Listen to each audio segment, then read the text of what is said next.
date, by the way? Stream is up, so Hey, now chat. you can say It's hello me. to chat. Hello, chat. Your boy. Chat! Hi, chat! There it Oh my is. gosh, chat! We didn't see you there. What's going on? Hi, chat. Thank Chad, you for did you have a good subscribing daddy to day? Did Chat, you they have took to the say it like kids. that? Chat's right behind me, aren't they? Stream is up. Yeah. Yeah, did you like that Patreon exclusive episode that you definitely subscribe to the Patreon for? Mm. Only good chatters That's subscribe true. to the Patreon. Yes, we did. We did have a little not mini session in between the interim between last episode and this episode, but last week, Drex and Karopi made their way to the Garland Manor to infiltrate the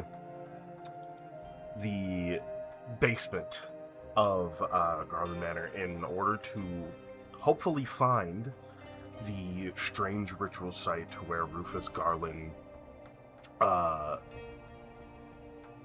supposedly contacted Ivarith and made a deal with him for some kind of vengeance. Upon solving a strange puzzle related to dates on wine barrels, they eventually were able to find the buried ritual chamber that was sort of mined out of the side of his basement. They found the altar itself amongst sort of red flame-lit candles, as well as what looked like 3 different sort of partially mummified animal corpses and a whole lot of money.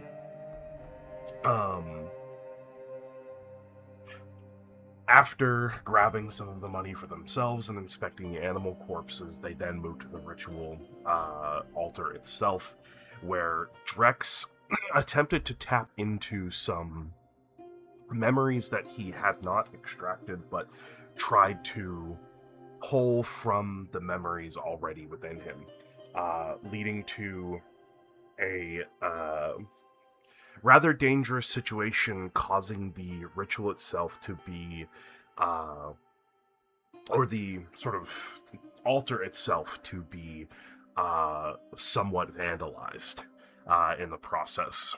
With that, a servant of Ivarith, the large sort of 4-armed devil creature, burst into the basement, and the two of them had to make a quick escape, which they were able to do. Rejoining back with the individuals who were still left at Prim's apartment, in which some conversation was had, and eventually when Drex and Karopi got back, they explained what they had found. The next morning, the paper had revealed that evidently the Ashen had slain the servant of Ivarith, claiming that the devil that was on a murderous rampage had been slain.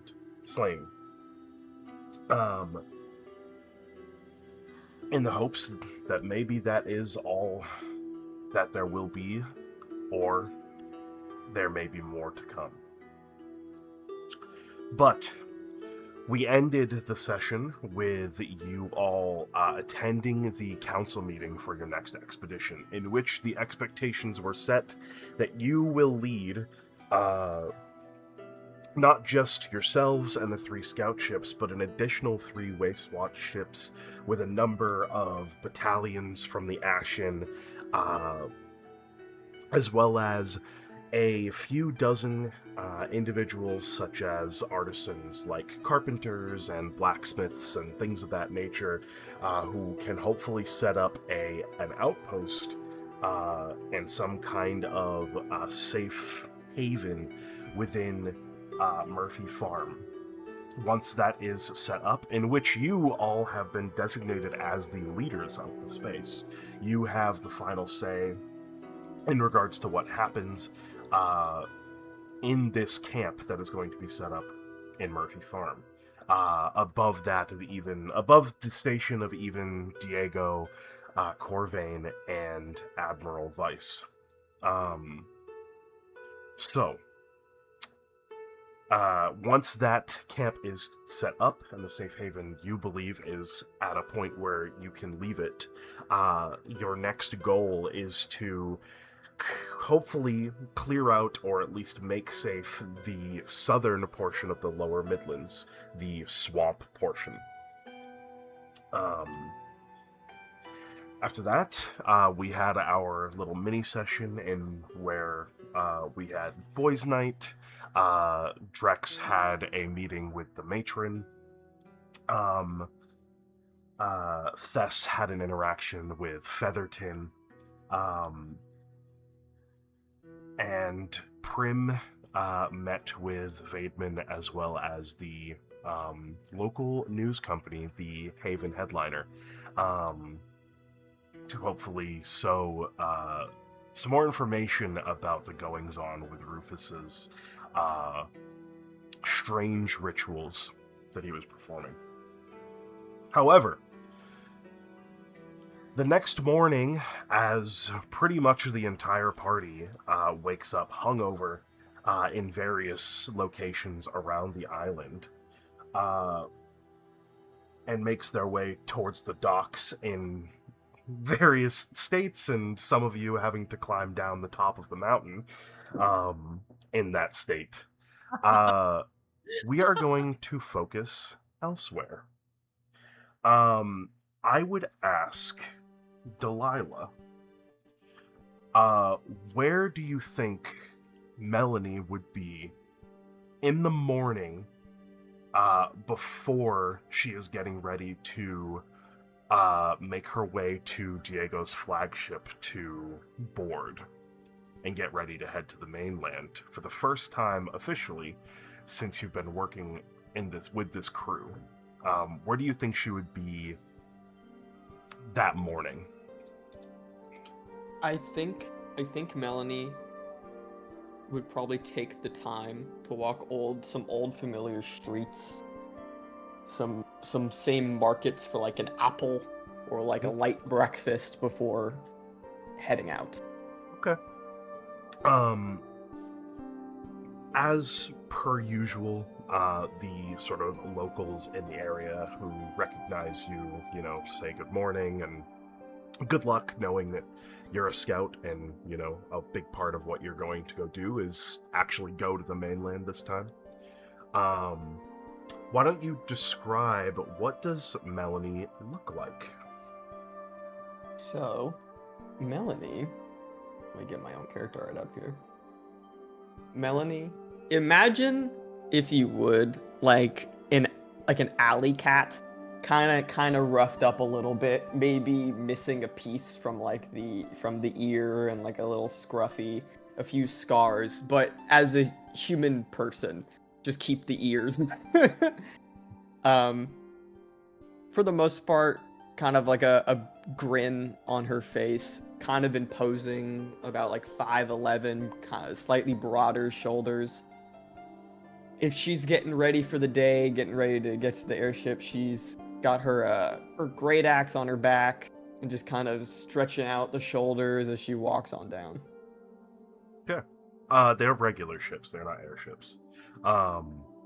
But nonetheless, yeah. So I would say you probably would end your stroll probably walking along the boardwalk, where you would be able to pick up some kind of light breakfast this morning.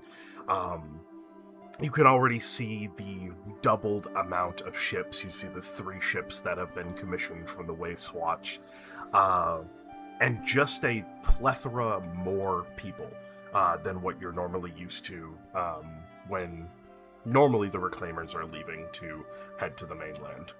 You see 2 whole battalions of Ashen troops that are currently being sort of directed by a couple of different Ashen captains, of which you would probably recognize the faces. As well as you can see the Ashen General Corvain, who seems to be standing a little bit further down the dock towards the ship that it seems like he's going to be boarding, which is one of, not the one that Admiral Weiss will be on, because Admiral Weiss is going to be on the one with the civilians, which you can also see there's about 40 or so civilians that are also sort of gathered up and also being directed by some other scouts and Waif's Watch members, sort of trying to get everybody prepared and lined up to board at the moment. But you see the ship that you're most accustomed to sailing on, Diego's flagship, which you can see usually is planned to head and sort of frontman the fleet of ships here. You can see the familiar crew that you're used to, some of them still also arriving like yourself. You know that the scouts kind of get here when they get here for the most part. They don't really need to be organized to the same extent as all of these other individuals that you can see are gathering around. But you can see that Diego is with Admiral Weiss and Corvain right now. Looks like they're just amongst discussions at the moment. But they're not by Diego's flagship, they are by Admiral Weiss's flagship, which is a much larger vessel than Diego's. You know Admiral Weiss is the leader of the Waif's Watch, and so she has a large vessel, as well as the two vessels that are intended to carry the Ashen Battalions are also quite large. They are more akin to warships rather than sort of essentially the single sailing ships that the scouts use. Even Diego's flagship is paling in comparison to these three warships.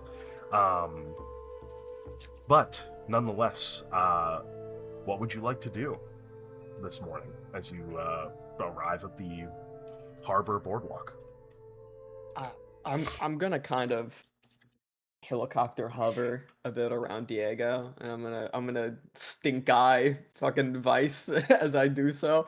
Yeah, he's actually so he's behind like the major like big crowd of Ashen and civilians that are like gathered along the boardwalk. He's like down one of the docks that's kind of almost being blocked by that crowd of people right now that's like being organized. So you wouldn't be able to get to him, but what you could do is you could go down sort of one of the parallel docks, which would kind of bring you closer to where Diego's ship is anyway. And you'd be able to sort of like sit on the side of that dock and sort of listen into their conversation if you wish to. Oh, absolutely. Yeah.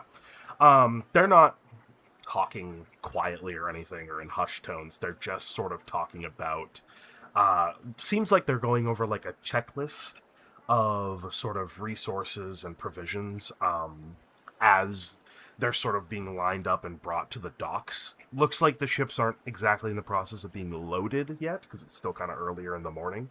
But just they're getting an inventory of everything that they're bringing along, which is significantly more than what, again, you're used to. Thankfully, most of the cargo is being loaded into the much larger warships, because there's just more space on them. But you can still see even Diego's flagship is going to be more heavily stocked than before. As you know, their intentions are to bring the Reclaimers there and set up a proper outpost this time, which means a lot more resources are necessary. You can see piles and piles of sort of lumber and rope, building materials, various different provisions. Yeah, lots of stuff. What you do notice, I will say, actually, I'll have you first roll for Melanie. I will have you roll, let's do an instinct reaction roll. So what you're going to do is just click on your instinct on your sheet, and then it'll ask if it's a check or a reaction roll, and you'll just click reaction roll. Check reaction. I believe that's what the pop-up looks like. I do not see that. When you click instinct, what shows up? What pops up? Hope, fear, experiences, Oh, modifiers. just roll it. Just roll it then. Holy shit, Hey, crit. Hey, hey, Wow. Hey. That's a good first roll. Okay. You can gain a hope and clear stress if you need to, but I don't think you have any stress. So, but you do gain a hope. I'm feeling great. Yeah. So, you do notice quite a few things, actually. Sitting here on the dock with sort of your feet kicked off to the side and just sort of waiting for everybody else to arrive and you to be given the go-ahead to start boarding. There's one particular sort of case, or I should say it's kind of like a slightly larger trunk that looks a little bit more decorated and has like leather bounds sort of strapped around the trunk itself, which seems kind of a lot for just a trunk of goods, you know. There's something weird about that crate, and you can see that there's some ashen like posted around it. It seems to be like guarded, and it's relatively close to where the three sort of council members are gathered to have their discussion. You see this weird sort of heavier wrapped trunk that's being guarded by ashen. Don't really know what it is, but just strange and something to note, I suppose. Okay. But yeah, even on a crit, that's really high. I would say, snippets? I mean, their conversation is not hushed, so like what I already said they're talking about is what they're talking about.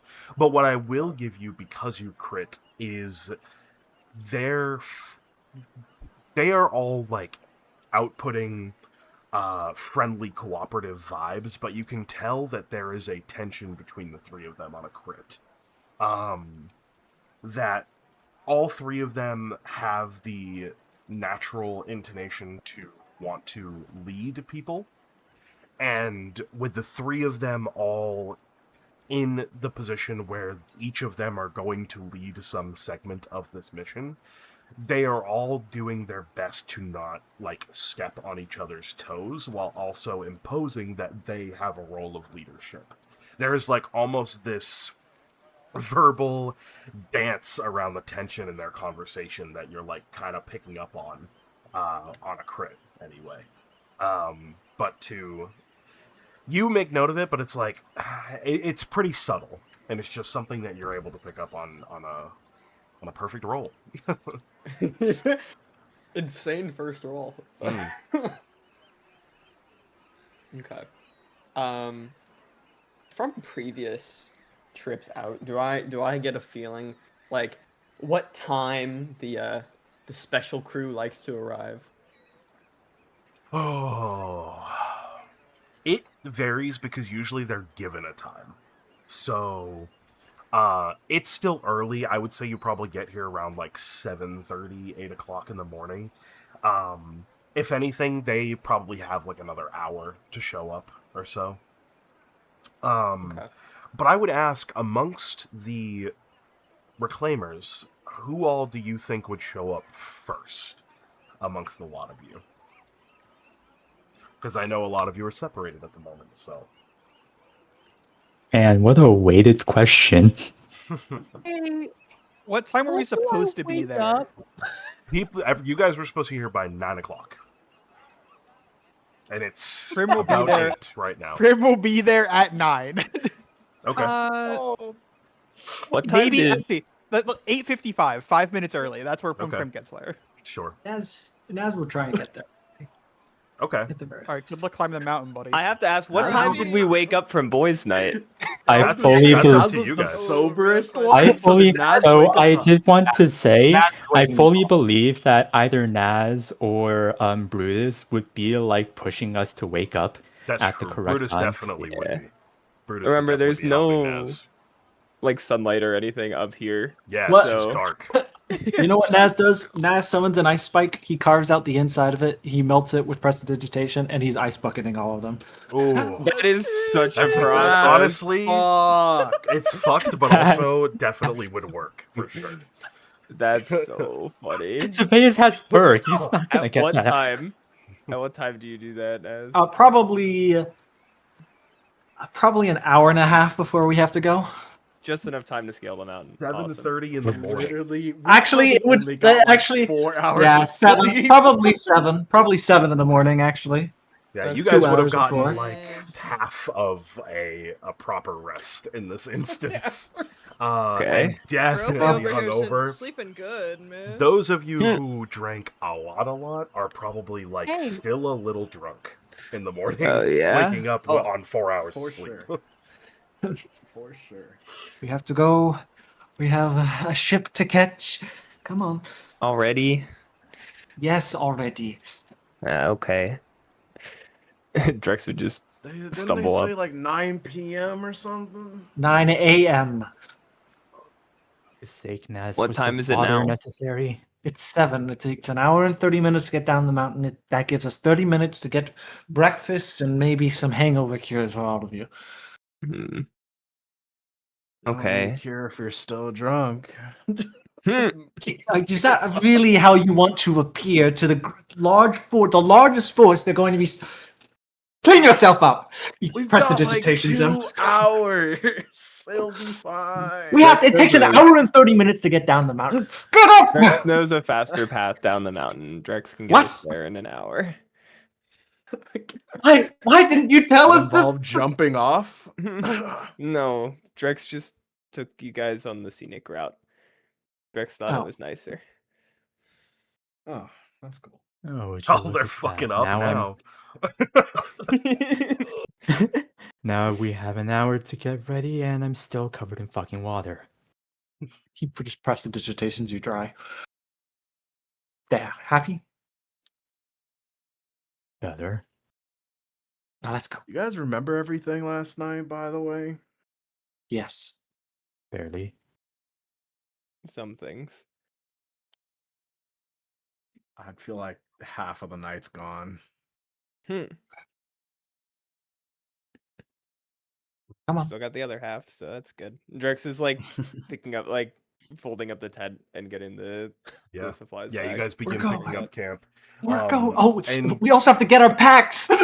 you get to experience, yeah, you do have to go back to your houses and pick up your shit. His mom gonna scold him. Like, where were you last night? Drinking with friends. You don't believe actually drinking with Believe friends. it. I have Uh, friends. So, you guys begin to scale down the mountain, and you get to experience the. I mean, you kind of got to experience it last night with the sort of sunset into complete darkness transition, but this time you're transitioning from complete darkness to pretty much broad daylight. And it is a stark transition My as soon as you enter the eyes! pillar. Yeah, it's My like it is like stepping out from a pitch black room into like just sunlight outside. It is very, very bright to the point where like you're squinting and having to cover your eyes, and your hangover / still drunk is not helping that either. And neither is scaling down the side of a mountain. I would actually like you all to make me a group. Let's do a group agility check. And for those of you, I'm going to say everybody but Naz is going to have disadvantage on this, given your. Oh, Yeah. nah, current let me status. lead, I I guess. was gonna request disadvantage. Yeah. Oh, wait. I have. You ain't You said saying it, I agility? Mm-hmm. Oh, fuck. I'm Just not to leading it, by clarify, the this way. is for those who were present for boys' night, right? Correct. These are the people who are Holy. scaling down the Okay. mountain. Thank you. Am I leading? Please tell me I'm not you- leading. Hey, Probably nice 12 need with to. hope. Looks like it because everybody else I think rolled. you have So to. Yeah, you kind of need to. 'cause all the let's rest see. of us were bad. well, you have Okay. Look at that. plus or Oh, minus works this roll, out. but this is gonna give you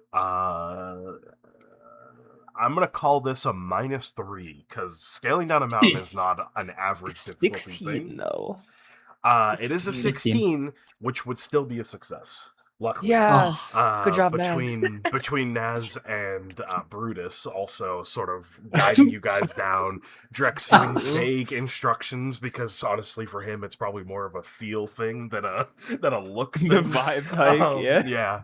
That rock, we make a left. No, that rock. actually. Yeah. Oh, Luckily, you managed to make it down in the hour Ugh. that is set, but it is a process.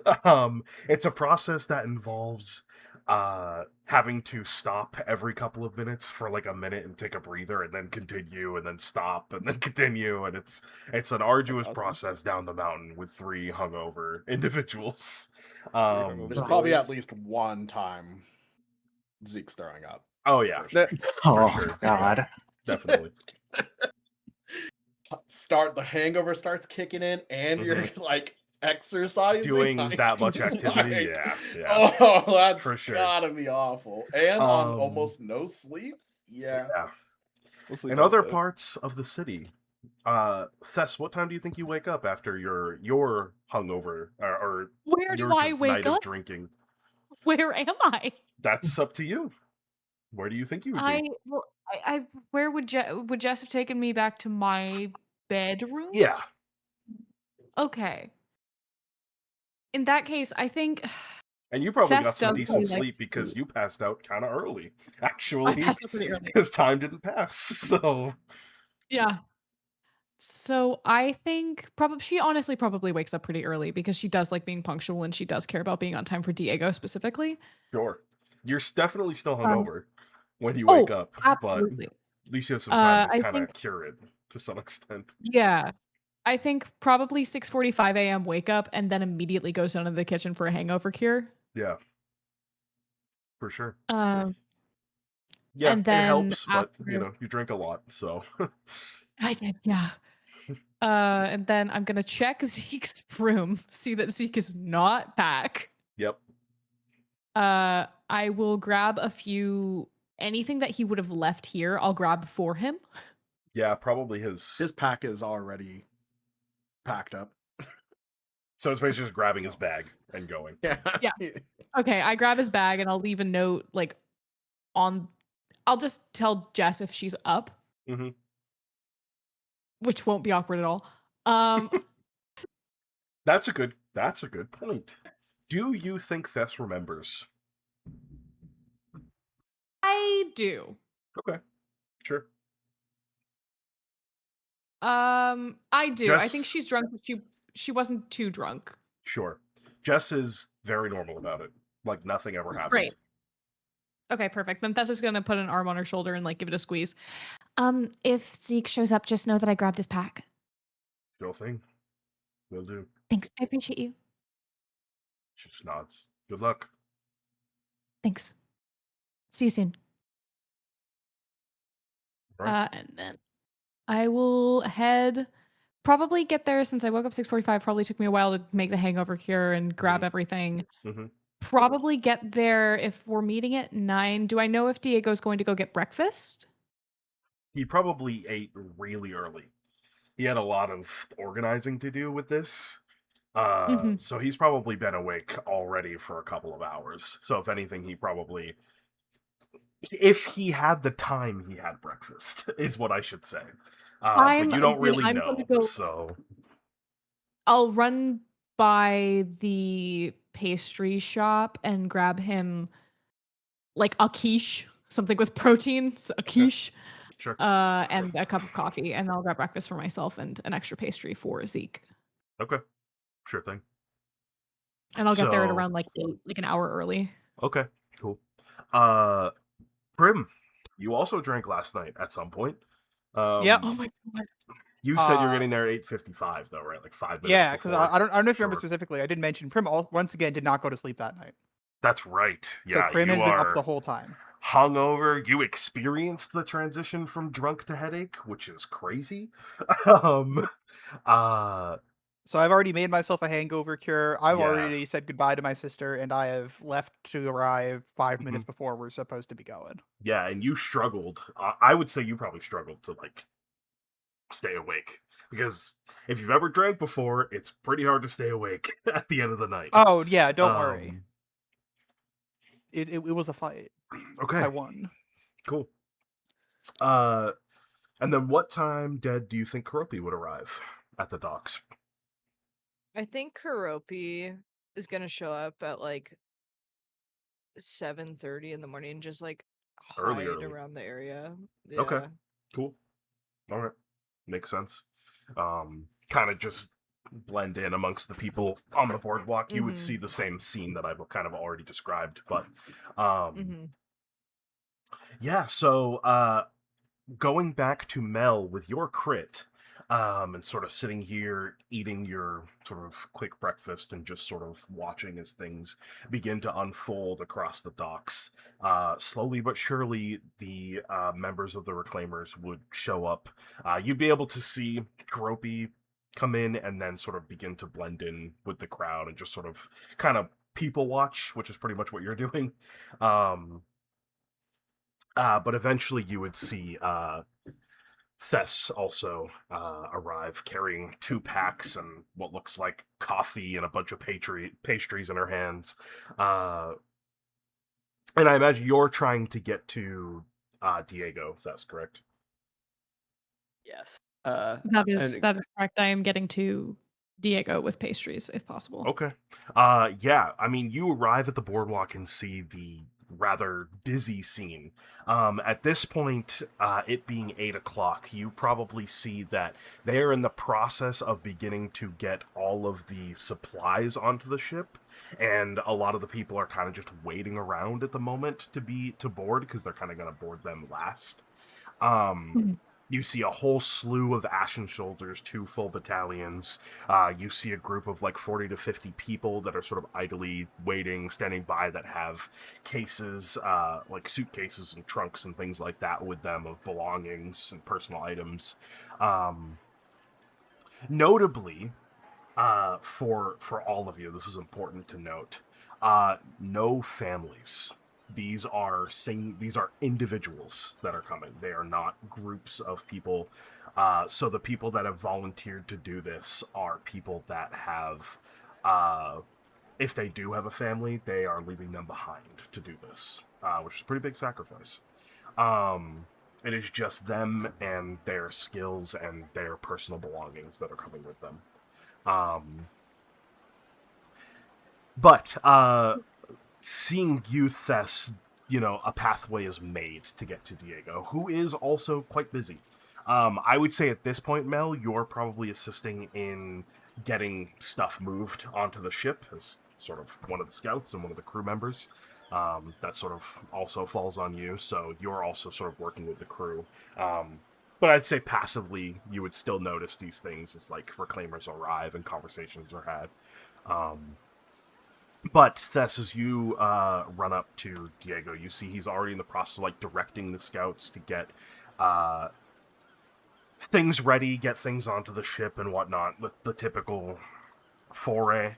You can see that there's definitely some sort of sleepless bags under his eyes of just getting up so early in the morning and having to deal with the stress of planning things, which he does not usually have to do. So,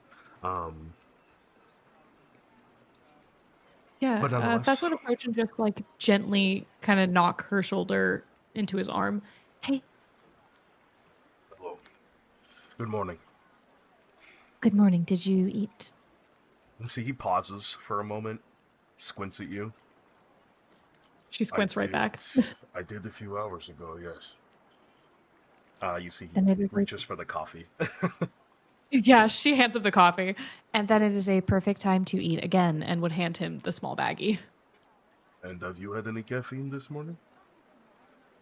I had a little bit, yeah. I definitely went a it? bit hard You see, last night. He Yeah. gives you a smirk. Thess rolls her eyes. Well, the boys were doing their own thing, so I figured I might as well have fun. So I did. You see, he like almost is a little disappointed that he couldn't go. Oh. I'm sure they thought of you, and next time when things are less hectic, they'll invite you. Work is work, is what it is. Thank It you is, for but the coffee and breakfast. It's going to be a little bit before we're ready to have you board, but I see most of your troop isn't here yet anyway, so... why would they be? Very fair, very fair. Any way I can help? No. I see you have your packs. Just hold on to those for now, and you'll just board with them, and no, we can take care of this. We have everything handled. You can see that, sure enough, there's already, the scout crews, as usual, are in the process of loading everything up. You can see that Diego, while he is, supervising the scouts, he is also definitely, noticing and, keeping tabs on the other crews as well. You can see across a couple of docks away, where sort of Corvain and Vice on separate docks, but still are in the process of also doing the same thing that Diego's doing, which is leading people and getting things boarded. You see the three much larger warships here as part of the Waif's Watch sort of commission. And it's a busy morning in the harbor, for sure. Yeah. Amongst all of that, even on some of the smaller docks, you can see there's fishing vessels that are getting ready to go out for the day as well. So it's just busy in general. And having to cordon off and section off this much of the harbor for just this is a huge pain in the ass for people who are normally here every morning. And you can tell, just having this many people here is a burden. So... in that case, if there are any folks who look especially civilians that look especially nervous about going, Gus will just make rounds and try to tell stories to prep them. Sure. There is a very eclectic group of civilians. You can see that there are, out of the 45 to 50 individuals that are here, about 20 of them seem to be just general laborers, some of which you'd probably actually recognize some of them from sort of around the area where Naz has been working at the soup kitchen. Some of those sort of less fortunate souls seem to have volunteered and been accepted as sort of just general laborers. As well as there's a few sort of Ridgeborn members. There's a couple of sort of farmers and farmhands that have volunteered their abilities, their capabilities. And then the other sort of 25 to 30 are artisans, proper individuals who have, carpenters and engineers and architects, people like that are going to assist with building and actually putting efforts towards building a place to stay, effectively. So is George here, or George is he not here? George okay, just making sure. Just looking out for my boy George. Mm-hmm. Yeah. When I say people around the soup kitchen, I mean the people that were jobless and people that needed something to do. That'll do it. George has a job, so yeah. George is employed. Then that's what she's going. Especially some of the faces that she recognizes, she'll go talk to them, ease their concerns a little bit as much as she can. Yeah, there's definitely a mix of emotions as well. Some people are nervous, some people are less so. Amongst the crowd, I would say you'd probably be able to spot Karopi probably leaning against the rear sort of stone wall of the boardwalk and just sort of people watching. Nonetheless, some people are nervous, some people are confident. I mean, there's for every person that is going, there's about 3 Ashen soldiers. So they are well manned and well armed. And you can see that the 2 warships that are going to house the Ashen soldiers for the trip, you can see the amount of armaments and extra armor and arrows and just weaponry and all of that is coming with as well. That is being sort of loaded onto those ships as well. It is a lot, and they're definitely not going to be unprepared for this, as it seems. Okay, perfect. Cool. So the hour begins to go by, and eventually, Prim, you would arrive, and then 5 minutes later, the rest of the Reclaimers would arrive. It's at this point you would see, because about 30 minutes before the ships are like ready to depart, is when they would start boarding everybody. And so by the time that you guys get here, the last few sort of people are being boarded on as you get here. But yeah, you guys all are able to meet up on the docks here. I'll immediately slide Zeke his pack and the pastry. Mm-hmm. Thanks. Good morning. Good morning. You okay? Takes head, no. I got you coffee. Do you want coffee? And then holds head after shaking it off. Oh. It's like, She reaches up and puts a hand on his head, and then hands him the other cup of coffee. Damn, not only are you hungover, but you have to spend the day at sea. Yeah. Imagine being on a fucking ship hungover. Yep, we're fucked. Oh, man. Yeah, the three of you are definitely screwed. Yeah. It's not going to be a good day. Let me know, and we can see if I can maybe ring a bell and fix your problem. Just let me know. It'll be fine. It should be fine. Oh. Okay. You all have fun at least looking at the boys. TM. Drex would give a thumbs up. Drex had fun. It certainly was an experience. For what I can remember. More fun than I expected. Are we all aboard? Just looking at Karopi as well, and Prim. Let's just board. Yeah. All right. Are you all right? Does Prim look okay? It's 3 days without sleep. I don't Probably assume. not. They probably don't look great. I mean, Prim I think Prim always I wears, think Prim looks great. Prim always wears a lot of makeup, so it's kind of hard to tell anyway. But Okay, well, I don't know how that's- well you'd be able to apply makeup hungover in 2 nights with no sleep.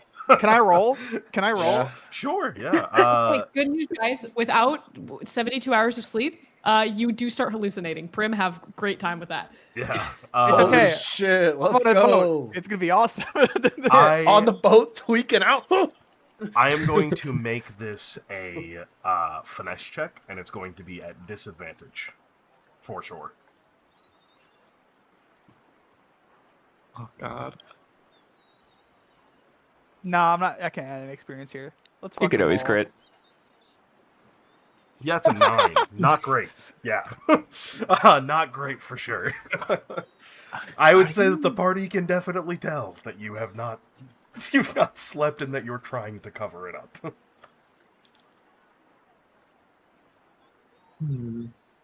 Have you gotten any sleep, Prim? Same amount you have. I think that is inherently not true. That's true. I don't know how much you guys slept last night. I mean, I Looking at slept. how looks at the 3 boys that are still definitely hungover. I don't know how long you actually slept for, so that's fair.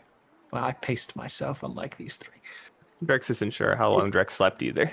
If you need any assistance in having a restful night, just let me know. For What the hell does that mean? What the fuck you mean? I can magically put you to sleep. There's nothing. Why are you all looking at me like that? I didn't know you'd be that forward.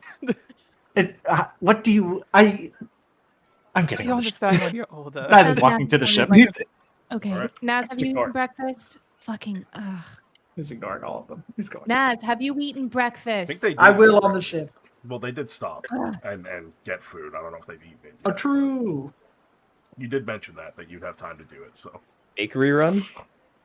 Bakery run Why with was the I boys? moved? Yeah, Why was I moved? because you're not at the top of the mountain anymore. That's very. Oh, that's why we were there. Oh, Let's yeah. see. Okay. So you all climb aboard. As per usual, we are not going to RP through each individual day on the ship.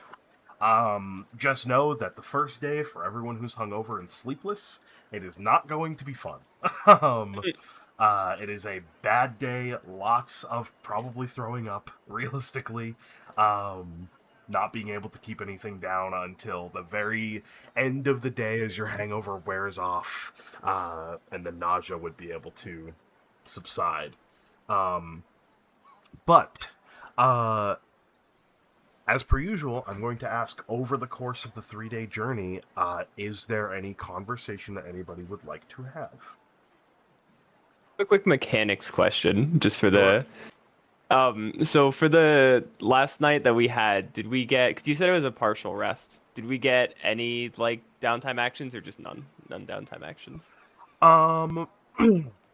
I will allow you to take a rest if you need it.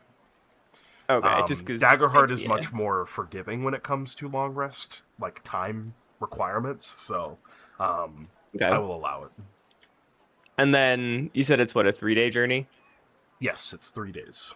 Okay. Are we allowed to, if we're down on hope, gain a hope for each of those days if we were to do, like, the prepare downtime action? Okay, cool. I just need to clear the hit point Featherton gave me. I'm good now. Sure. That's so funny. The only thing Naz is doing is he's approaching specifically the people he suggested and said, well, they're on a separate ship. So well, fuck. They're on a separate ship. Naz isn't doing that. Naz is going for a swim. Yeah, they are on the main flagship with Admiral Weiss.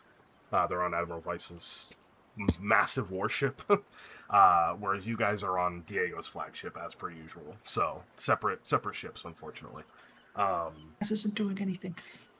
The ships are traveling in a sort of like hexagon pattern, if that makes sense. So there is the 3 scout ships in the front that are forming like a chevron, basically, and then the 3 warships are in the back forming like an inverse chevron, effectively, is sort of the way the fleet is sailing. But if there are no conversations outside of what has been specified, then we will skip ahead 3 days, unless you had something, Delilah. I do have a clarifying question. Sure. Would Mel have been told or found out from Diego since the Colosseum incident what had happened to him? Since the what incident? Sorry. The Colosseum incident. Oh, well, everybody knew about it, but what is your specific question? Would I have heard it from Diego? No, you would have seen it in the news, not from Diego personally. Diego is when he's on the mainland, he kind of puts work as far on the back burner as he possibly can, unless something comes up where he absolutely has to. And so you, being a coworker, effectively, probably don't get much FaceTime with him, like one-on-one FaceTime with him, when you're at the mainland. Okay. So you probably haven't talked to him since you came back from the last expedition. So it's been probably a little over a week since you've actually had a conversation with him. But notably, all 3 of them have healed. You can definitely see... like on Saveus, you can probably see that there's a couple of new scars. But for Diego and Zeke, who I don't think you would really ever see them with their shirt off, you wouldn't really be able to see it. But maybe some new stitches in Zeke's clothes, his gear. But outside of that... Okay. I would like to see if I can flag down Diego at some point, then. Sure. Yeah, absolutely. Some point you can have a conversation with him. Where would you approach him? He's not usually like at the helm. He's usually over the course of 3-day journeys, he's just having conversations with the scouts and basically like giving them updates and whatever. So you could say it's probably during one of those conversations. Yeah, I wouldn't want to put him on the spot in front of like a bunch of other people, especially other scouts. So I'd probably grab him when I could at least have like one-on-one, but it doesn't have to necessarily be in a private room. Yeah, no problem. Just pull him off to the side at some point. Hey, you okay? Yes. Why wouldn't I be? You were kind of all over the news, and I'd rather you be in top form. Yes, it was, well, trying to put it behind us, and, just put it in the past, and no, I'm alright. I have some new scars, but they've healed over, and I'll be good. We'll be alright for this expedition. How are you? Your head's still where it needs to be for this?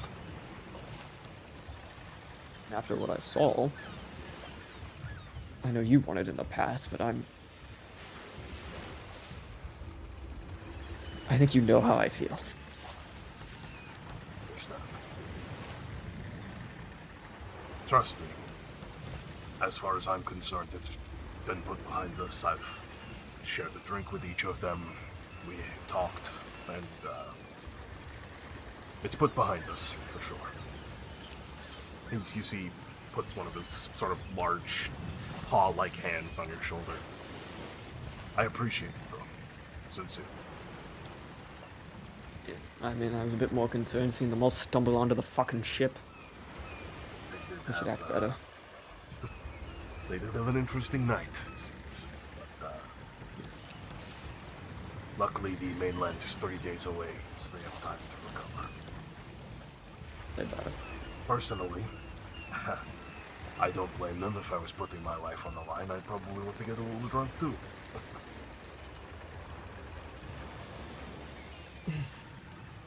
Maybe.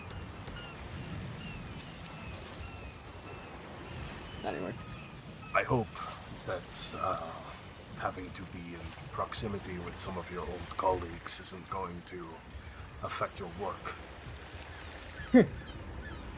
I'll be fine.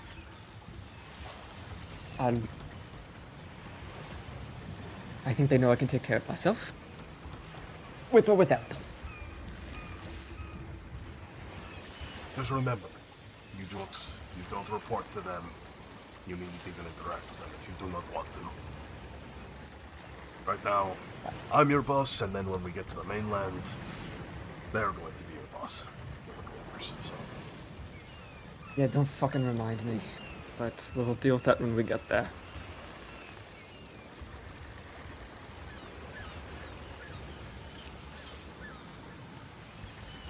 Anyway. Anything else? No. Just, want to make sure you're okay. I'm good. Thank you. See you around. And I'm gonna keep hovering. I want to keep an eye on a handful of the group.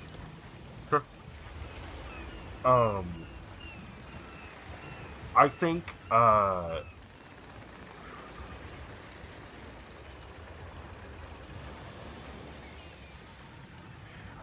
I think, before this,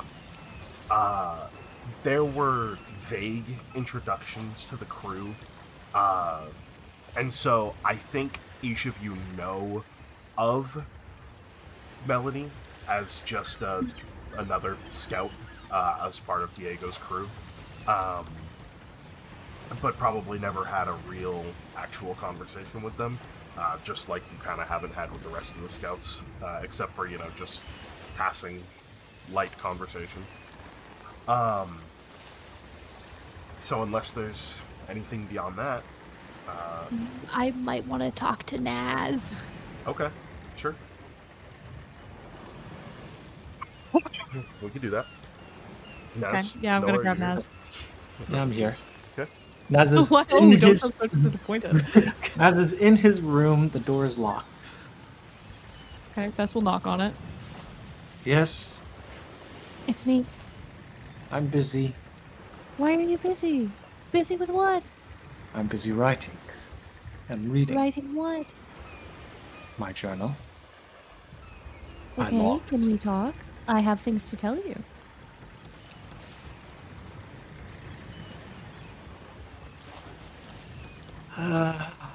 Fine. The door would Thank unlock. you. He's not anywhere near it. You unlocked it with magic, but it's unlocked nonetheless. She'd grin and she'd take a few steps in. So much happened. He'd probably be sitting at a desk, the book now closed. What happened? I got blackout drunk and went to Featherton's and found a few things out. Good things, I hope. I mean, good things in a way. I had my first kiss, not with Featherton, but Oh, that was congratulations. Thank you. It was nice. It was actually really nice. I understand why people do it now.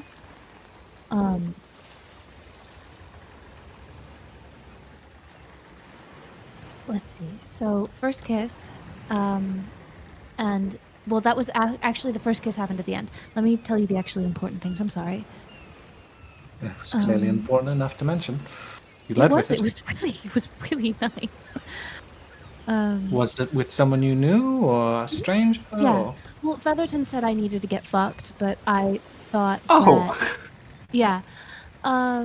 She said I needed to get laid desperately and suggested I just go out to a bar and get picked up, but I thought it would be better if I at least just kissed someone that I knew, so I did that instead.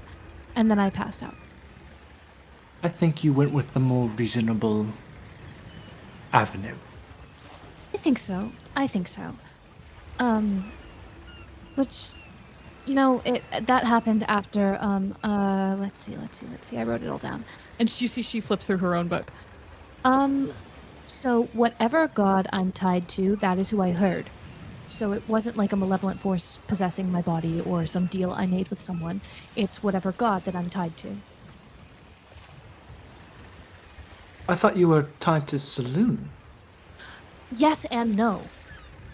As she sits up a little bit straighter. So Featherton said that she wagers it's Azzuron, who wasn't a bad person before the rupture, but the rupture twisted the minds and rewrote history to paint many gods in negative light. Before the rupture, he was known as the Lore Keeper, which makes a lot of sense, right? Right. You said before the rupture. Mm-hmm. What was he after? Oh, then he was known as the Murderous Lich, but he actually wasn't a lich. That was wrong. And he only killed people who threatened his library, to steal knowledge. Let's see. If what he coveted was threatened, he would kill them. Sounds about right. Half the gods. It's a misdenomination. He wasn't a murderous lich. I'll here. And then she hands out over her journal so that Naz can read it, and I will send you the whole thing. Oh, why, thank you.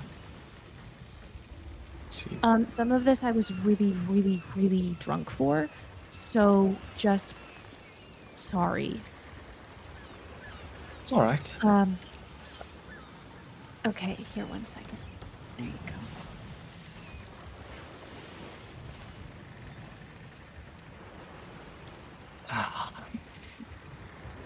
He sees reading through. Wait 1 second. She takes it back. 1 second. Something private? And then she covers part of it with her hand. There you go. Reason? Oh, some of it was personal about Featherton, and I would feel bad. All right. You just... I'll explain it later. It's part of the ability that I figured out that I have. Should this information not be revealed with everyone? I probably will, but I've always told it to you first, so I'm just doing that. All right. As written by Thethly. It'd be a long stint of silence as he writes, but today you can describe your... I believe, what did you state it was? Not power, the power that I figured out that I had? Ah, what was it? So attunement is more like tapping into urges than attuning to an item. The part where I blacked out was actually probably normal. It's not a part of my memory that I was excised. It's just what happens, which we figured out because Featherton then restrained me and provoked me until I snapped and blacked out and attacked her. But don't worry, nothing bad happened. And I found out that if I hit someone with one of my knife wing things, feathers, then I can figure something out about them. Right. Figure some interesting.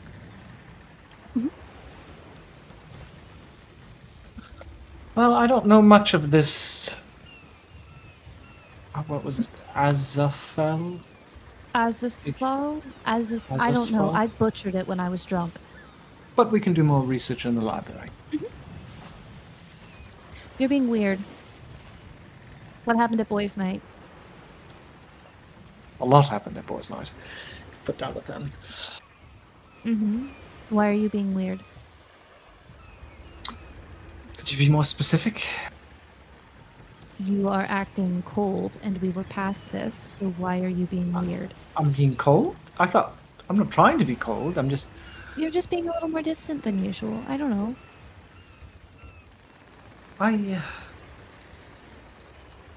Things were good. It went well, and... Okay. It was good. It was a good Did time. they tease you too much? No, of course not. No, not at all. I think I got a little overly emotional at one point. That's fine. Not a bad thing, but you had fun. Nothing. I don't know. You're acting weird. It's okay. My apologies. I will try to act my normal prude self. You're just acting how you did before we were friends a little bit. How did I...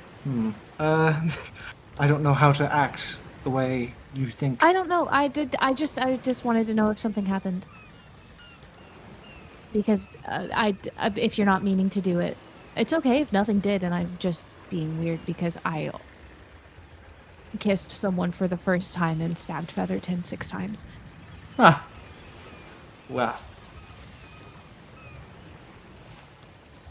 I'll say... No, I won't. I can't say that. Yo, what? What? No, you were gonna say something. They'll all be very upset with me, you see. There was Why would this they be upset with you? ritualistic process of what stays there, apparently. Okay. And if I said otherwise, I'd be in trouble. So Then we'll just gossip a little bit. That's what girls' night's for. Gossip. It's what we do at book club all the time. I have an idea. Okay. You should tell Zeke you kissed someone. What? Oh, no, that's a bad idea. I don't think so. No, if he finds out. Oh, no. If he finds out? Oh, no. I mean... No. Perhaps he'd be jealous. No, not of the person I kissed. No. What? Bad idea. It's a bad idea. Okay. What if I told him and I don't know who that person is? Then that's fine. He just can't know who it was. Alright, there you are. I'll just say apparently you kissed someone. Yes, but say that it was because Featherton told me to get laid. And that it had no romantic meaning. And it was just because she told me to. I'll just say that you kissed someone. I'm not going to go into that. And it meant nothing. And it meant nothing.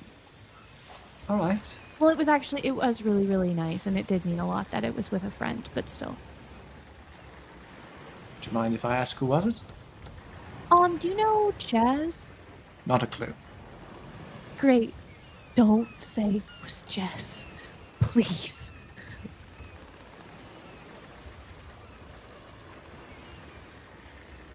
Anything else? You didn't agree. You're gonna do it. Oh, I'm so fucked. It's... I promise you, I won't say who it was. Okay. Why do you think I should tell Zeke that I kissed someone? Well, maybe he'd be Did he jealous. say something? Did he say something at boys' night? I can neither confirm nor deny. Did he actually? Again, I can't say anything. Listen. Do you want me to be friends with Zeke Dupree? Well, yeah, I would like that. Then, as a caveat for that, there has to be secrets between me and him that you'll never know about. But if it pertains to me, won't I know eventually? Perhaps. Naz. Okay. What? What? Not fair.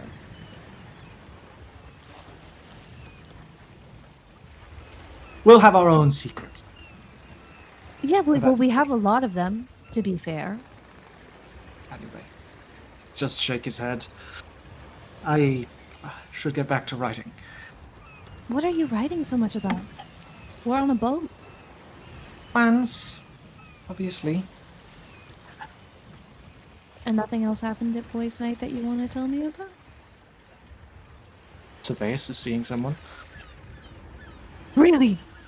And Really? there you are. There's your tea you asked for. One second. Surveillance is seeing someone. Is it someone at the arena? Of course. Oh my goodness. It's Anyway. a boy, right? Of course. Of course. Okay. I just thought so. I just wanted to make sure. I never know. A boy. He's seeing a boy. He's been seeing a boy this whole time. Oh. Okay. Seeing someone. They didn't goad you into doing anything stupid, did they? I know sometimes the boys get rowdy. No. If anything, I was the one goading them. You got them? That's fun. Oh, I bet you had so much fun with that. I may have had a little plan in mind, but when don't I? Oh. And it was one of the few times it actually worked out. And that plan was? Getting them all drunk before me. And you didn't get drunk so that you didn't reveal things yourself? Precise. Ah, taking a page out of the Prim handbook, I see. Say what you will about them. There is much to admire in my eyes. I know this about you, and that is why it is slightly concerning to me, but I understand. Just don't make me want to murder you. Trust me, Thessaly, I do not want to be on your bad side. Good, I don't want you to be. Okay. Have fun writing and keeping your secrets. Thank you. He kind of flick the side of his head and walk Ah. out. There's an audible sigh as soon as the door closes. Basin book. That's it. Okay. It sounds like there's going to be another conversation. No, there isn't. Well, I think I didn't know if that's what's going to go talk to Zeke now. Oh, true. Is more what I was. Yeah. Or if Naz is going to talk to Zeke, rather. Since you did say you were going to tell him. Yeah, because I'm not gonna Yes. because Naz said he was. For fuck's sake. Fair. We had to do this now. We're all about to die. It's up to you. You don't have to. Like, I'm just saying. yeah, It Naz sounded like there would. was It's gonna 3 be one. days, whatever. He walks over.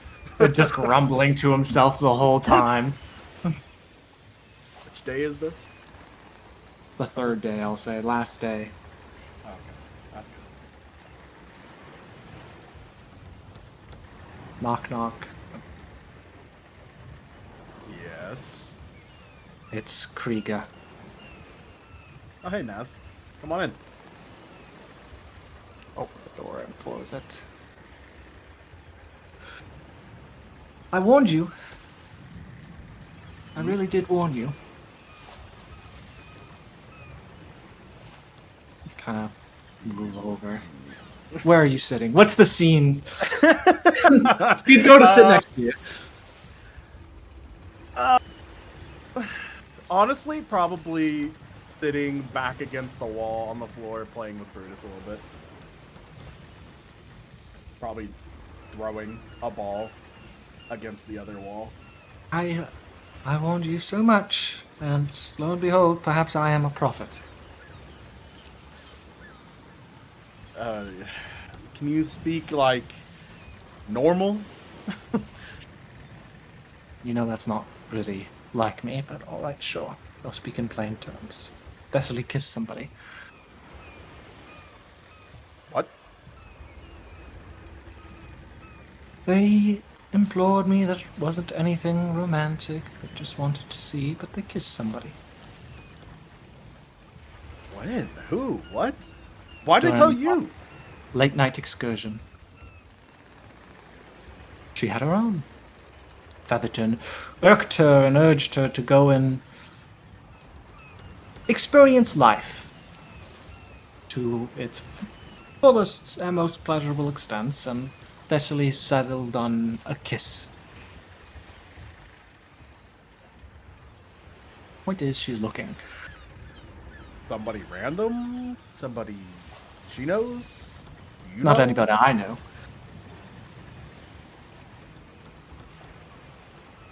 But that's beside Wait, the point. so then it's somebody she knows, because you said it's nobody you know.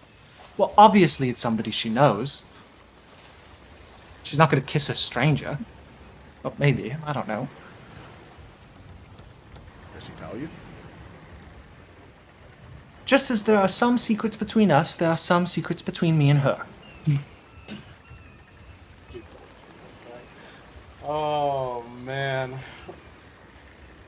Somebody she knows. My point is, walking up to him and grabbing him by the scruff of his shirt, you need to get your shit together. Start making moves. Do something. Otherwise, you're going to waste your opportunity. She's still...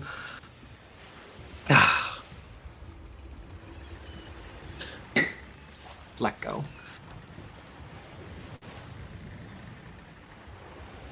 So, preferably not while we're all near death and working to build some outpost, but afterwards, promise me you'll take Thessaly on a date. You don't have to say it's a date. You don't have to say it's anything. Just a romantic... An evening out alone, the two of you, in a area that's romantic. Honestly, that's kind of what I spent most of yesterday thinking about. After recovering from the day before, so I don't know. I feel like now is probably the absolute worst time to bring it up where we're going. Of course, I agree. Obviously, so I can't believe I'm giving love advice. What have I become? Anyway. Shrug. Anyway, just... Wait, why did you come tell me that? Did you just come to tell me that because you learned? Of course. And I also told you that so that way you would actually maybe have a little bit encouragement, more of a ass underneath your... a fire underneath your ass.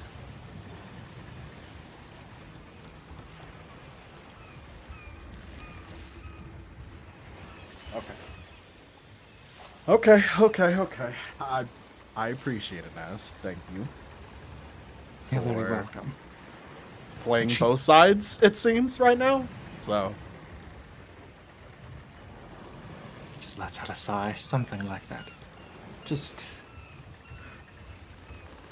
live life to your fullest before we kick the bucket. Because we don't know when that's going to happen.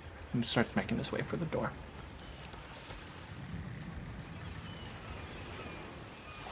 I'll just watch him leave.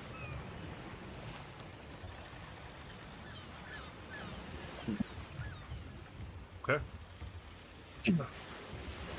Anything else?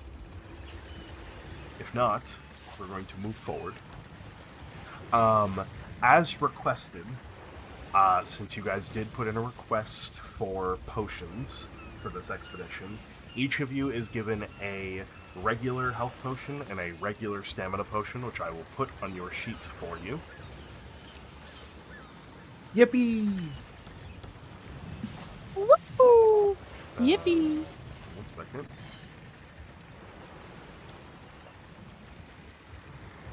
Thank you very much. No problem. Ropey. We're so in.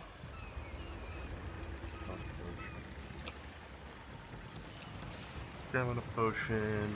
Give me 1 second as I do this. I gotta go through each one of you. Obviously, Mel, you're not getting it because you're not part of the Reclaimers, sadly. Cringe! Sorry. Health potion and stamina potion. Stamina potion, health potion.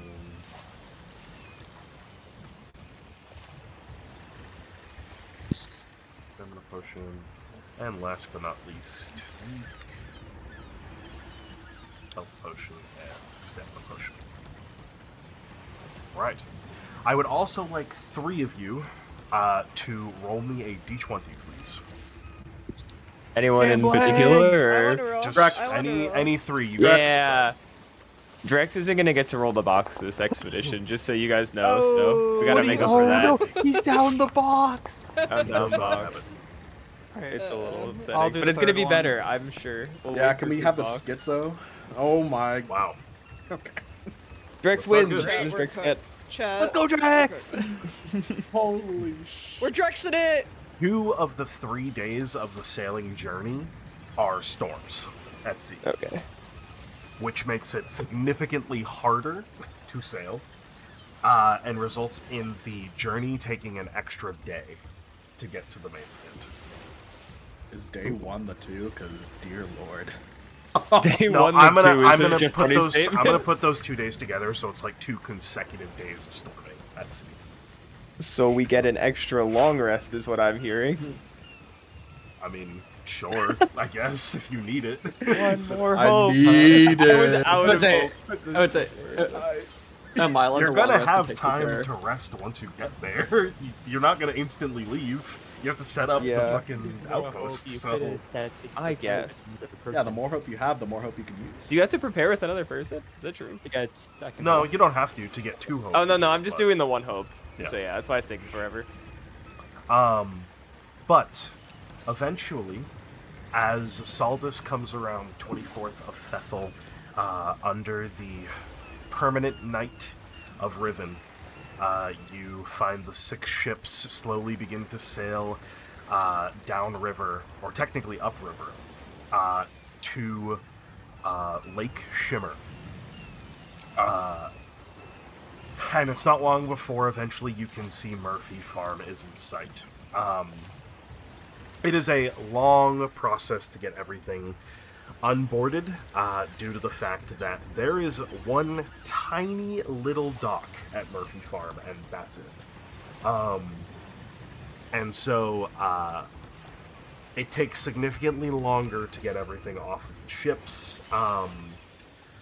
They end up having to like move people with rowboats, and then eventually they have to sort of skirt the ships one by one close to the shoreline to then sort of have set down gangplanks and anchor, and it's a very long process. However, I will change the ambiance. You are no longer at sea. And at this point, it is up to you guys. A few things that you need to decide. This is a lot of people. There's a mill house, there is a barn, there is a windmill, and then there are 2 farmhouses. A main farmhouse and a much smaller farmhouse. You guys need to decide, where is everybody temporarily staying. Friendly reminder, there are very thin paths that connect these main buildings to each other, and the rest of the farm is completely overgrown. So I'm going to ask a couple things. One, where are you storing everything? Because there's a lot of stuff that needs to be stored. And 2, where are people sleeping until they can get some proper shelter in place? Quick question. Mhm. The warship was able to make it like into the inner part of the lake, right? Yes, Or like the warships were okay. able to. Can they just stay on the warship until we have everything set up? Like they're It's a bit of a probably- hassle because, again, they can't really dock the warship here. If anything, they have it anchored a little bit offshore, and then they have gangplanks that go down into the water.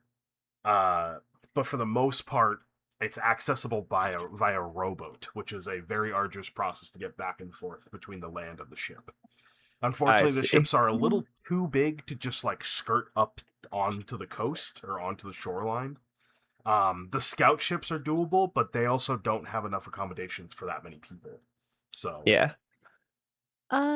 As for items, because it's a farmhouse, is there any kind of silo that we could store items in? Because silos are typically at least semi-waterproofed. Obviously, these are old. have some kind of structure. For sure. The mill house is a decent place. It's it's half caved in, the mill house. So there's half of it that's still structurally sound, but there's definitely holes for sure that would need to be prepared or repaired if you wanted to store like food or perishables. The windmill is for the most part actually pretty well stable. There's definitely like roof leaks and whatnot, and so there's lots of water damage throughout the space, but those could be repaired relatively quickly, and that would be a decent storage space if you wanted to set it up there. But as far as silos, if there were any, they've probably long since fallen over or lost structural stability. Then in that case, probably patching up the mill house.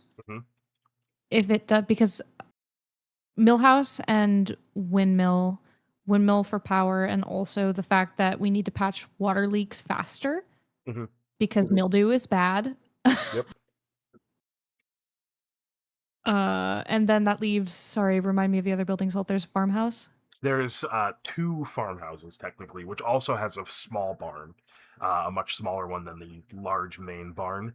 That's one where the wolves were. Correct. Yes, that's the map where the wolves were. So there's the 2 houses and then the sort of like stable that's there. And then the main barn is much larger.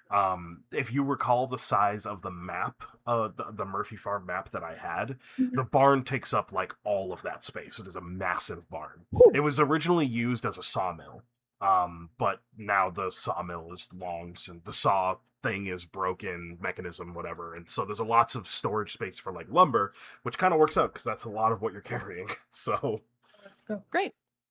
People stay in the barn? Question.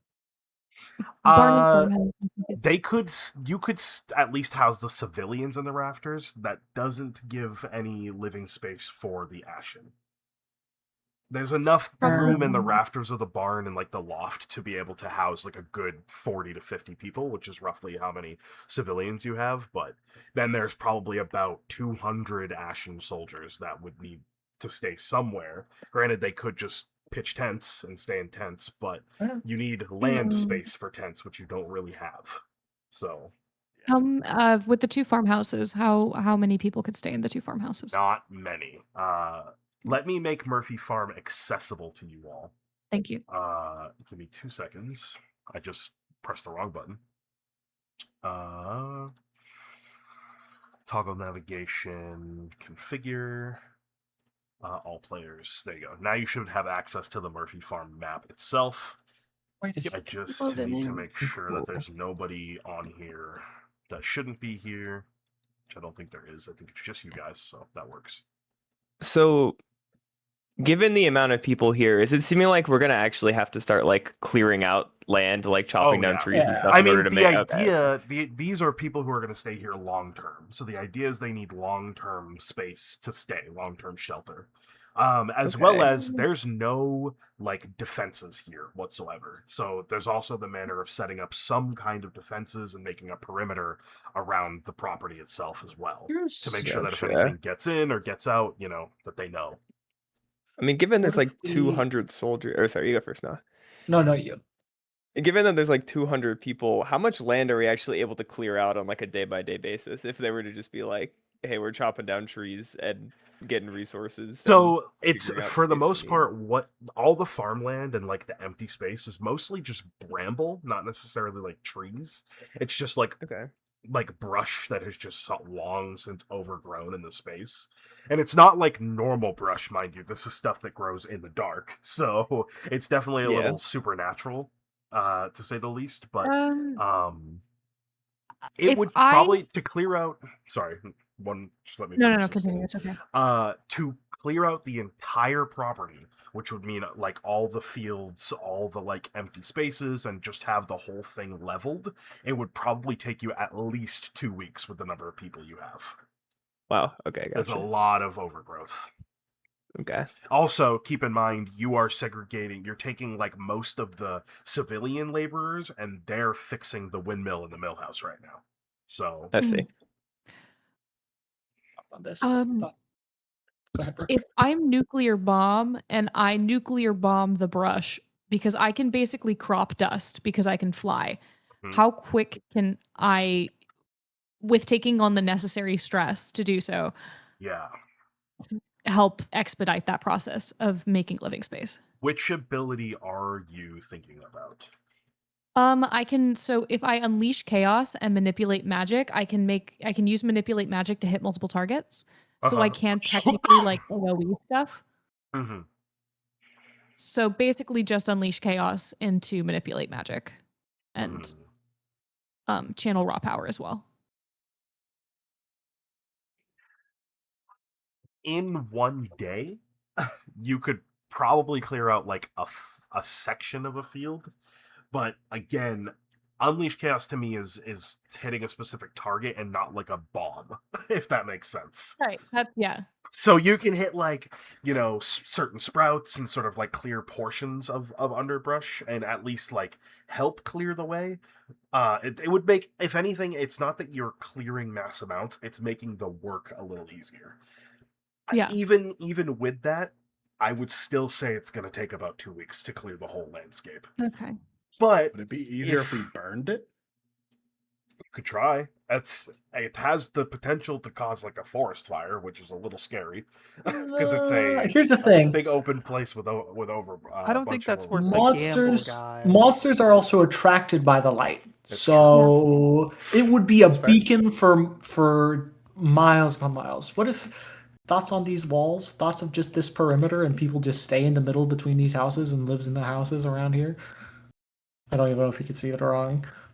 I can No, see I'm it. going to be completely honest. Don't forget, there's over 200 people There's here. effectively like 250 people, not including you and like the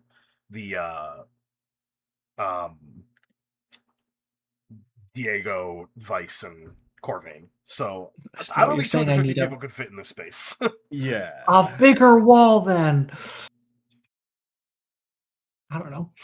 If we're clearing out the mill house and the windmill. Would the windmill alone hold all, not all obviously, because we need to put some of the logs and stuff in the barn, but other supplies, would the windmill be able to hold most of that so that we can use the mill house for additional housing? Okay. With the basic supplies that have been brought along, man, it is a lot of fucking people to feed though. I'm gonna say no because do we also have to put all the supplies in there immediately? Sorry, go ahead. There's there are ships. That is true. You could leave. Yeah, that's true. You could leave stuff on the ship. It's a good point. You don't have to bring it all off the ships at the moment. Granted, again, it's the warships, and it's a very arduous process to move stuff from the warships to the land, right? So doing it, yeah, you could schedule it if you wanted to. Sort of make a schedule as things are cleared out and then bring supplies off. You could do that if you wanted to. Oh my god, Thess is making a spreadsheet. Dude, I've got this. Oh, this is what I was built for. Sure. Yeah, so I think probably scheduling food and supply deliveries alongside corresponding dates of completion, scheduled in for like maintenance on the mill house and the windmill. Yeah. Okay. Right. And in that time, will also be scheduled like housing for clearing out. Yeah, this will work. This will work. Hopefully this is decent ambiance for what I'm looking for. Let's see. How many soldiers are there? 200, roughly. 200. Rough number, yeah. And there's about 50 civilians. Yes. Yep. So there's basically 4 soldiers to every civilian. How many warships do we have 3 available? 3. How many? I mean, the scout ships. The scout ships can technically, like land on the shore. They're small enough that they won't like get damaged by landing them on the shore. If you wanted to use that to your disposal in some way, it is possible. But the warships themselves can't get close enough. How shitty are the scout ships? Define shitty. Are they well made? Are they well cared for? Are they just small ships? No, they're well maintained. They are small, but they're well maintained. They're like honestly, if I'm being totally honest, they're like a third of the size of the warships. The warships are massive. And correct me wrong, just have 3 ships out on the lake, use the scout ships as ferrying in between, and have 3 shifts of workers. So there's essentially 1 shift goes out, or 2 shifts of workers at a time. So you have people working from, 8 to 4, and then 4 to 12, and just all throughout. Rather than having everyone stored.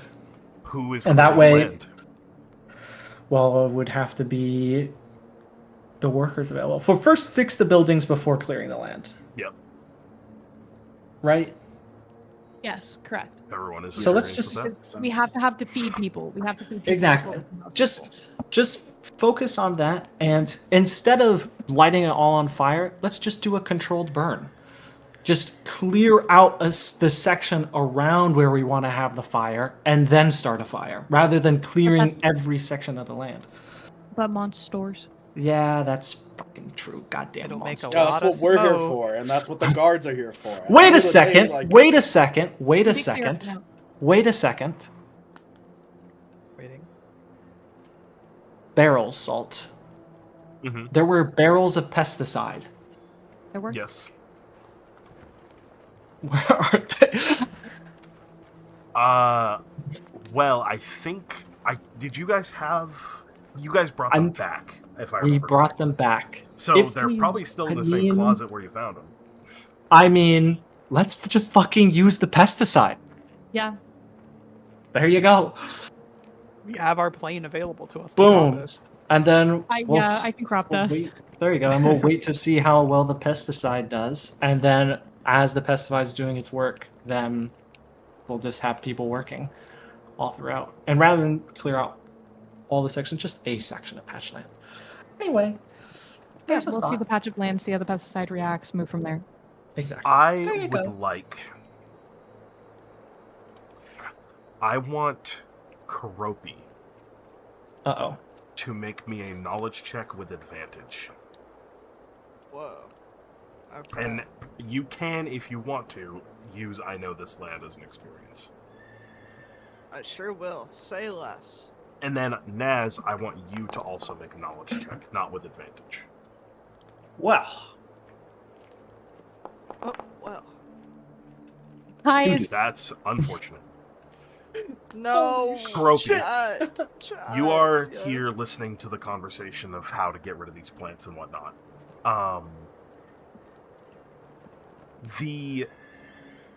You would know these are not normal plants by any means. These are plants that grow in the dark. And you do not have an exact idea of how this strange mixture of what is supposed to be pesticide, to your knowledge, is going to react with these plants. You would know that when you use pesticide on a plant, it doesn't kill the plant.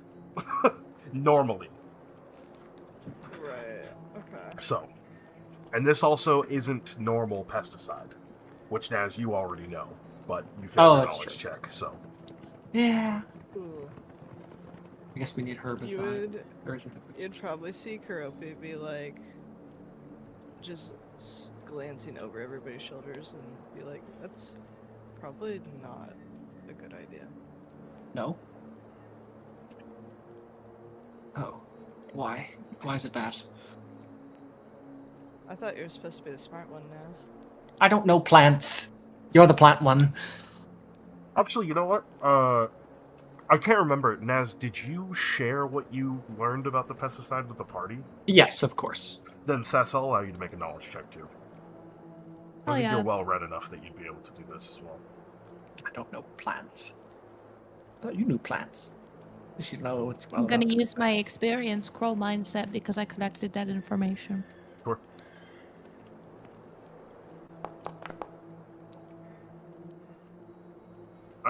That is much better. There's nephrite in this. Oh shit! And you don't know how nephrite's going to react with plants that aren't normal plants. This is not just regular pesticide. This is magical pesticide. I think best does It definitely has at a surface level, it has a primary effect of pesticide. But there's definitely secondary things that this could do that you don't know. Thess would look to Karopi and then look to Naz. Naz, Yes. do you recall the components of this pesticide? I believe there was nephrite in it. Mm-hmm. And these I plants are not normal plants. See what you're saying. I can Right. see how it's just a bad idea now. Archaeochemical reaction. Okay, that's fair. So what I say is why don't I get a little sample, and then I pop on over to a friend and ask about the properties and the best way to clear it, and maybe we rent out that nice knife that kills plants again. I mean, that would be an easy solution, but I don't want you to have to sell any part of yourself.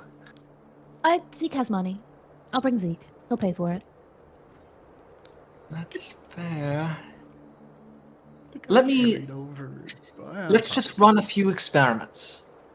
Just to see maybe there's something that can easily kill these plants that we're just not thinking about. Before we just try and buy our problem away. Well, there's the issue of civilians at hand right now, and the primary goal, regardless of how long experiments should take, if it's a proper experiment, it'll take too long. We still need to fix the mill. The barn. We can't do that. But these plans are running congruently. And if they are running congruently, we need to finish them at the same time. Hello. So, I realized you couldn't see. I'm just gonna go grab Zeke, and we're gonna go, and then I'm gonna pop back, and we'll figure it out. All right. Very well. She'd pat him on the shoulder. Zeke! Okay. We're gonna pan away. While he's still sitting at the table with everyone else. What? We're gonna pan away for a moment. Mel, when you all arrived here, an order from Diego was given for you guys to scout the place as the Reclaimers also made their way to the main farmhouse area. So you kind of had the chance to get your bearings of this area as well. You were already given a cursory idea of sort of the layout of the place. There is, you can kind of see it on the map if you open your navigation tabs and go to south of the Severed Range. I don't know if you took a look at that or not. Yes. But you can kind of get an idea of what the layout of Murphy Farm is. So you basically, you and a couple of other scouts would have had the job of basically going around the entire edge of the property and basically surveying, making sure that there's nothing, like no tracks or anything that have changed in the recent sort of week or so. And then also had the opportunity to sort of get inside some of these buildings and sort of see and just kind of familiarize yourself with the place. You are aware that while you're doing this, there's a meeting happening between the Reclaimers and the three sort of head individuals, Corvain, Vice, and Diego, as to sort of how to proceed. Is there anything specific you'd like to do during this time as you are sort of scouting through the property and sort of making sure that nothing is moved in while you've been gone? And also your first real experience on the mainland, which I should preface, again, it is pitch black, it is darkness, there is no sunlight.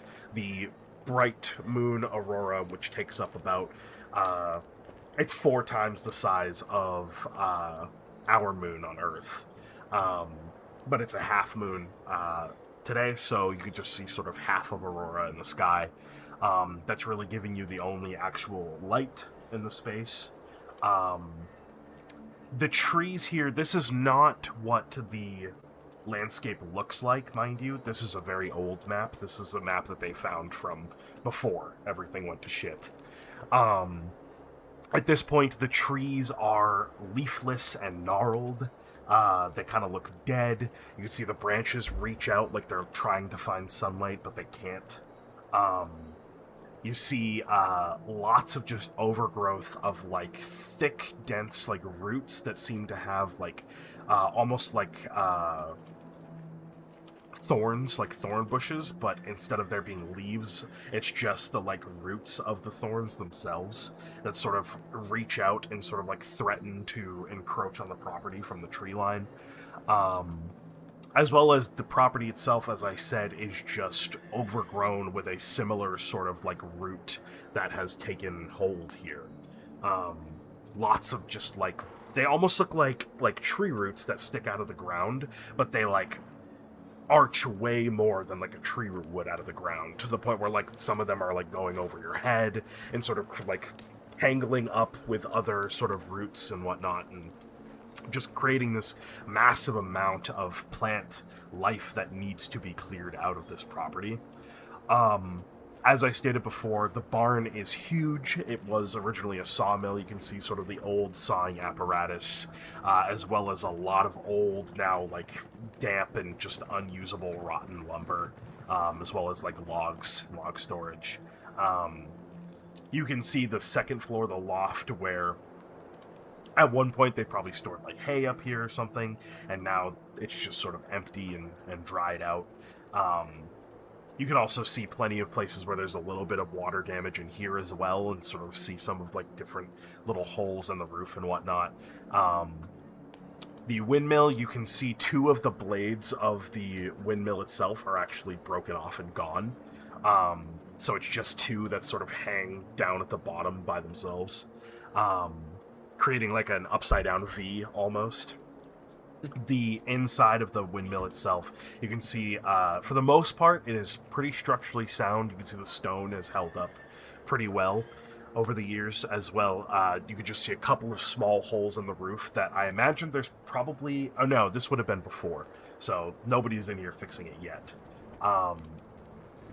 Eventually, you would do a cursory check of the mill house as well, just getting yourself familiar. You can see that the right half of the building, so if you're looking at it on the map, the right half of the building is like completely caved in. And so it's really only the left half of the building that's still usable. As well as the water wheel is broken. The mechanism that causes the water wheel to turn is not turning, it's like locked up. The water wheel is still kind of intact, those pieces of it kind of missing in spots, but for the most part it's still intact, just not moving. As well as a little dock that sort of connects the mill house to the lake itself, in which you're familiar with. This is where the reclaimers usually got dropped off last time. And then the two large farmhouses and the stable, which is sort of the only place that is still kind of cleared out. In addition, there are thin pathways that connect these four main like buildings on the property. But they are sort of like, you kind of have to hunch down a little bit because the pathways are low to the ground, and the overgrowth like grows over the pathway, over the top of it, and creates like a bit of like a tunnel from place to place. Yeah, that's the cursory idea of layout of Murphy Farm. Is there anything you'd like to do with any of that information?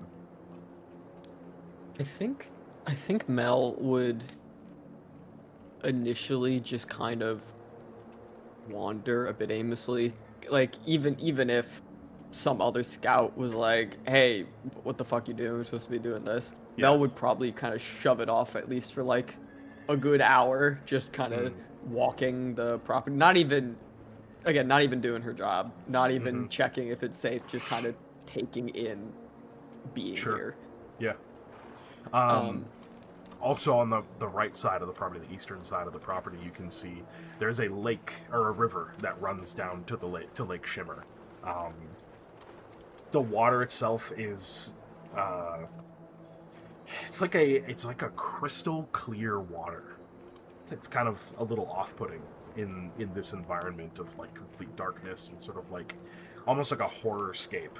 Having such crystal clear water is like, I don't know, just something weird about it. You expect it to be sort of brackish and brown or almost like black, but it's perfectly clear. Yeah.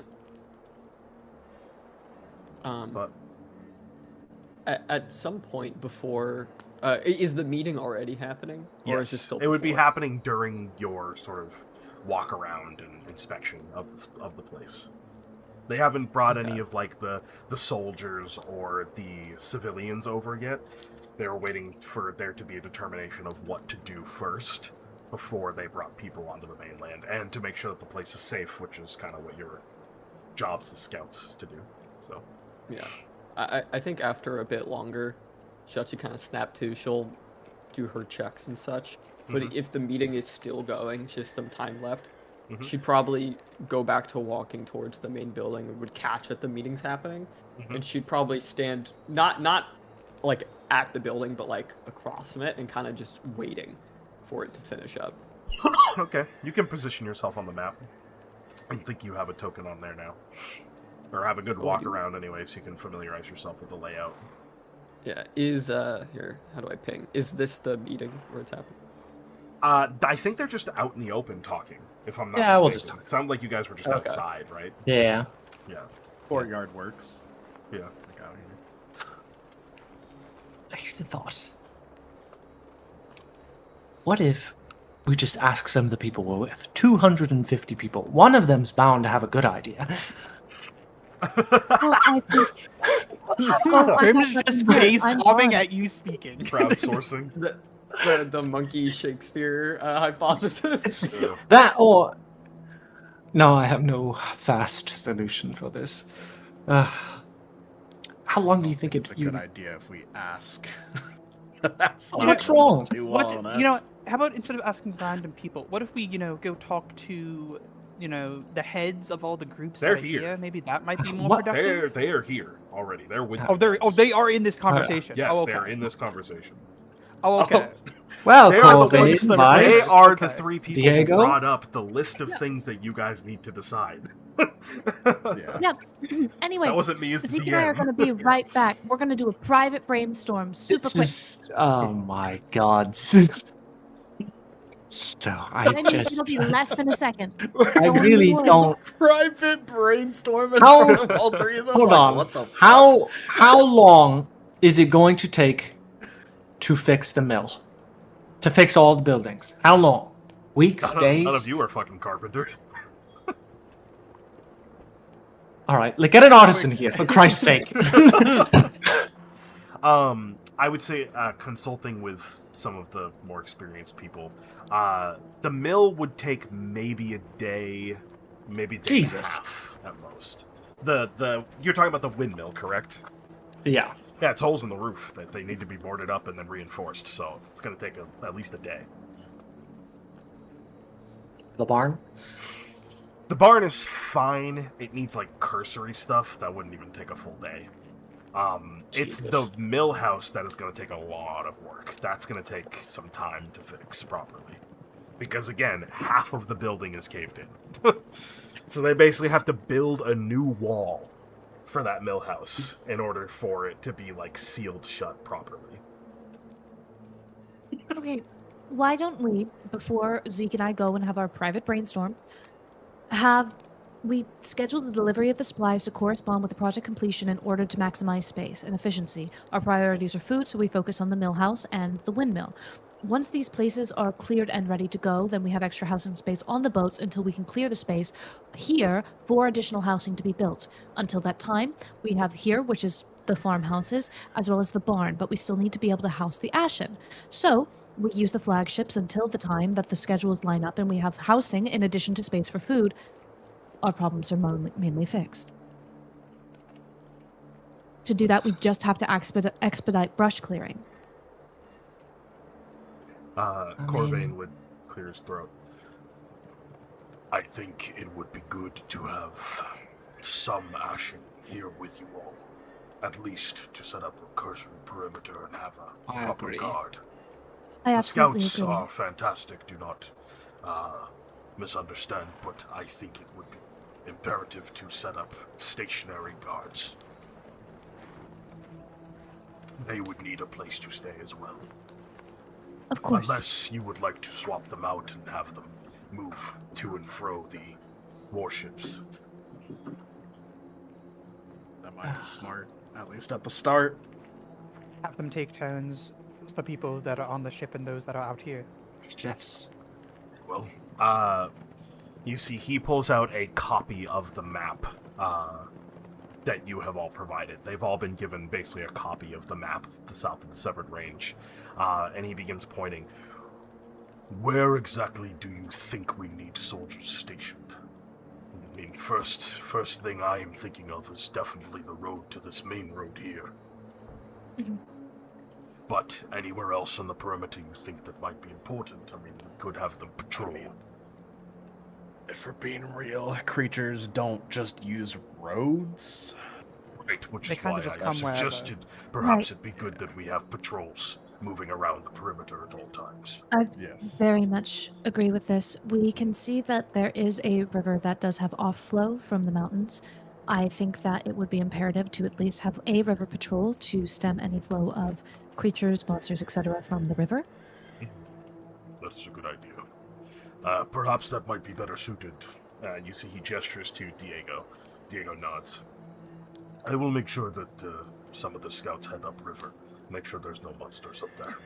Or anything polluting Perfect. the water. That being said, we should also eventually get the water wheel repaired, so that way we have not only clean water, but some energy. The windmill will solve part of that problem, but not all of it. So eventually, I do believe we should have guards stationed, probably near the wheelhouse as well. Or the mill house, rather. Would you like guards here as well? Stationed here at the farmhouses?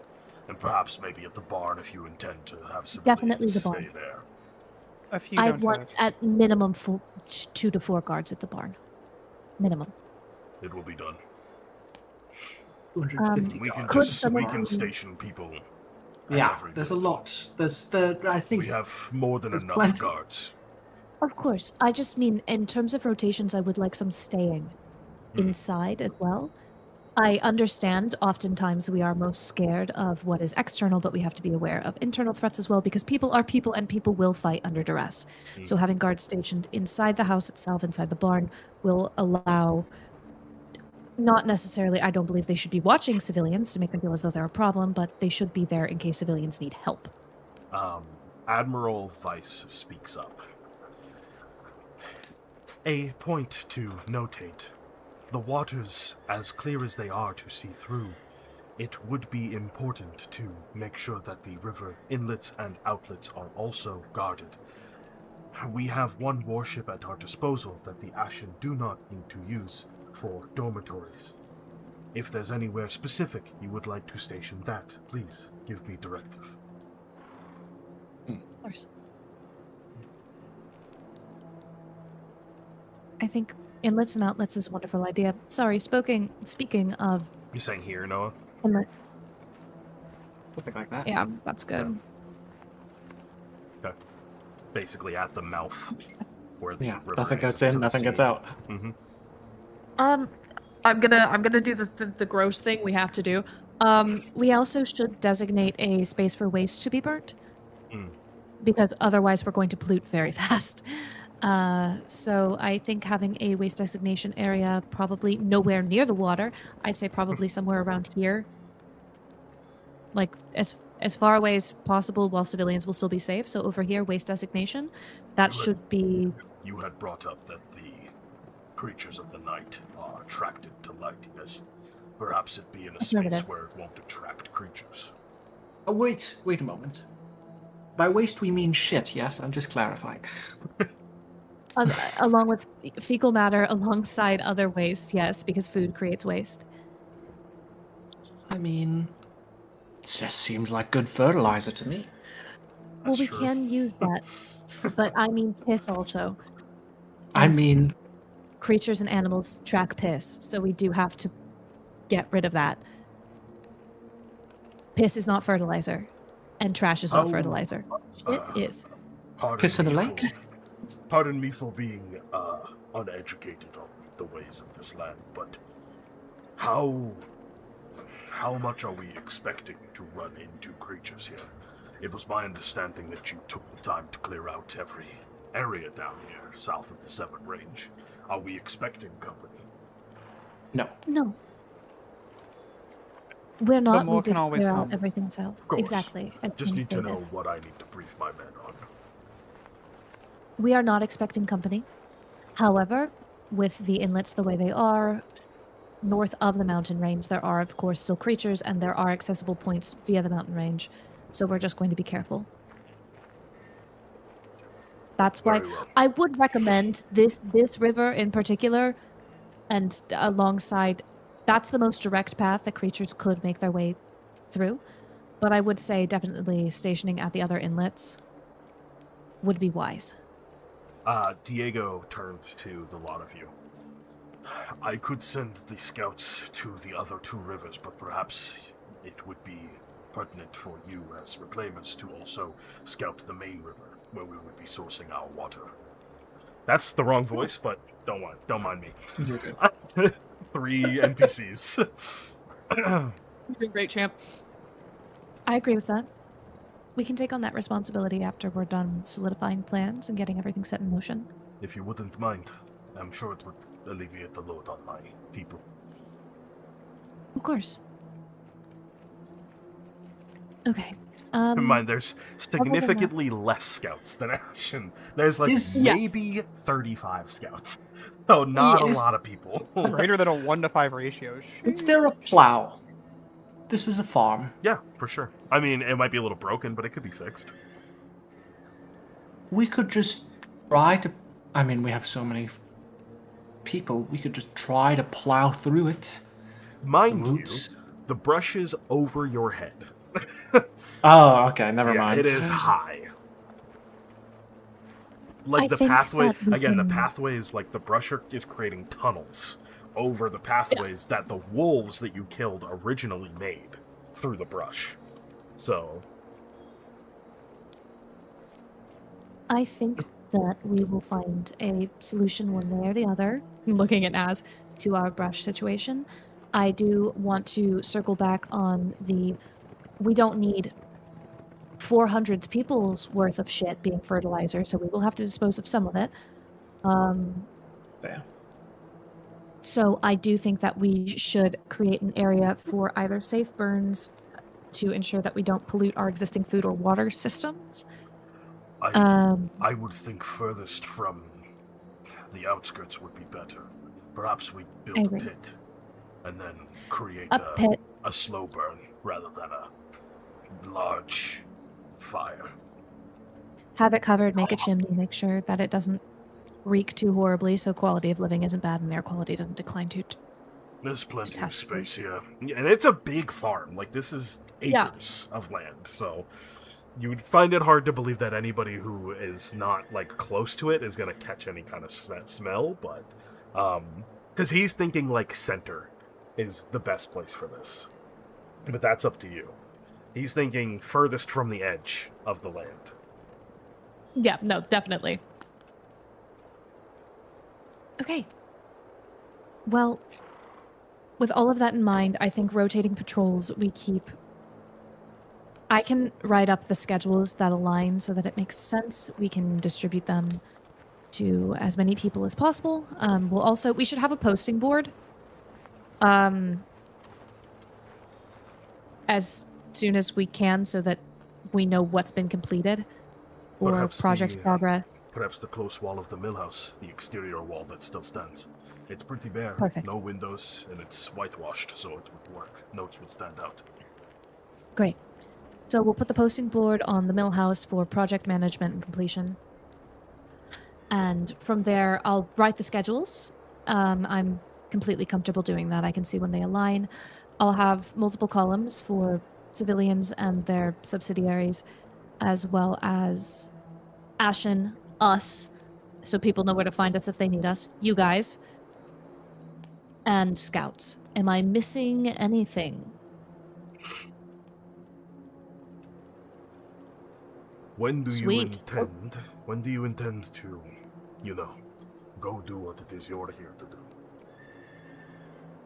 I would say once housing is solidified.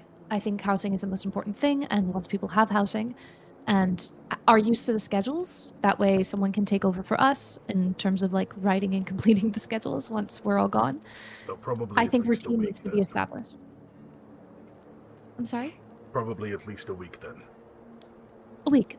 I think a week is perfectly fine. People need to establish rapport with one another and need to establish routine. That's the most important part so that morale doesn't drop. We can go from there, but for now I think we have a decent plan, and I'm going to go grab Zeke now so that we can discuss the brush issue. See, they all nod. Great. Is there anything else you need from us? Because if not, I'm going to go give my orders. As I think we all have orders to give. There's a few more things we should talk about, but Tess can go do her brainstorming session with Zeke while we finish our discussion. Thank you. You will. So Tess and Zeke wander off. We're gonna take care of that because they're only gonna be gone for like 3 or 4 seconds. So. Yep. Well, they gotta walk suspiciously behind a building and let no one see it. Yeah. That's true. It's the least suspicious thing possible. Building, We're gonna going just talk and look, we got we're the going exact to the building. thing we need. we go in this building down here. A mystery mouse Gatool. Yeah. Mystery I think Mouse it's Gatool is very very purposeful real. that she took Zeke because she's like, don't worry, they're just gonna probably think we're kissing. So. Maybe. Actually heard what you do with Naz. Oh my God. I'm not gonna move to a separate channel. I think Everyone knows. everyone knows Featherton and knows the Featherton is a thing, except Delilah, but Delilah will find out. That's so fine. Yeah. Alright, so you pull Zeke aside, whisk away, and you find yourself landing within the gift shop. Featherton in the process of right now she's definitely no, she's probably reading right now, not transcribing. But you see she closes the book as you enter, peering over her glasses. Hello. Long time no see. Hi. She floats the book over to the countertop. How can I be of service? Zeke, good to see you. About See you again. As you might know, because I wrote it, we're currently in the mainland trying to devise a solution to a brush problem. I brought a little sample. Mm-hmm. You brought a sample of the brush. Yes. Okay. I thought you brought a sample of the pesticide. You brought a sample of the brush. I mean, I have both. Okay, fair enough. But we're trying to get rid of this, and holds up the brush. We have this, holds up the pesticide, but I'm thinking that might cause an adverse reaction. I'm not really sure. This is magical, and I am not familiar with it. You bring it up to the counter, I presume. Yeah. Well, if it's information you want, you know the price. If you just want me to inspect these 2 things and tell you what they are, it wouldn't be more than maybe a couple handfuls. Say 2 handfuls price. Mm-hmm. Need more than that? Looking at it like... That's just slowly turns back to the. I have no money. I know. Is it okay if we keep a running tab? Just in case we need more? Sure, you provide the 2 handfuls now, and then if you need more information, you pay for more information. I just... he lifts up a whole bag. I don't have it split up, so he just puts one bag on there. Just says, Watch fine, this. you You see she takes the bag and pours out a handful from the bag. I have a handful now. I'm keeping the bag on there in case we need it. You could just take the bag and turn it into 10 handfuls. It's not the end of the I world. actually didn't know the conversion rate, so... It's 1 to 10. And also, because it's all the same coin, you don't have to worry about having separate coin. There's no change. Alright. You just dump the bag out, and now you have 10 handfuls. Sounds good. The nice thing about Daggerheart. Yeah. Okay. So you pay 2 handfuls? Alright. She begins an inspection process. You see the white runic lettering wraps around the 2 objects provided. There's a couple minutes that maybe go by, before eventually the runic language recedes back into her fingers. Alright, which one do you want to know about first? The brush, preferably, because it's our main priority. It doesn't exactly have a name, so I suppose you can call it whatever you want. Obviously, it's effectively Thornbrush. It has been adapted to grow in the dark, and it grows like a weed. It is going to make any land that it populates rather hard to, what's the word? It makes the land rather infertile, because it's so, you see she takes her fingers and sort of squishes it, and it's firm to the touch, like bark or like a stem of a bush, effectively. But it also has a little bit of give to it, and it's really like wet. Like it's sapping the moisture from the land. In addition to that, these will hurt. You see she points to the like thorns that are on the brush itself. I imagine you're interested in knowing how to eradicate it by the sounds of it. Fire, blatant regular fire, is not going to work. It's far too wet. You would need something a bit more potent than that, you know, something like alchemist fire or something of that sort. It's going to really burn hot. Problem with burning hot, it burns bright, right? So that's kind of what you're trying to avoid. Your best bet is to try to unroot it. Start at the base and purposely pull it out as best as you can. If that's an option, and if it's not, then cutting them at the stem and just kind of tilling up the ground would be your best option. It's a very arduous process, but it's probably going to be the best option you have. And dispose of them far from wherever you intend to put a farm. Because if they're left where they are, then they're going to grow and spread like weeds, as I said. So, this substance, however, may be of use to you.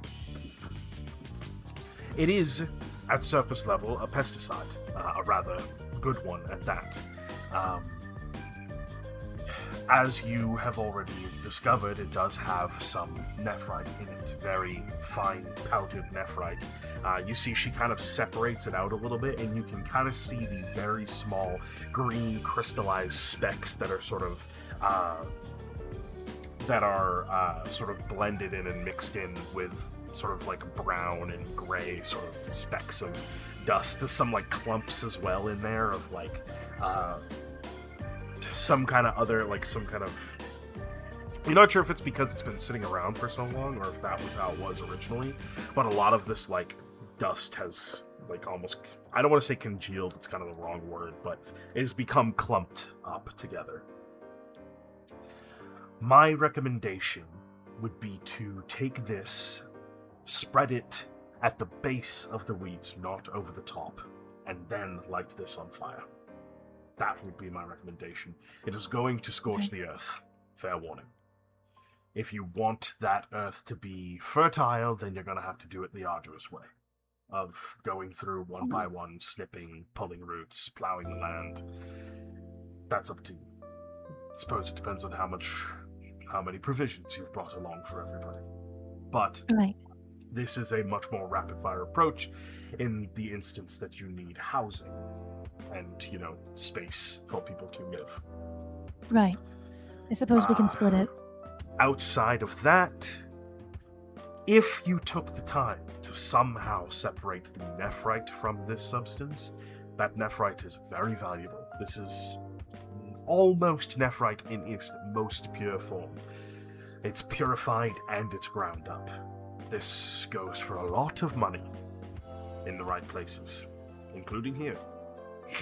But it combined all together with this pesticide-like substance is going to deprecate its value significantly because, well, it's not just pure nephrite, is it?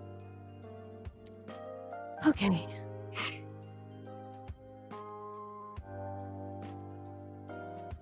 Okay. This is all really good to know. I'm going to be so honest. Do you have any other magical plant killing knives that could just kill the weeds, or? I still have the same one. If you if the I don't weeds, think we so really these need it though. these are weeds, so they would tangle. If we just hit the most tangled part of the root, how many would that kill? This knife kills them down to the root, so if many of them are interconnected, I'm assuming it would kill the whole bunch. Oh, that's so good. Seek, that's so good. How much for it on loan again? I don't remember what she charged last time. It was like 2 handfuls, dude. It wasn't that much because Thess was broke. Yeah, it wasn't much. Yeah, I'm gonna say to loan it 3 handfuls. Something like that. And Sounds so, right. again, we're gonna have to, for the people that don't know what's going on back there, how are we gonna explain how we got this thing, and then mysteriously don't have it again when we give it You're back? right. Well, how much is it to buy? To purchase, you're probably going Yeah. to... I would say it would run you 2.5 bags. Fuck. Okay. Okay. Just to clarify again, because I it's been a while since the last time we had it. It kills any plant, basically. Correct. Any plant-based organism, yes. Where are we going next, Thess? Oh. Oh yeah. An overgrown swamp. Yeah. We should probably have that. Grudgingly. If you're looking to buy, that would put your grand total for today, information and knife included, at 2 bags and 7 handfuls. We're given 2 handfuls, so 2 bags and 5 handfuls. In addition to the other 2, correct? Yeah, I've already. I've already. Just make Prep give you more money because this isn't fair. This is for the group, so you shouldn't be the one paying for this. Keep a running tally of the total, and then we can. Why? Okay. It's fine. It's fine. Featherton holds out what it is. her open palm. You see there's almost like a small little tornado of white runic magic, and then you see the once again the familiar sort of sai-shaped knife begins to hover above her hand as it slowly, gently comes down to her claw, and she places it on the countertop for you once payment is provided. It is yours to keep. Thank you, Featherton. Do not forget, I buy magic items as well, were you ever to want to sell that back. Obviously not at the same value you purchased it for, but nonetheless you could still get some of your money back should you decide you do not need it anymore. Thank you. Part of me feels like that is a very, very worthwhile investment. Honestly, yes, I think this was a really good idea. Thank you, Featherton. Of course. Is there anything else you need from me? No, you're feeling okay after everything? Of course. I mean, it's been Okay, a number of days, so I just wanted to check. yes, perfectly fine. Big thumbs up. Also, when you get the chance, I would love to talk to Mr. Krieger for me. If you could bring him in at some point, whenever, no rush. Oh, sure. I can bring him in. Fantastic. Perfect. Okay, thank you, Featherton. Of course. All right, you two head back, I presume? Mm-hmm. All right. Yeah. See you later. All right, you head back, rounding the corner back outside of the house, I presume. Yep. In the meantime, Can we go back instantaneously? Yeah, that's kind of up What to you if- guys. Yeah, What that's if we that's took maybe a the little ship sails suspicious. off and covered it so that way maybe... we have something more important to discuss. Sorry, what? Well, there's the matter of fact that since we are now one of the heads of this mission, I think it's more important that we discuss the fact that we will be needing reports about everything that's going on here while we're away. I think that's important, something we should be receiving from these three here. Would you disagree? Naturally. No, that's not bad. I assume a scout can go about. Yeah. It was already the intent. Well, granted, I'm not sure. He gestures to Diego. I would prefer not to be sending scouts out into where you're expeditioning, if that's what you're insinuating. I would not. No, I'm just insinuating just general reports of what you guys are up to while we're gone, just any updates, any important information. And I would like, from each of you, an example of what your reports generally look like. Just give like what your last major mission was, and that'll be something for us to look at. Just give us like one or two copies. You see two of them who govern forces that pretty much never leave the island, have no idea what that would look like.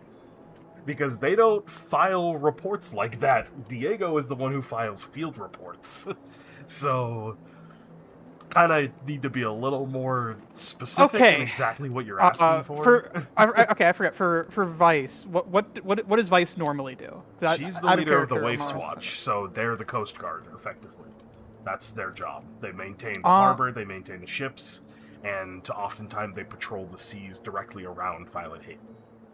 Okay, so for you, points of advice, I'm going to need an example of like how you would document any reports of something you would see in the ocean, or anything on the shore that you would need to report, like to the council, for example.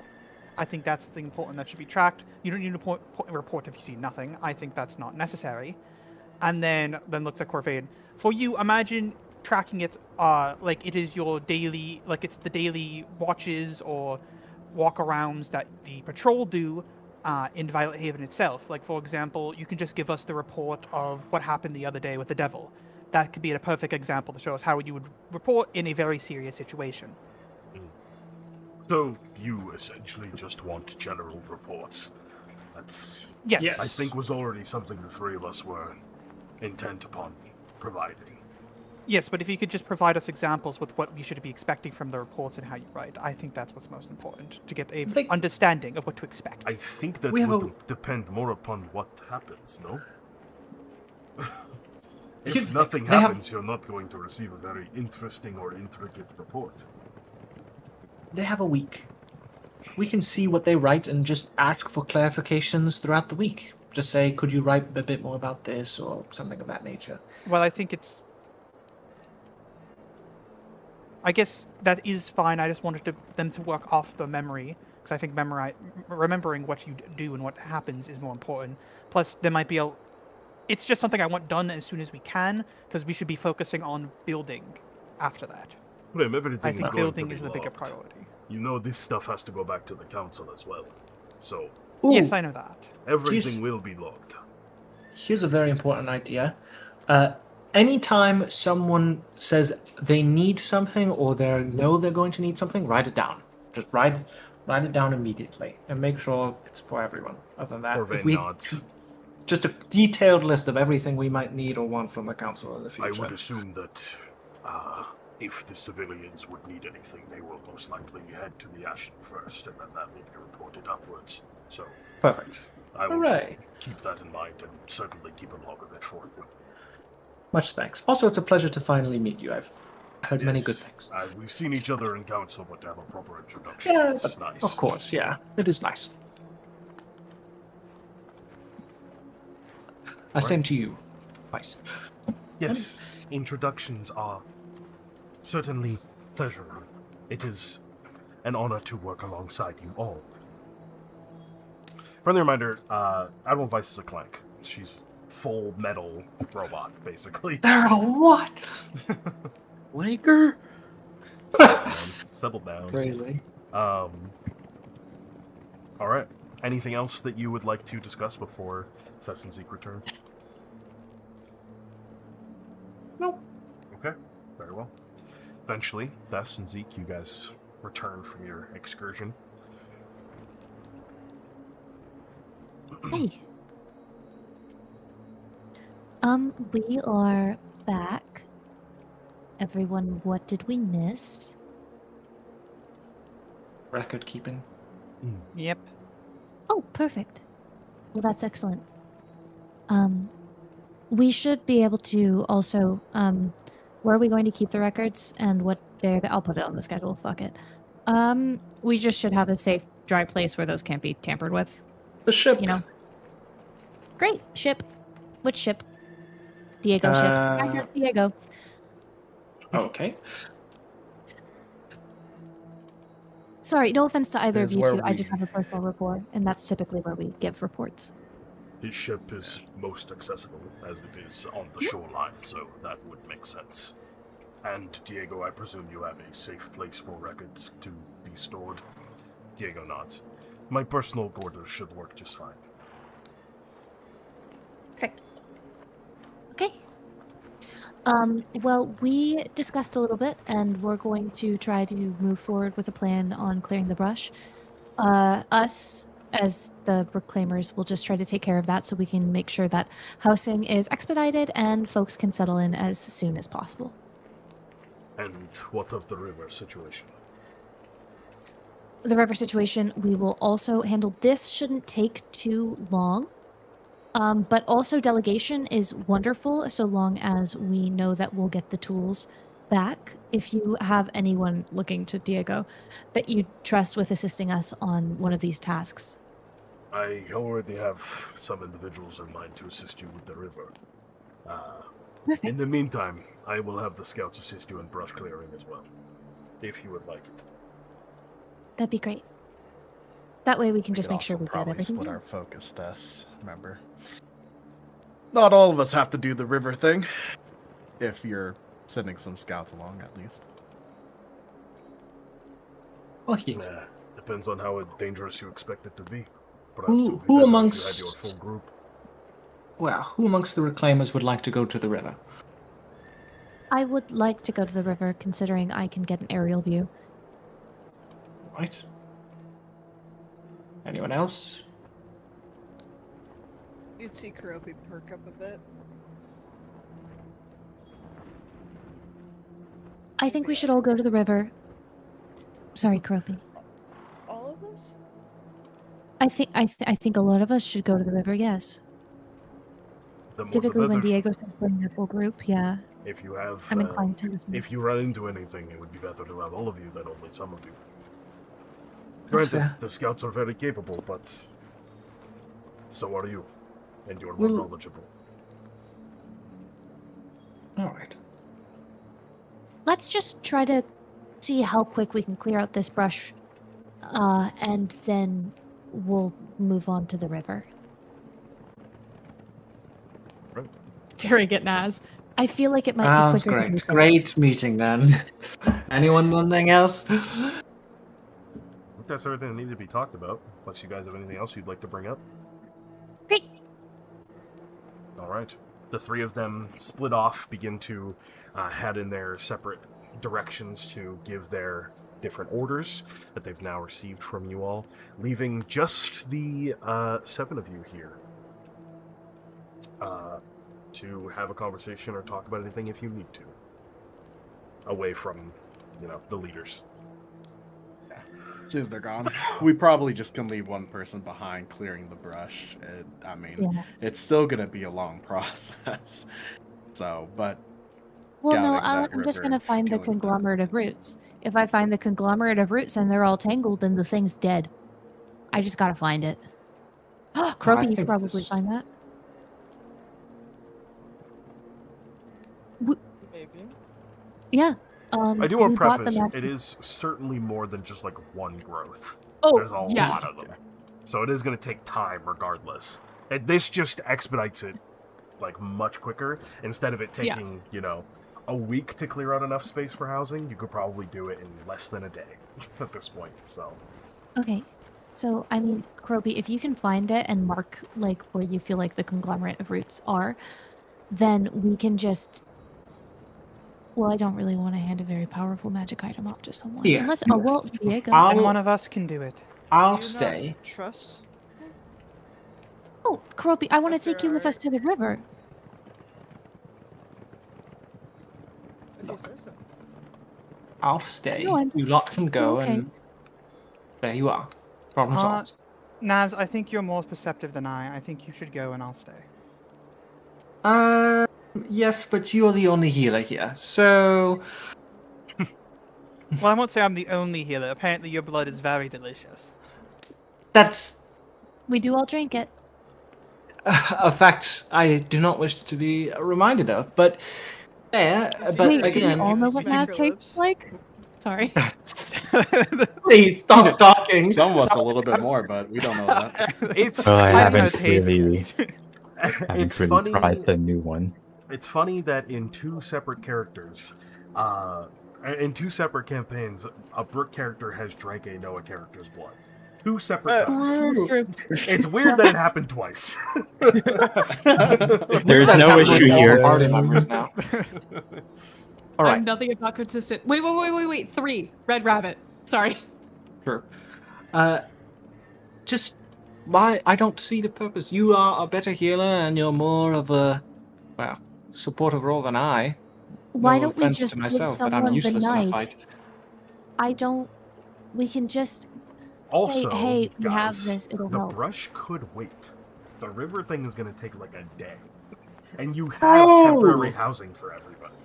You don't have to. Okay, do it let's just right go to the now. river. I'm Let's just go to the saying, river. You know, I get the We're idea so- of wanting to get it done, but it doesn't have to be done. There's no time. We're so limit. divide and Very conquer fair. right now. We're in a I divide also and conquer do not mindset. want to give up that item to anybody that is not in our group. Yeah. I'm just gonna be honest. Yeah. Oh, also Zeke paid for it, and if everyone wants to chip in a little bit, if they can, to pay him back, that'd be great. Yeah. It's totally Okay. fine. I will How pay you much back was once I it? get out of the act. It's. I don't need to be paid back. It was 2.5 bags. Um, fuck, what's that divided by? And a half what? I don't need to be 7? paid back. It's fine. It'll be useful for us here and where we're going, Please give him money. and probably in the future too. Rex just shrugs. If Zeke says so. 7 is the It's like, I ain't worst. got no money anyways. So for real. Guys, trying to divide that number by 7 is not working out well. Especially Well, if you're everybody in the civilians. party has money anyway, so Yeah. half y'all To are be broke. clear, I have no money. I'm broke. So City, I'm calling us out like that, man. Just saying. You say 2.5 bags or 3.5? 2.5 bags.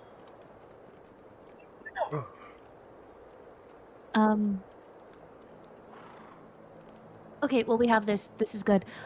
Let's just, I guess, do this later. We'll go to the river. Let's talk to Diego about grabbing some of those scouts, I guess. Good job, team. We even need any of them if we're all going? I mean, I would feel comfortable. Also, you know, it's a morale thing where they get to spend time with us and see that we're people because we're taking a leadership position. Fair. It's good for them to see that I we're don't know, competent. last time I and they can trusted rest. morale thing, it didn't go well. So. This is, well, You see this is throwing off a little bit. Let's not talk about that. I had to say it. well, this Meanwhile, this is real. while you guys are wrapping up this conversation, Diego approaches you, Mel, and kind of rounds up all the scouts, actually. Starts giving a description of exactly what you guys are going to be doing, which is scouting the 3 rivers that come from the Severed Range itself. As that sort of briefing wraps up, he pulls you to the side, Mel. Okay. I have something specific I want you to do. The Reclaimers are taking the Closer River. I trust you the most out of all of the people in my crew. You show the most promise. I want you to go with them. Is that something you could do?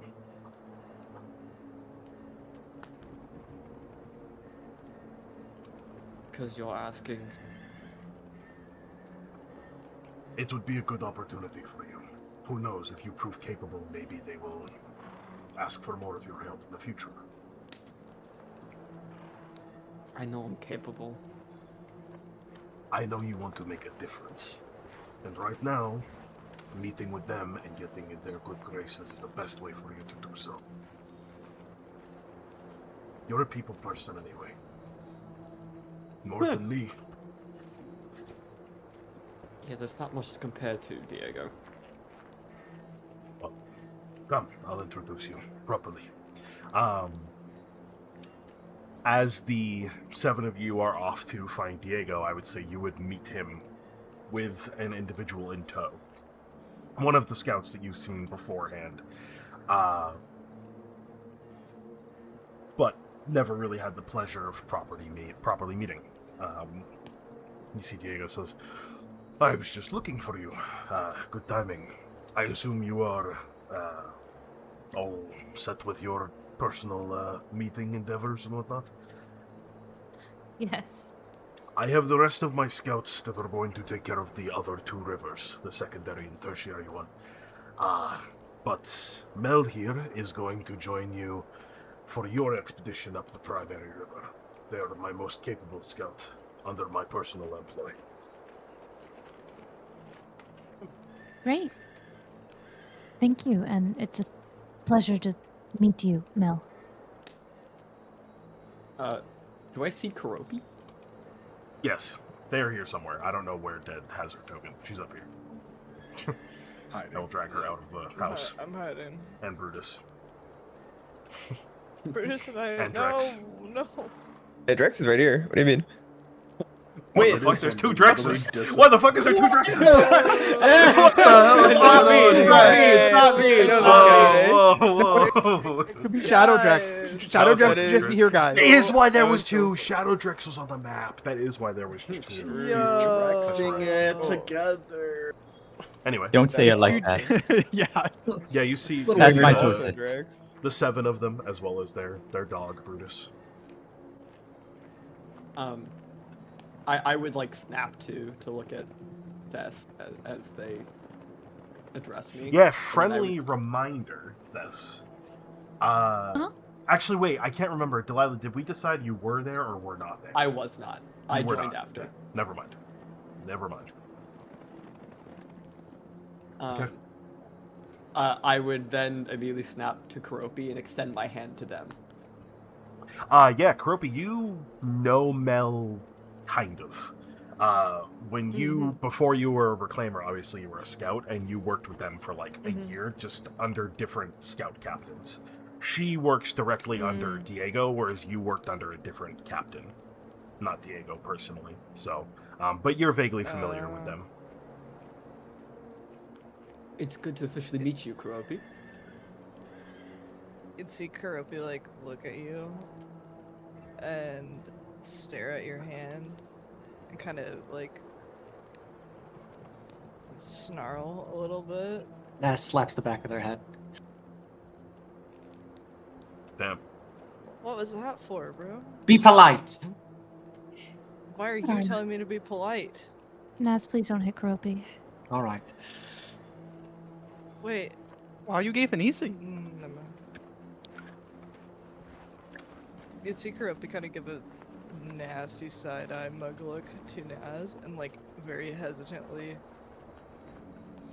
shake Mel's hand like very briefly and then try to like get as far as possible.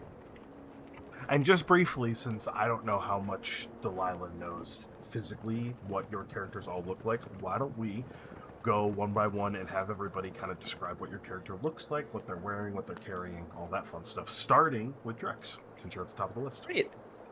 So I'll say, just so you know how Drex would greet you, Drex would look at you and say, Drex is looking forward to working with you. Notably, Drex, you'll notice, speaks in third person.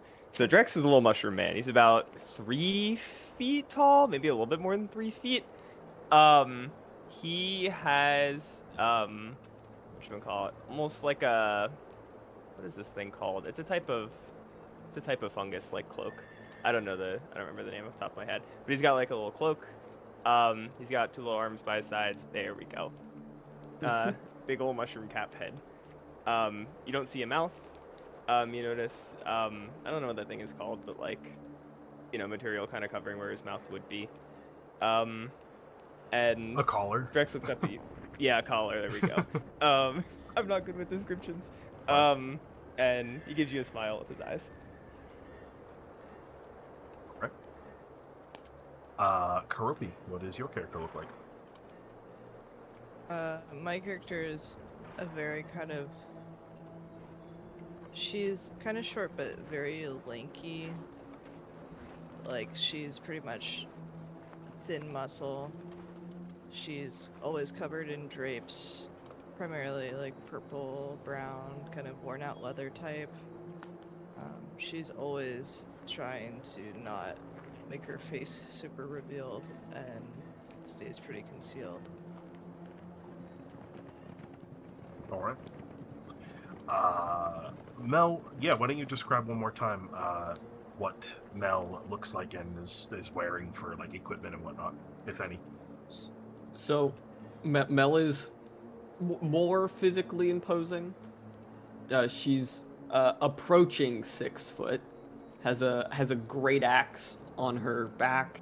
Like I said, she's very scruffy for a Qatari. Longer, kind of very unkempt hair. Kind of like a few healed cuts and such on her arms and on her face, and like missing like a little piece on one of her ears on the top of her head. And she doesn't wear armor. She is in plain clothes. Kind of like baggier pants, and probably closer to a tank top on. Okay. Perfect. Naz? Naz is long dark hair, usually tied in a ponytail, has dark brown eyes with bags, a long pale face, dark Inverness cape overcoat, long gloves, long socks, loafer shoes. He stands about 6 feet tall. He's got elven ears that are flat to the side of his head, and he oftentimes looks like he wants to be anywhere else. Okay, nice. Prim. Prim has a light purple skin, a darker purple hair color. Generally, is wearing very veil flowing outfit. They have horns on top of their head with gold stripes across them. They're wearing a ton of makeup on their face, and generally, they look like they have a calm disposition. But right now, they are seemingly slightly annoyed, but fine. Surveillance. Okay. You see, I think we settled on it was like, what is it, 6'6"? Somewhere up there, yeah. Yeah. 6'5", 6'6", something like that. Fawn man, bit muscular, seems to have medium length brown hair, 2 horns from top of their head, but one of them is broken. You seem to have those legs that end in hooves and also a bit of fur on their shoulders. You see that they're wearing, what is it? An archery breastplate armor. You see that they have the greaves, gauntlets, and probably the dumbest thing is that they aren't wearing the actual chest plates. And your weapon? Weapon seems to be a simple long sword, although there seems to be some form of red gemstone, maybe? That seems to be affixed to the hilt. Thess. Yeah, Thess is a fairly short woman. She's about 5'2" with kind of cream white hair that falls to her lower back and is wearing relatively nice clothing. She's corseted and clearly not a melee combatant. She's covered in what look to be arcane tattoos. Every inch of skin that you can see is probably covered in them, with the exception of her hands to her forearms, which are just completely red. She most notably has giant McFuckin wings attached to her back. And around her wrists, there are 2, well, almost not quite manacles, but clasps that look like something chained to them. but currently there is nothing chained to them.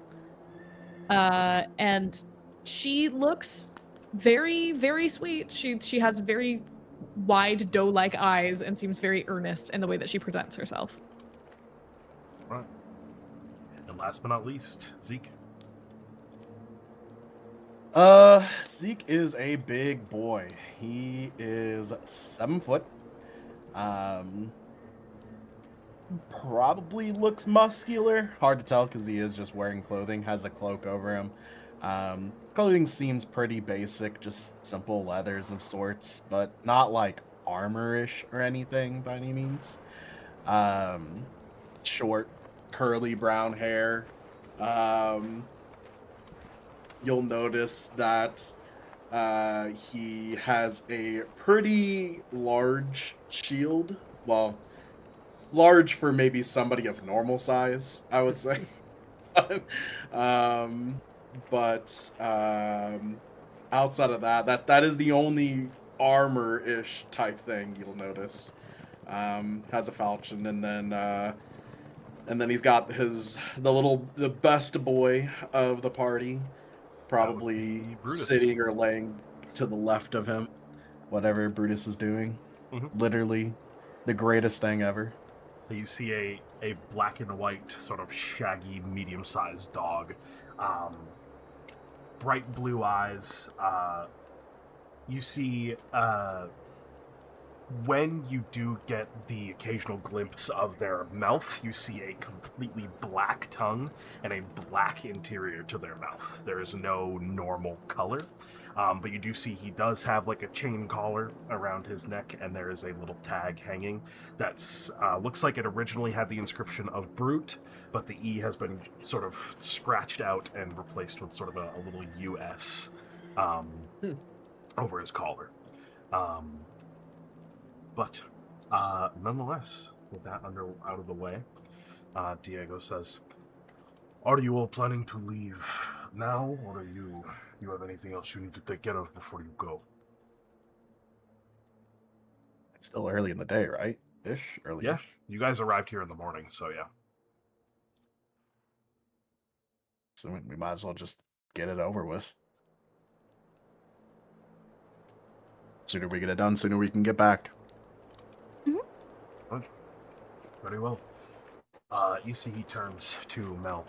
"Is there anything else you need from me before I go and attend to the rest of them?"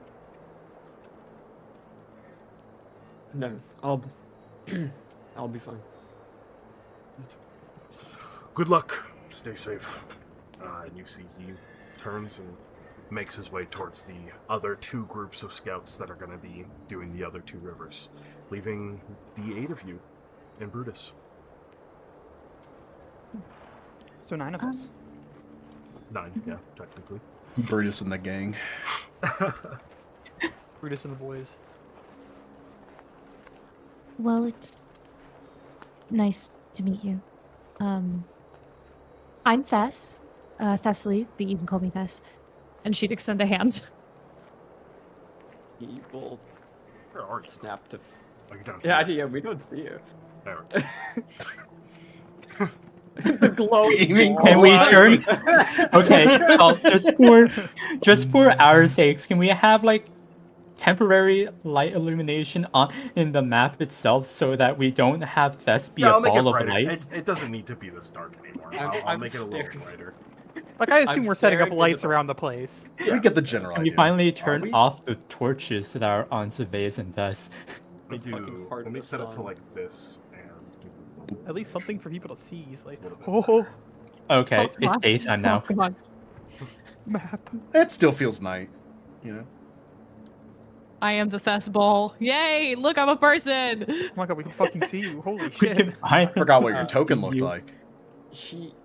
Did you say that Thess extended a hand? Yep. And she'll take it. It's a very firm but not rude grip. Probably calloused too, I would imagine. Some Oh. calluses. Very. Yeah. Mhm. Just like Papa. Give Yeah. it a Nice squeeze.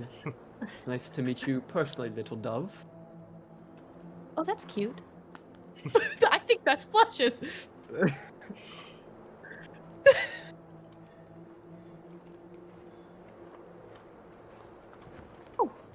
Yeah, yes. It's Wow. yeah. She'd let go and go back to crossing her arms. Okay. I am going to be frank, I already know most of you.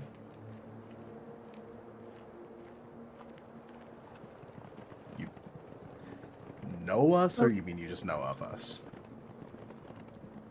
No more than I'd like. Concerning. Interesting. I'm part of the crew. Been helping you get here for the past little while.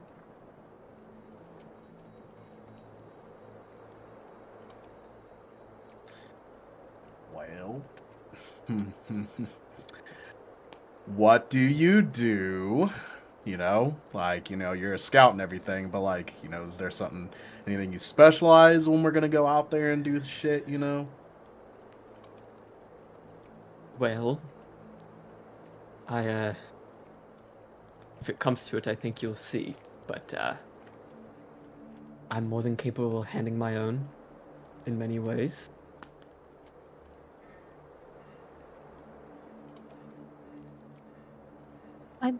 Oh, none of us were doubting that. I think we just wanted to know how we could, if something does happen, work around and support you on the field, because we also need to know how we don't want to fuck you over if you have like a thing. Her expression would actually soften a little bit. I'm normally on the front. Okay.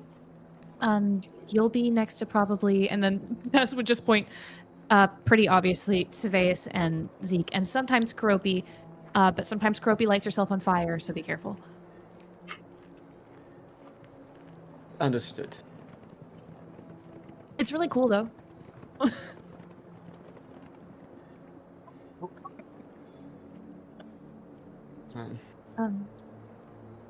And also sometimes Drex, I don't know where his token is. There he is. He's so If small. I see him. Drex He's is so not trying to little. hide. Drex would just give a little wave and say, Drex won't get in your way. I think 8 of you could fit underneath my legs. I didn't think you were gonna get in the way. Ness would give a thumbs up. My wingspan is actually quite large, but I don't usually have them out because you know how people are. Okay. That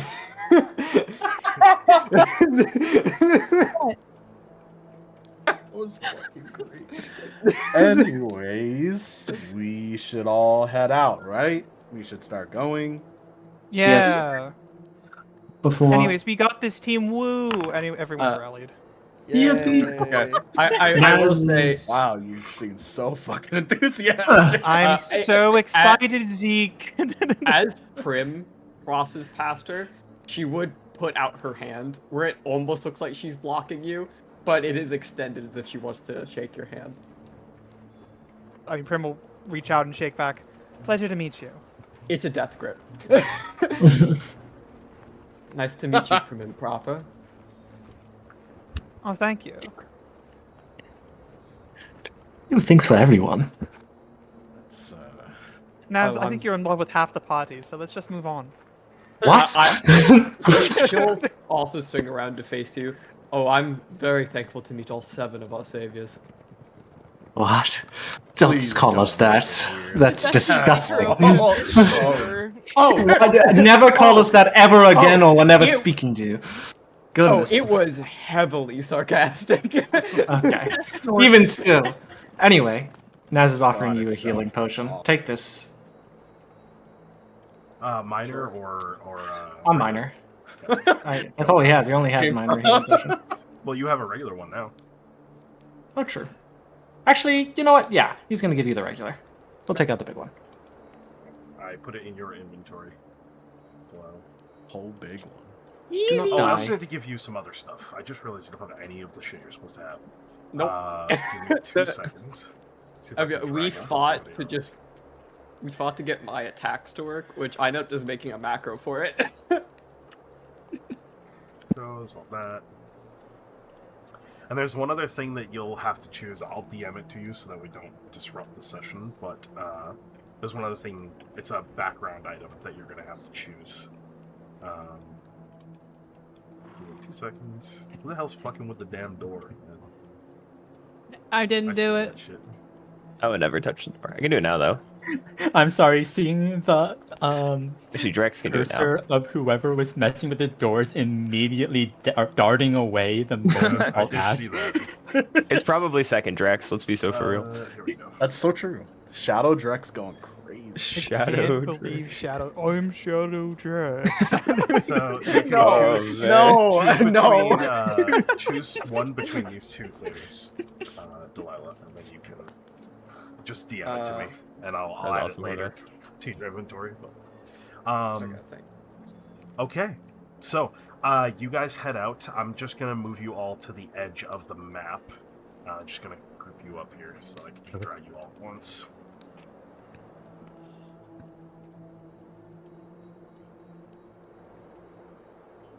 All right. Wee! So, with that, you guys are heading to the river.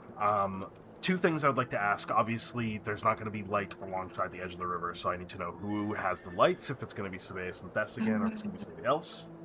And then, what is your marching order up the side of the river? And also, are you staying on this side, or are you going to cross over to the other side at some point? How large is the river? Crossing? At its thinnest point, probably a good, 30 feet, but it's shallow enough that you could move across. Your boots are going to get a little wet, but that's it.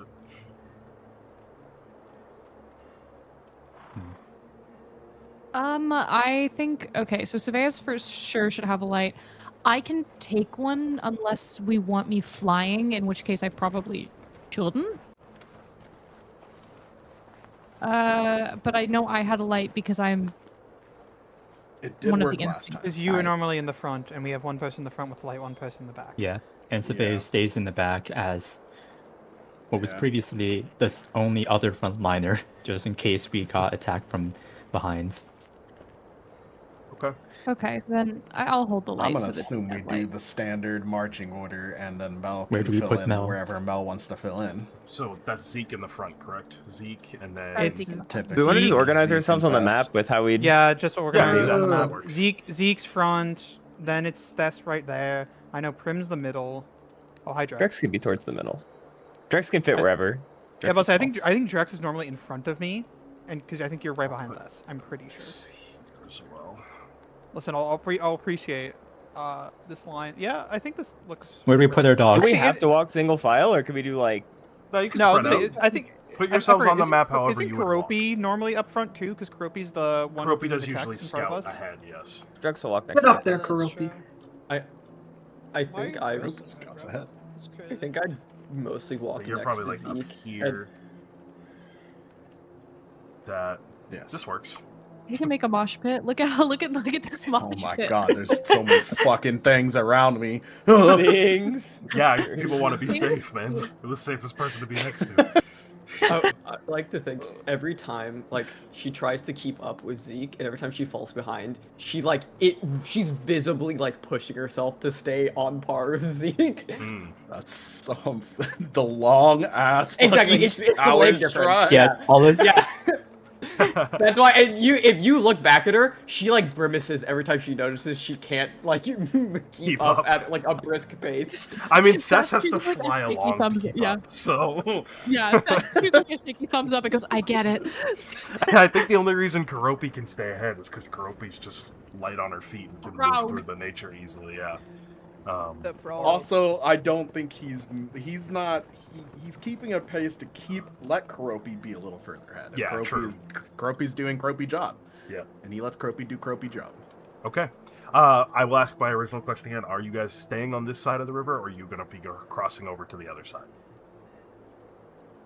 Do we have This Because is the the crossover We can walk do that over when we yet? come back. We have to walk back. That's true. The True. crossover spot is by the farm, though. If you look at the map, I'm going to ping where it is. It gets wider. I'll go back to this map. Yeah, Got it. this is that end, doesn't it? This is the crossover spot right here where it gets really shallow, and there's it's like 30 feet or so wide, and it's really shallow, so it might come up to like maybe the middle of your shins at the deepest point of the river here. But this is the thinnest crossing that you will have the opportunity to cross, unless you want to wrap around the start of the river, if that's even a possibility. You don't really know what it's going to look like up there. It's up to you. I think, shouldn't we do the opposing side first? I mean, either side works. We have to do both sides. Like we kind, yeah. Because if we end up doing the wraparound, we might as well wrap around back into the farm at the end. Okay. That's fine by me. Okay. Ignore the bird sounds. Actually, I'm gonna get rid of this. Because there's no No, fucking the bird! animals. No! There's Can no you pretend animals. Drex is making bird sounds? Three The birds. 3 birds land in a nearby tree. Some random guy that came along on the boat This just is what takes I out like a shotgun and shoots all 3 of them. No! Can't be having that. Drex! This is what I was looking for. Oh, Drex the shotgun. That'd be crazy. So I many of our know problems be someone solved by that Drex with texted me. shotgun. Oh? Does Drex know this person? No, I was talking about that. Dang. Oh, true. Anyway, Cross so did you guys are going to the other side, or are you staying on this side? Yeah, I think. I Okay. think other side and then attempt to wrap around if we Okay. can by when we get there. Sure thing. So you guys would cross the river here and begin the trek upwards. You see, you leave about the same time as the other 2 scout parties. They also cross the river at the same spot. And then as you guys split to go north, the other 2 continue on. Other 2 parties continue on to the other 2 rivers. Leaving just the 9 of you to trudge northwards through the forest. If I could have a group instinct check, please. I imagine headed by Keropi. This is just to navigate alongside the river. Yeah. Whoever's heading it is going to get advantage because you have a fucking river next to you. It's pretty hard to lose your way. So, But imagine we get lost. That'd be awesome. Imagine It we would just be kinda somehow fun. walked away from the river. That'd be Oh, guys, we might I'm with so these. sorry. Oh, that nice was a crit, crit. nice Sorry. crit. Nice I'm crit. so Oh, nice sorry. crit. Nice crit. 2 crits, 2 2 crits. crits. Alright. Nice. Naz and Thess God. locking in, apparently. Oh, I thought that was almost a 3rd crit, but that was a 5, not a 9. That Into is the so river. much. Okay. Oh my. Make Wow, that okay. 3 crits. What the hell, guys? Alright. I could have used this at a different time, but okay. That's awesome. It's gonna be a real shame when we lose the river. True. This is a +8 to your roll because of the 3 crits. Holy. +8. The crit adds And +2? advantage. Yeah, that's how I'm rolling group rolls. I don't think that's how it That's normally oh is. hey. Oh my gosh! That's insane. Keropi sees The God! Why is highest, this a highest roll crit? of the campaign so far. 30 fucking Let's 2. go, chat. Let's Holy go. Let's fucking go. Hey, That's can we great. get some free hope from all of that? Well, Keropi gets a hope. I can clear Man. stress, but unfortunately, that's not how it works on group rolls. All right, with a 32, yeah, it's really hard to lose your way anyway. But on top of that, you guys find decent spots along the river that are good to like other sort of shallower points that you were like, oh, I don't think if we were looking close enough, we would have been able to see that this is a crossing point, but there definitely is one, so you find other points along the river where you can cross. As well as, along the side of the river, Keropi, because you crit, you find the further north you get, once you reach beyond the place where like the forest bounds are and it starts to turn a little rocky, you see that there are little bushes that have these dark sort of like purple colored berries on them. And because you crit, I would say you know these are actually pretty delicious. Like really good, sweet, Delicious like belly. they're like blueberries, but they're kind of grape flavored. Interesting. Like they have the texture of a blueberry, but they're kind of the flavor of a grape. And this is across the river? No, it's along the side of the river. Like Oh. they kind of they sprout out of like the rocky side of the river. And once you Got get beyond the like overgrowth of the forest itself, that's when you see these have a chance to actually sprout from the rocks and grow. And they are everywhere, plentiful along the side of the river. Tons of these little berry bushes. That you'll I see. think as Karopi is like leading the way, as we're going by the berries, she's like trying to. She uses her tongue to like grab a few berries off a few branches and just like sneakily is trying to get some in. Sure. And I'll do something. You're like a good at least 20 feet or so ahead of the rest of the party, so I don't think anybody's really paying attention to what you're doing anyway. I think everyone's heads are just on a swivel here. But nonetheless, you would all see these berry bushes. This is the first, like, kind of fruit that you've seen growing out here. For the most part, a lot of the life seems kind of dead. These have, like, little sort of, like a deep, dark forest green coloration to them. Almost like a midnight green, if you would. Leaves to them, and then these little purplish, like dark purple berries on these bushes. And they come up to maybe about waist height or so. Thess is gonna gather a few and then gather even more so that we can maybe replant them later because we're trying to sustain life. Okay, sure. Makes sense. No problem. There's tons of them, so easily done. Great. But honestly, it's a peaceful walk. Like, you guys are kind of just going on a nice little river hike. If it weren't for the fact that you're afraid you might be ambushed at any point, this would be actually kind of nice. But yeah, you managed to get all the way up to the north end of the river, where you see it kind of pools a little bit. There's a bit of like because you guys are rising up in elevation as you go.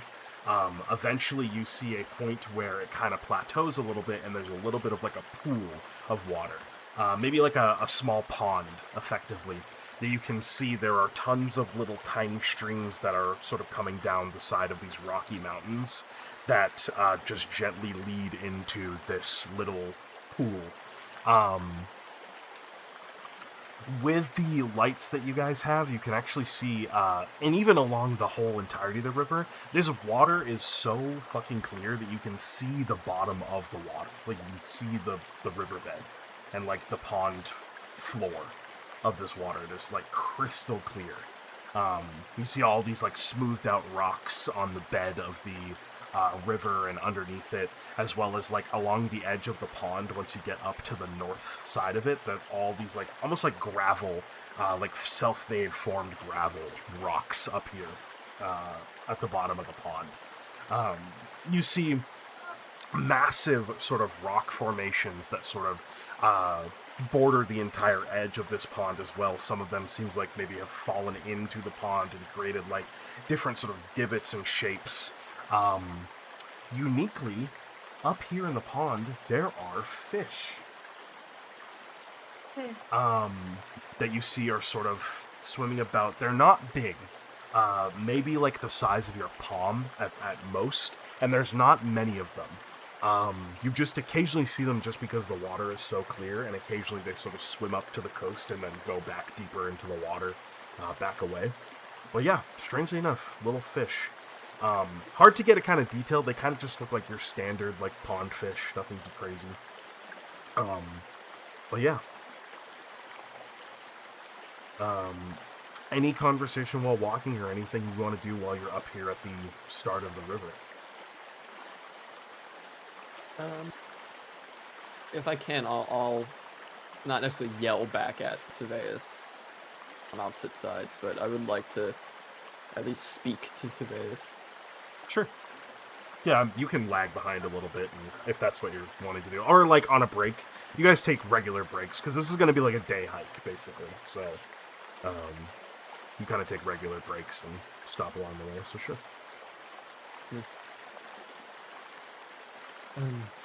Seveus, your name? Yeah, what about it? I, would frequent the Colosseum.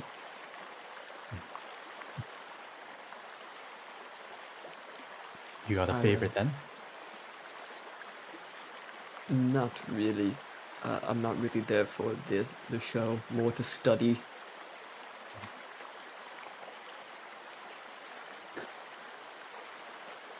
No, the arena's always open to new applicants. Just have to talk to Guarda if you want to join or train. I'm not really one for entertainment. Or at least putting my skills to that. Fair. I prefer to be a scout. Someone of your abilities, why did you end up in the Colosseum?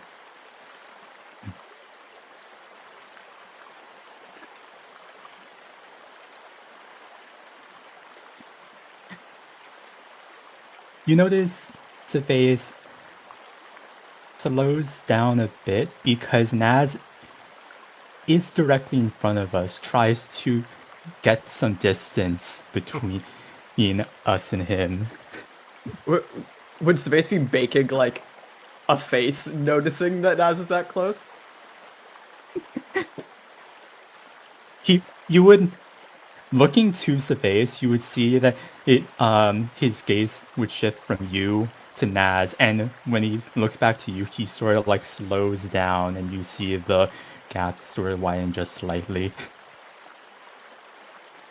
What, are you afraid of the twig?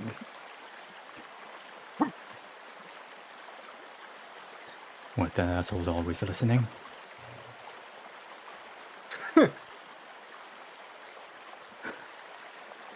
Not really much, but just raised there, I guess.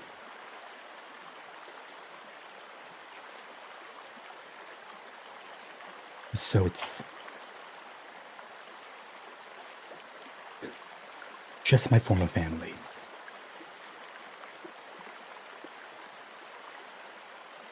I can understand that. The scouts like that to you? No. I don't mean to make it sound harsh, but I don't really give a shit about anyone else that's a scout.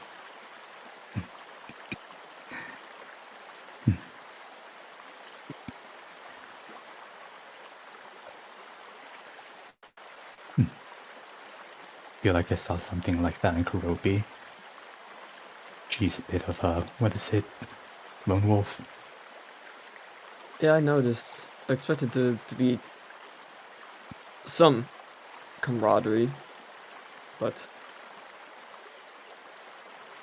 I mean, you already know now how I feel, so can't really speak.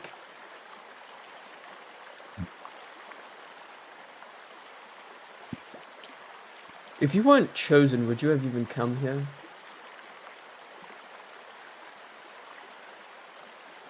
Against someone as strong as you, as capable as you. I know you said you have the like family to you, but I don't know. Is that the only reason you felt a call? Because you had to?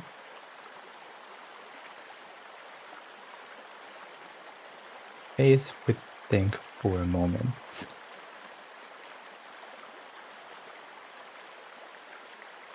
Look, I'll be honest, I have no fucking clue. You said that I was one of the chosen people. We celebrated at the arena, and I'm here now. Do you want to be?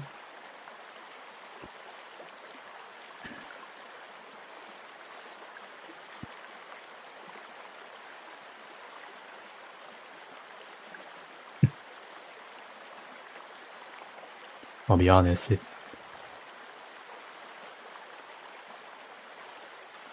is a change of pace actually fighting what's here rather than those at the arena. But I guess I wouldn't mind the whole risking my fucking life every 2 weeks.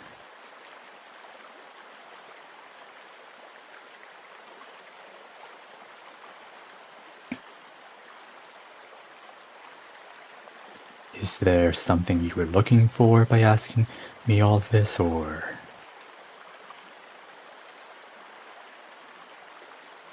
You'll clap a hand on Sevaeus' back. Maybe there's hope for you yet. Maybe I'm wrong about some of you. And she will go back up to Zeke. Sevaeus usually has a resting, like, bitch face. As you do that and say those words, he genuinely looks confused but doesn't say anything.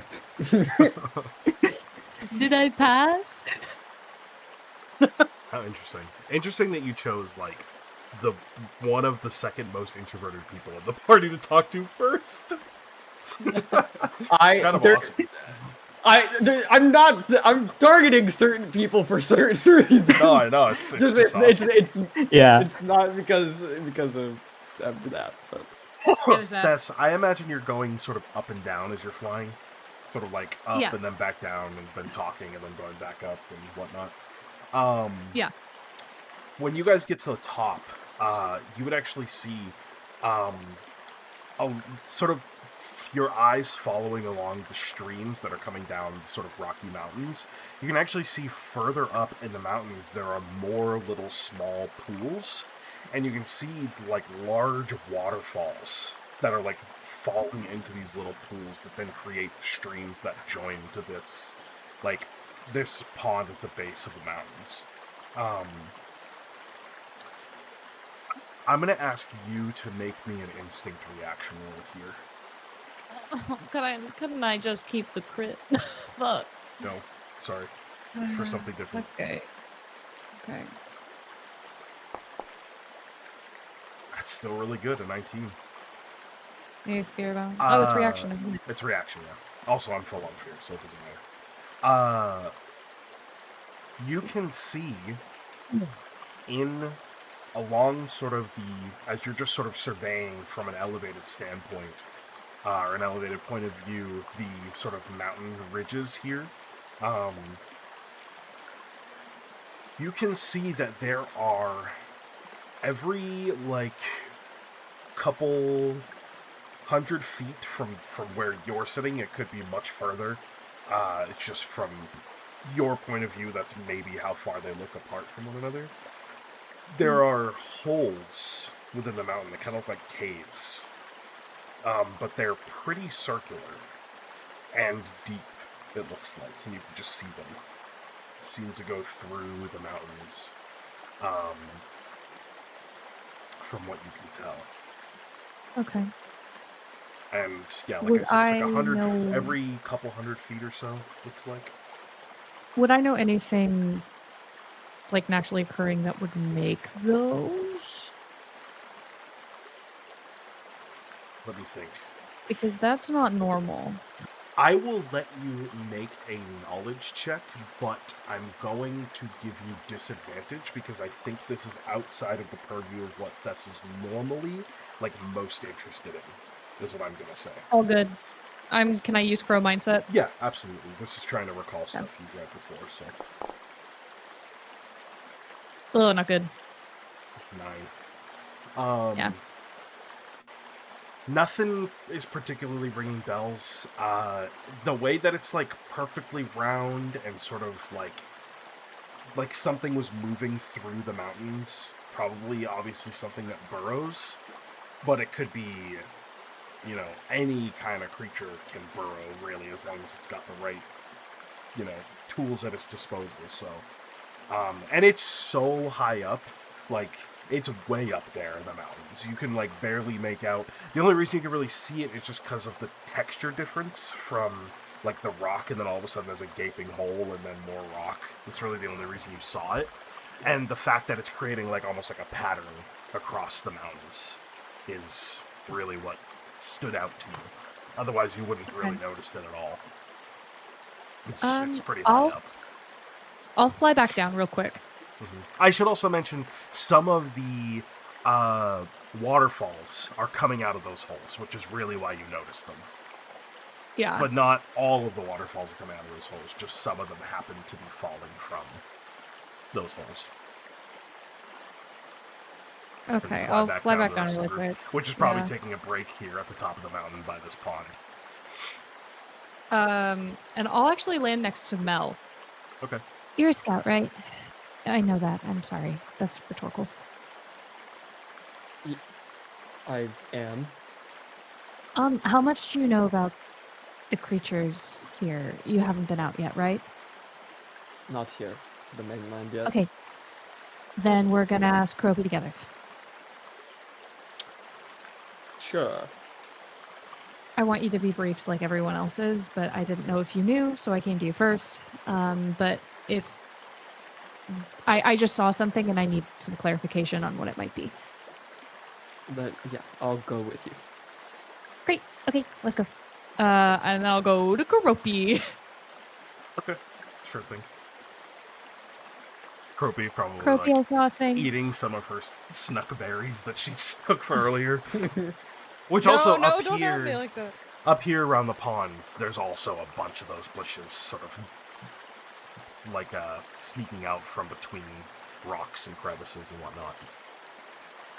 Yeah, as you're approaching, you probably see Karopi like quickly like smacking her lips and trying to like wipe off her mouth to make sure there's like no residue. Croppy. You see her like quickly like turn away really quick, wipe her face, turn back to you. What's up? I saw something weird while I was scouting, and I wanted to know if you knew what it would be. Also, I brought Mel. So. You'd see her like Karopi just like stare at Mel and like take a few steps back and be like, "Is Mel the weird thing you saw?" No, Hey. Mel. I mean, No, Mel's nice. It's okay, don't worry. And Thess would like reach out her hand and make little grabby fingers at Karopi's hand. You'd see Karopi kind of like snarl and look away. are we not okay? We both had to work with other people. How have you survived like this? She's You putting. don't She's need not other usually people, no. Karopi. Sorry, she's. But it's we. It's a whole thing. Don't worry, it's an act. She's just being difficult right now because you're a new person. You're not being sorry, Karopi. You're not being difficult. You're being normal, and I'm sorry for calling you You already difficult. said what you said. You know I don't mean that. Oh, Karopi, I'll buy you more cigarettes later. I don't want any now. It's ruined. What? What did I do? What didn't you do? I'm so fucking confused. Okay, we can talk about whatever's happening between us later. There were holes in the mountain and they were circular. They seemed not naturally occurring. I don't think any kind of water weathering could have done that to them. So, do you know any kind of creature burrowing that could have made those holes? They were about 100 feet apart from what I could see. I will have Karopi. You can make me a knowledge check. Not with disadvantage, just flat. You got it. Fuck. 14. Okay. You would ask for more clarification on like the rough size of these holes and sort of how they were patterned through the mountains. And it starts to click that it sounds like because they were sort of perfectly circular and very deep, probably some kind of either snake or worm, but because of the like giant size of them, it's probably more likely a worm than a snake. And it's burrowing through like hard mountain rock, which means it's probably some kind of worm. Yeah. But Okay. you know of the only reason you have any real knowledge of this is because worms were a creature that existed like pre-Eternal Night. Those were like normal creatures that you would find in the mountains so it kind of makes sense. And you kind of have a decent knowledge of, normal creatures, not necessarily creatures of the night. Yeah. Whether those creatures have the capability of being turned by the Eternal Night, you're not 100% sure. But based on like how Thess described that the water was like coming out of them, waterfalls and stuff, you would believe them to be probably pretty old. But those probably aren't recent holes. Oh, okay.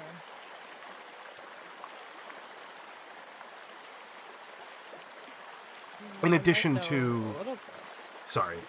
to looking around as well, those kind of vibrations and disturbances high up in the rocks of the mountains cause landslides and things like rocks to fall on a regular basis. And looking around at the pond here and the basin, most of these rocks have been here for a very long time. So, again, even kind of further cementing your theory that, like, there's no mountain activity here right now, and if there is, it's not that high up. It would be deeper.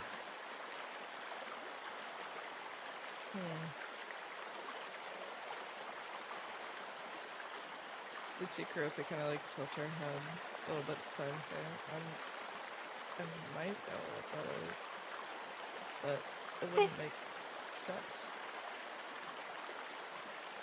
Well, if it's... In what way wouldn't it make sense? I haven't seen that for quite some time.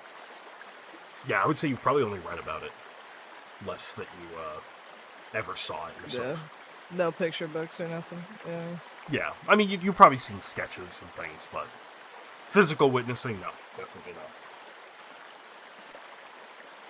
Okay, so then we probably don't have to worry about them as an immediate threat, which is good. Just So keep your guard up. Yeah. Well, I'll go ahead and let the rest of the group know. Thank you, Kuropi, and I'm sorry for whatever I did to make you upset. You'd see Kuropi like puff up her cheeks and like very quickly begin to bleed again. Oh, okay. Thess will just kind of look at Mel and shrug and then start walking back to the group. Okay. Anything else a lot of you want to take care of up here on at the basin? Or would you like to begin your descent? It's going. Zeke's just been playing on the water with Brutus. Oh yeah. Brutus is having a fucking field day in the pond. He's been in and out of it, in and out of chasing fish, playing fetch. You guys, like, Zeke would go to skip a rock and Brutus would chase it out to the point where he doesn't see where it went and then would turn around and come back. As you guys wrap up your, let's say, lunch break up here at the basin, I'm going to spend a fear. Yeah. Oh. Hey guys, what's that mean?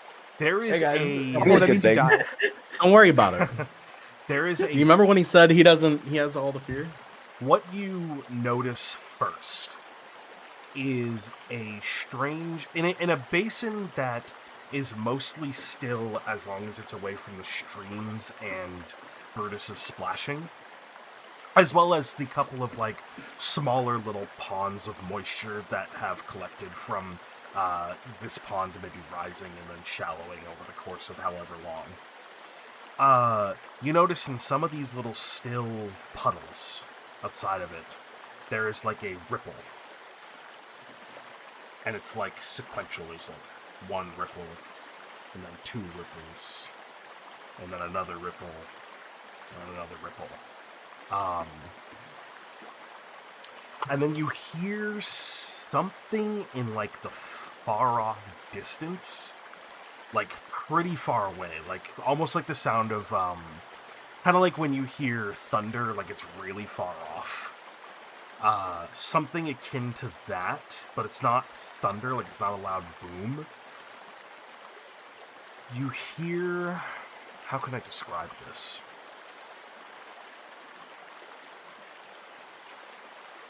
it sounds like a distant, really loud chittering noise, almost insectoid to it. Would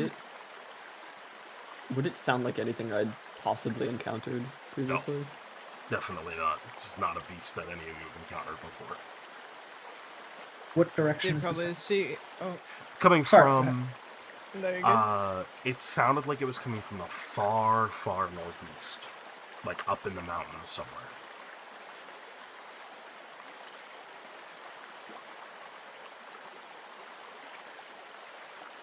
You guys want to do? I'm gonna look at Zeke and kind of like head nod where it's like we should definitely take up front.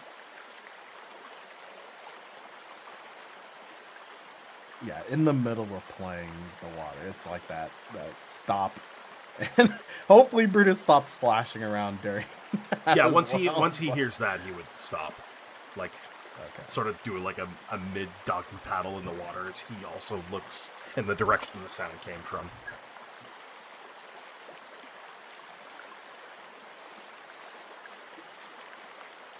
You'd probably see Kuropi like perk up and like look towards the back of the rest of the group to see where everybody's at. Yeah, I mean, you see, you guys are all sort of just gathered around the edge of the pond in this moment as this happens. We have to deal with it. It's either us or another scout party, and it's better us, so let's go, I guess. Okay. Right. Promising. As you Or the begin to front edge. pack up your sort of lunch and belongings and begin to throw your packs back on, it's at this point that you see, again, in the far, far northeast in the sky, only real reason you can see it is because it kind of shadows itself or silhouettes itself against the half moon of Aurora. You see these two absolutely gigantic moth wings in the sky that are like vaguely silhouetted as it flies past the moon, and it looks like it's flying over the mountain peaks.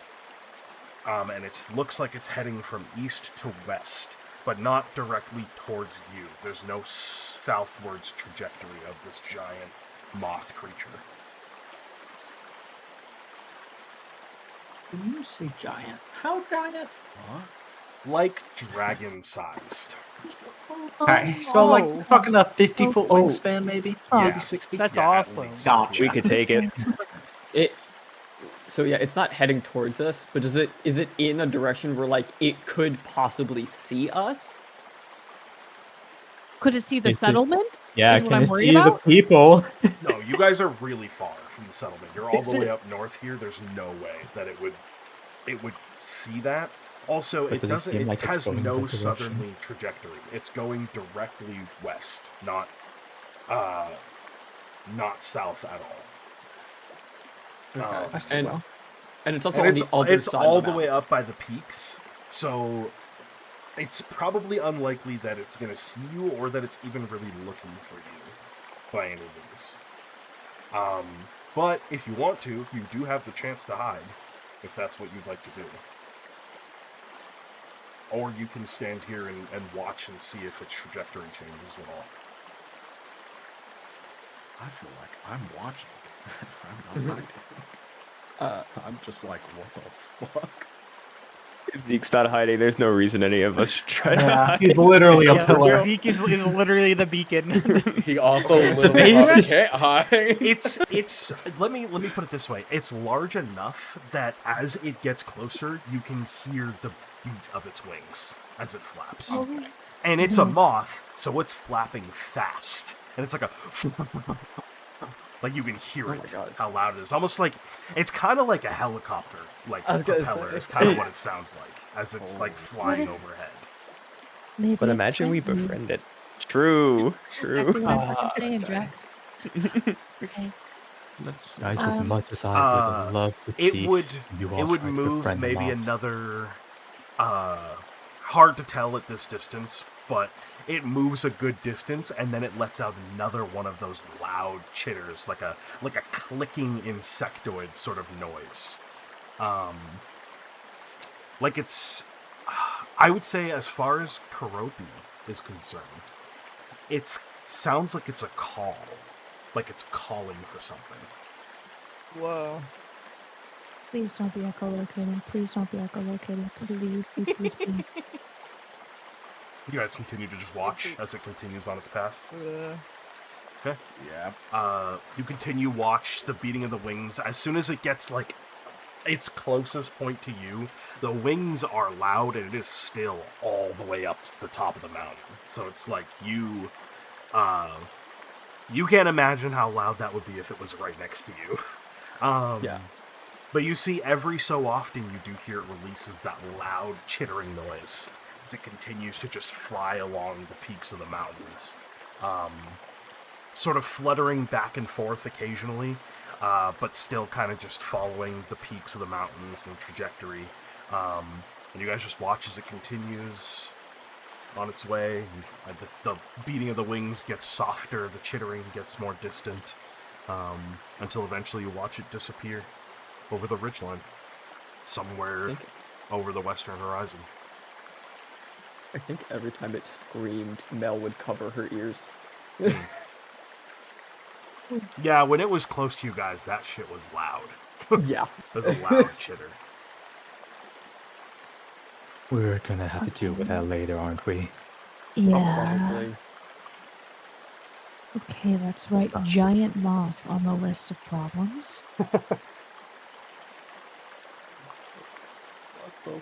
Because if I look behind us, yeah, like we're really far away from the farm, but like as like a It blob, cleared is it a identifiable? lot of distance. Like in the times, but you watched it for maybe about 5 minutes, and it went from one side of your horizon view on the top of the mountains to the other in 5 minutes. Did not take long. It was moving. Well, no, I'm saying like from where we're standing up here, could I identify the farm from where we're No, standing? you can't see it. You're so far that you can't see it at this point. Also, it's through like a very dense forest, and yes, you are elevated, but still, like the tree line is still covering most of your view here. So Okay, cool.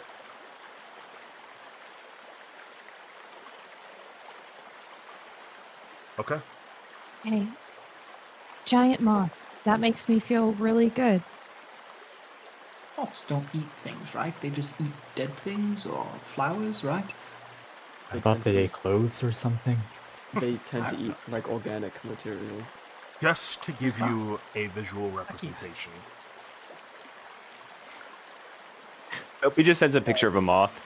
Basically, Oh, okay. That's like it's a just zoomed a in. huge my. Oh man.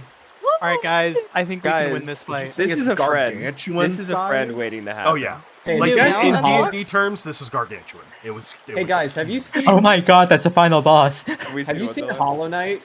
Oh my god. True. Final boss.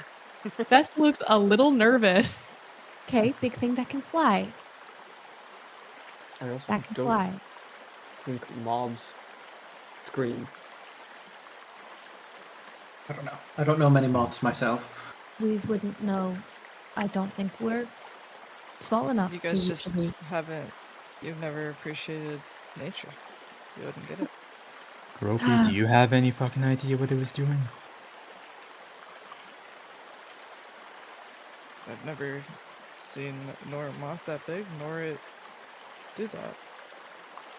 It's not a normal moth.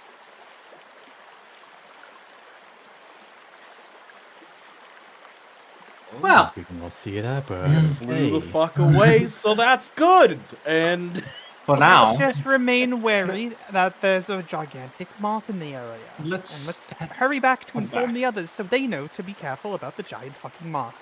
We I should agree. also go You also have back. to Going imagine. to be careful about You also the have to giant imagine moth. the rest of the scouts probably saw that too. Yeah. yeah. Right. I Can you we imagine also nobody sees that when it flies by? It's just we haven't exactly scouted the whole perimeter either, so Mel's gonna look around at everyone else. How long have you all known each other? depends. really depends. varying degrees. You only really met all of these people when I was dragged to the ritual the first time. I've known Zeke since I've been cognizant. Also, I have amnesia, but since I've been cognizant, I've known Zeke. Getting my memories back, by the way. So I think most of us would say a few months. A few months At maximum. to a few years. Okay. Cool. And then I'm gonna go back to looking around the perimeter. Sure. Yeah, outside of that, that was the only strange occurrence. It goes back to a quiet midday moon at the And then pond. Salt spends Man. 6 fear for the monk to return and see us. Oh yeah. He just spends all for 12 6 slightly smaller moths. No, I'm just kidding. Oh man. He just spends 12 fear for like an entire hour of that moth passing by Passing one fear back for and 5 forth. minutes. Yeah, no. No, Destroying it the does surrounding not come landscape. back. So, Shall I we mean, if away? you guys want to, how long you want to stay up here, it's up to you. But Get moving. Much as it is a Probably lovely only place need for to a stay up here picnic. for like 30 minutes to an hour because we were taking a break, basically. yeah, It's a good break Can- until the moth fucked it up. sure. Yeah, what the fuck? It's a cool moth. Damn, it was a really rude moth. Yeah, fuck that thing. All Can right, I just have a quick word with Zeke before we start heading back? sure. Sound good. Okay, not to interrupt any time that you're spending with Brutus right now. He's as Brutus is probably jumping into the lake at another time. Okay, so Probably. Yeah. just 2 quick questions for you. Yeah. While Mel was walking with you, did she interrogate you, I guess, or was that just me?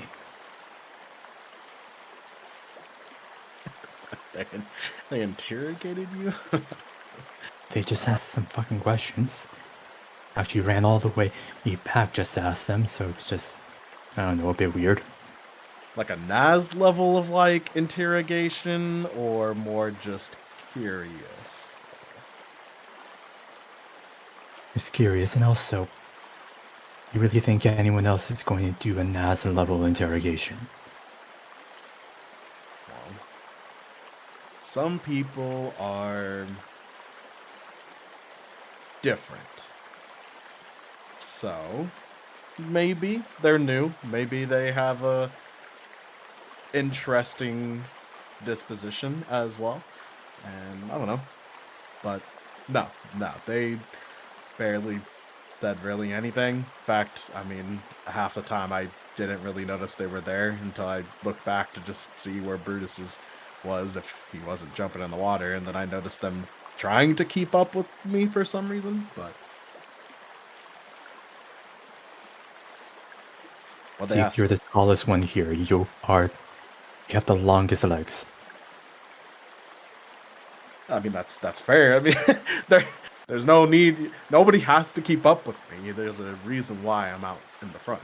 So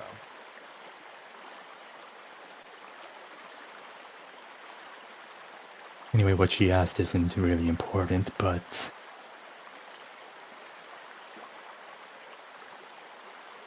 I don't know, just wanted to know if she did that to you. nope. So Alright, and the second thing, you mind just talking to Tess? She seemed a bit off after the whole moth thing. Maybe if you also want to just talk to her about other things, like, please don't do what Naz is doing. oh, don't worry. Lips are sealed after all. Remember that I brought that up. To give you the TDLR, like I plan on saying something. Just now is not the perfect time where we are and what we're doing, you know? Alright. But just check on her because I think the moth scared her a bit more than the rest of us, I guess. Yeah. Of course. We'll talk to her on our way when we're walking back. Flying right beside me anyways, so. Alright. Gonna get back to standing in the back of the group now. Have fun. You guys get back in your walking formation and begin the journey back southwards. I've got words for Karopi. I'm sorry. Oh, okay. Before you leave, sure, go for it. Yeah. I don't know if Moses. that is here. I think she went there. F. Never mind. This is what Karopi would do anyway if Naz approached. So That's true. True. You'll just have to ask her later. True. Eats a cigarette, walks away. Walled. So you guys would find one of those crossing points you were able to find earlier, cross over to the other side, and begin your journey southwards. Zeke, if you want to have a chat with Tess, now you can, or you can wait till later. It's up to you. Yep. Probably. Yeah. If Mel is nearby, I don't really care, honestly enough, honest. So it was whatever. If they can keep up with my strides. I'll be a conversational cuck. Yeah. Conversational cuck. That's very interesting. So hilarious. Yeah. As we're just walking. So so Bess, are you feeling good? Doing good? Yeah, why? I don't know. Back there seemed off. I noticed you were trying. I couldn't overhear what you're doing. Granted, I was paying more attention to Brutus, but I saw you were just having conversations and obviously a bit distracted by everything else that's going on. You know, I don't know if there's something you noticed or something that's on your mind. Oh, yeah, just, the moth. I saw burrow holes, and I tried to get Karopi's opinion on them, and Karopi's mad at me again for some reason, and I don't know how because I haven't talked to her. And the last time she talked to me, she dragged me into a bedroom and was fine with me touching her. So I don't really, not in that way. So I don't really know what happened there, but that wasn't my main concern. So you definitely got to look like, what? That's sort of. No, as much as Featherton has encouraged me to, and I quote, get laid, I have not done so. Heard. So.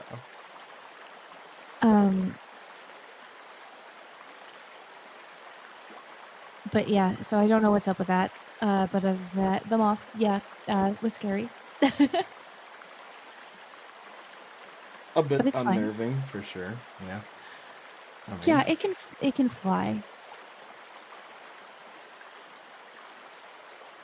Yeah, I mean a lot of things can fly. Gestures to yourself. Nothing else we've fought can fly. Could fly. Oh, that's what you mean.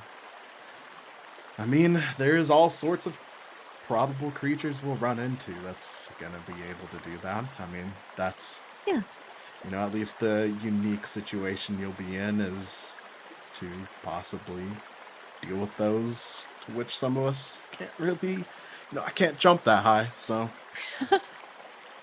And I definitely can't carry you, so it's me and Drex, I guess. maybe you gotta bulk up. I think that's the Oh, sure. Just bulk up. Yeah, and let throw me just put on enough muscle Drop mass me. to be able to lift you somehow. I could probably lose some pounds. And why would you do that? Make it easier. Meet in the middle. I don't know. I don't think so. You don't need to do that. And I don't see bulking up anywhere in my future. I'm just, a little. I'm, I guess, recalibrating my brain to accept the fact that I'm not just going to be able to fly out of any situation. The only reason I lived last time was because I flew up. I can't really do that with a giant moth. Yeah. You're not wrong there. But here's the hoping that whatever the fuck that is isn't aggressive. And at the end of the day, we don't have to fucking deal with it. And maybe, like, our good little Brutus here can fix it. And it'll be cool. And it'll be chill. I really hope so. I want to go back to just worrying less about imminent death and more about the cryptic things Featherton was telling me. Cryptic? She was trying to give me information without giving me information, and I kind of caught on to what she was saying. I do feel bad that I know it, but... Interesting.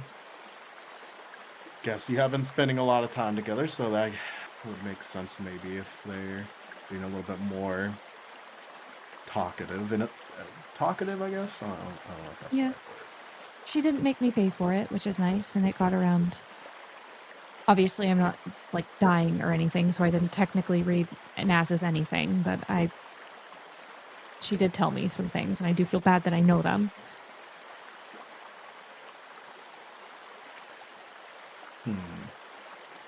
Interesting. Okay. Not about boys' night, don't worry. I know nothing about what happened at boys' night. Good. Not anything bad. Not I mean, not Why'd that, you say it like that? Why did you say it like that?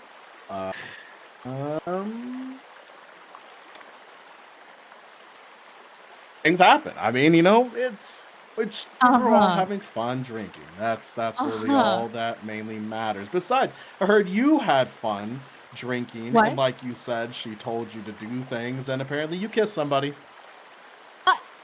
Because I was curious, and all of the boys were out having fun, and I'm sure people kissed at boys' night. Why would you think any of us there would kiss each other? Yes, I do. Who? Well, Naz hasn't kissed anyone, and he was being weird and aloof more than he usually is with me, and I'm sure he probably did. And I know Saveas has a boyfriend. How do you know that? Because... Wait. Don't tell him I told you. Naz told you.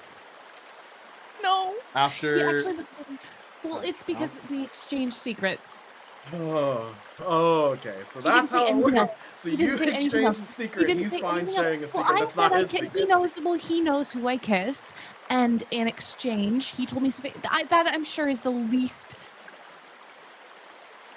significant thing that happened, because I could just ask Saveas and he'd probably tell me.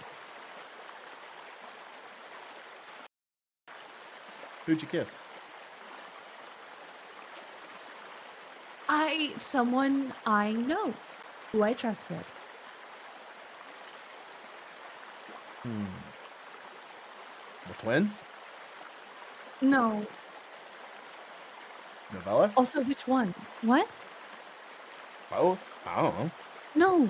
No, neither of them. Okay. Novella? No.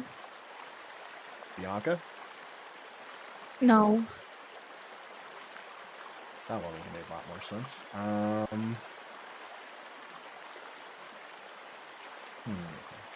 It was because I was curious, and the person was very nice and showed me what to do. And that was it. It was an instructive experience more than anything. So why don't you just say who it was? Because it's awkward. I don't know. Because it was still, it was the first time I'd kissed someone. That's all.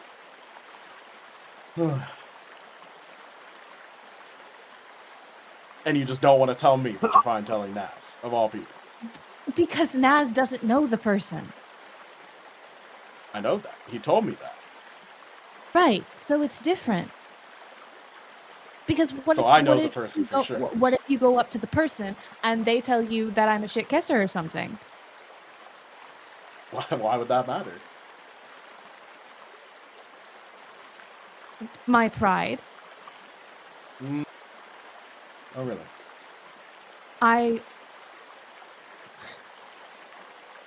There's nothing I enjoy more than being good at things, so I fear that my pride probably couldn't take it. Not that I think they'd give a bad review. So they'd give a good review. So Yes, it they was would. good. Yes, it was. So then I it did a good doesn't job. matter. Well, I was told that I did a good job, so... Okay, then clear. Then it doesn't matter. You can just say who it was.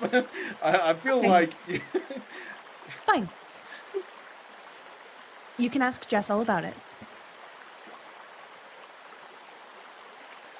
there is a good look of shock on the face. Huh.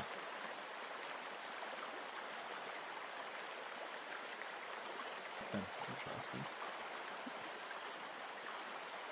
What do you mean, huh? I feel like that was a very likely print. You went through everyone else.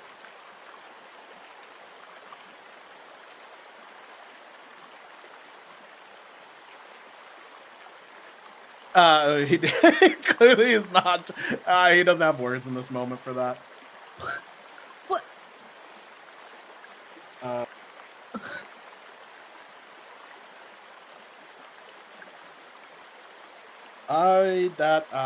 Would not have expected that in an individual. So. What? Why not? Jess and I are... I told you that I talked to Jess about the whole memory thing. Yes. I know. So we were just... I've been going to her with a lot of things about, you know, experiences. So I feel like that makes a lot of sense. And anyone who I would normally talk to about this stuff was at boys' night. So it's not like I could ask what it's like to anyone else. Who was I going to go to? Prim? I mean, a Croppy would have been probably at least okay. Although, not with all the smoking or eating cigarettes they do, but... I watched her eat several cigarettes. Yeah. That's, well, granted, Jess smokes still, unfortunately, but I don't know what's worse, smoking or eating it. Well, it has its charm.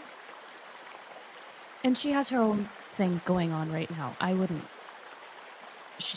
I'm giving her advice, and that's bad.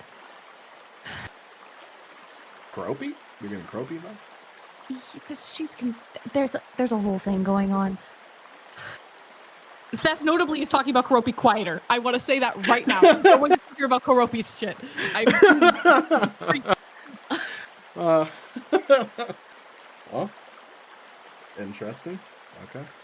Yeah, there's this whole thing. I mean, you saw how she was around Naz and stuff. Oh, there's something going on there? Huh. Good for them. But not exactly. Well, and that's kind of like darts to the side and looks at her journal and looks at the bell and then looks up.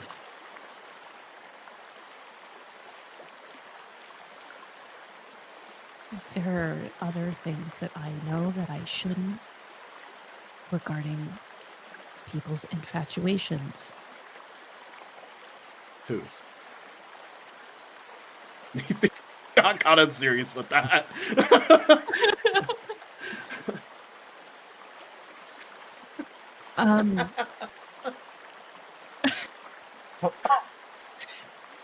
No, just awkward third wheeling right now.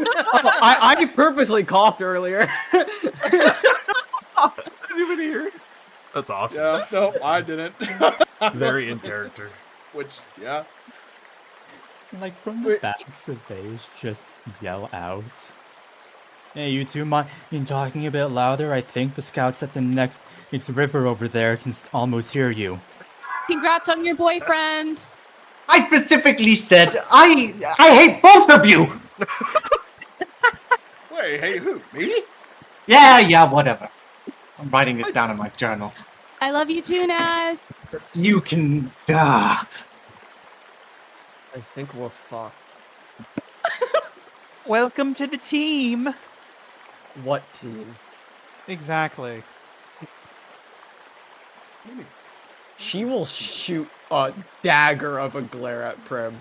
Holy shit. Shrug. Anyways, we'll continue this Anyway. conversation another time, I guess. Mm-hmm. All right. As you continue on, the day grows a little longer. It's probably about 3 p.m. when you reach the point where the river meets back up with the edge of the farmland. Gropey, you're in the front, so I'd say you probably see this first. Right on the river bank itself, on this side of the river, you see that there is something like lodged in the mud, like partially buried in the bank of the river, where like right at the edge of the farmland where it meets. You'd seen me like look around and then like slowly approach it, trying to see if there's any like weird smell or any weird energy I'm getting from it. No. It looks to be sort of brown in coloration, but there's no like fur or anything. Almost looks like it might be like wood or something like that. I like tried to get it out of the ground. Okay. So I I'd could say inspect it further. as you begin to attempt that, you'd see the rest of the group catches up, and Zeke, the three of you in the front would see Karopi is in the process of grabbing onto this like wooden thing that's half buried in the riverbank. Do you need help? Pretty stuck in there. Oh no, do I got it? No. No, it's pretty stuck in there. Do I have a... No, I don't. You'd see her continue to struggle and be like, no, I got it. I don't need your help. Okay. Stands and watches.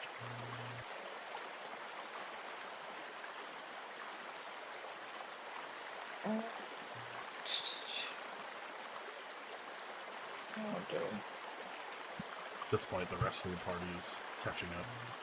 Everybody stopped around this What wooden is it? thing in the riverbank. It looks like the corner of a box of some kind. It's like still sticking out of the mud, but the rest of it's completely buried. A box, you say? Drex is interesting. Of course they would be. He's been itching to say that this entire session, by the way. Oh man, that's so funny. Naz or Prim, can you do that? The hand thingy. Can you get that? What? I'll just. I don't know. Ropey said they didn't want to help. I'm gonna walk next to Wait, Gropey and help them. Yeah. Can Drex will I? help. I'm Oh, using the hold on. hand. It's already cooked. With the same And I still got strength words with you, of your Karopi. own.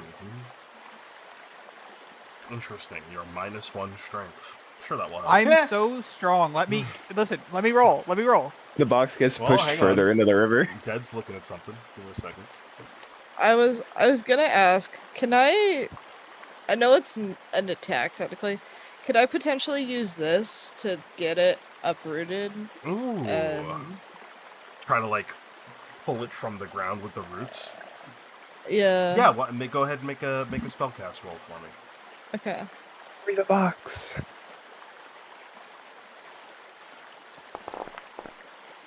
Ooh, that's pretty low. Damn. I'm gonna say the roots and vines that you summon do kind of loosen it up a little bit, but it's still very much lodged in the ground. Damn it. After watching Karopi fail to pull it, then Prim also failed to pull it, and then Karopi fell a second Wait, time. I didn't roll now, yet. Oh, Final? go for it. Sorry. Am I allowed to roll, Salt? Final? Yeah, make a strength roll for me. Let's see how this goes. I believe. Check this shit out. If this Rex can works, try something after. Oh, Okay. that's Oh wow. okay, seeing that happen, Mel is gonna forcibly push herself up to the front. Sometimes the dice Hey. truly align with the narrative. That's awesome. She's not subtle with it, but she doesn't mean for everyone to hear it. She'll just go, "You gotta be fucking kidding me." I would like to use, if I can send it in chat, it should have been me.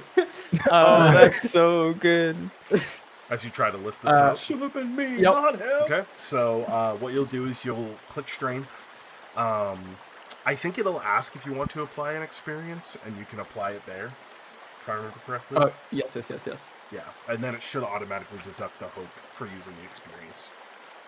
Cool. Send it.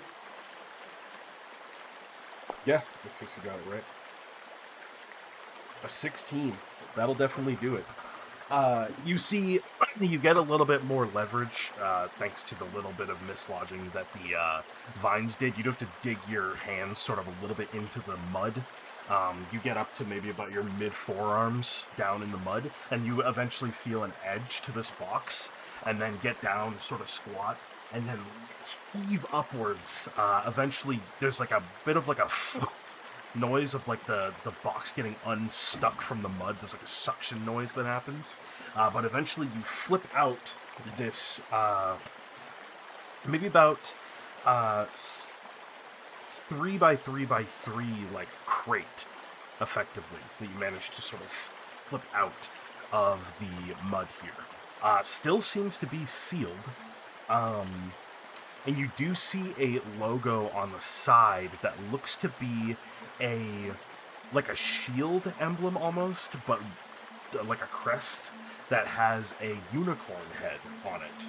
You can see like a horse head with a long horn, and the horn actually extends out beyond like the actual shield outline here of this crest. No coloration to it. If it was, it's long since faded, and you can honestly barely make that out as you see like a lot of the dye of the wood is starting to fade.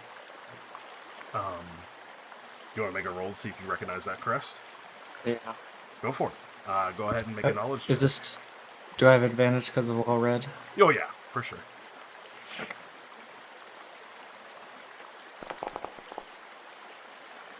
What do you do? 22 with fear. I will That's take my fear. crazy. 22 is quite high. You have read a decent amount about the history of Azzuron, given the nature of your mission as a reclaimer.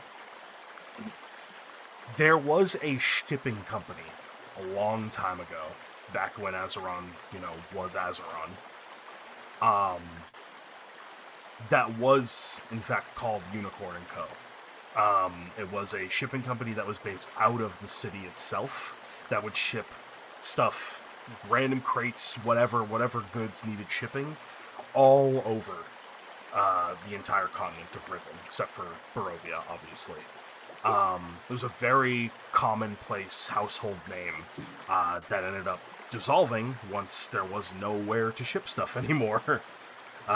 So you have to imagine that this probably was one of those crates that ended up getting lost at some point and now is here. But it's still sealed uniquely.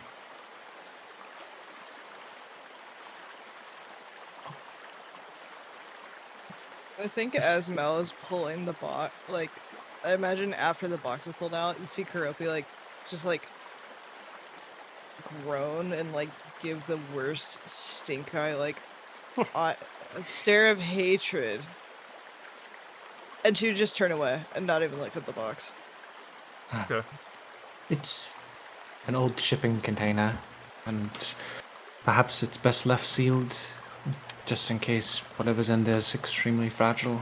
We can carry it back and then properly unseal it in a safe and controlled area.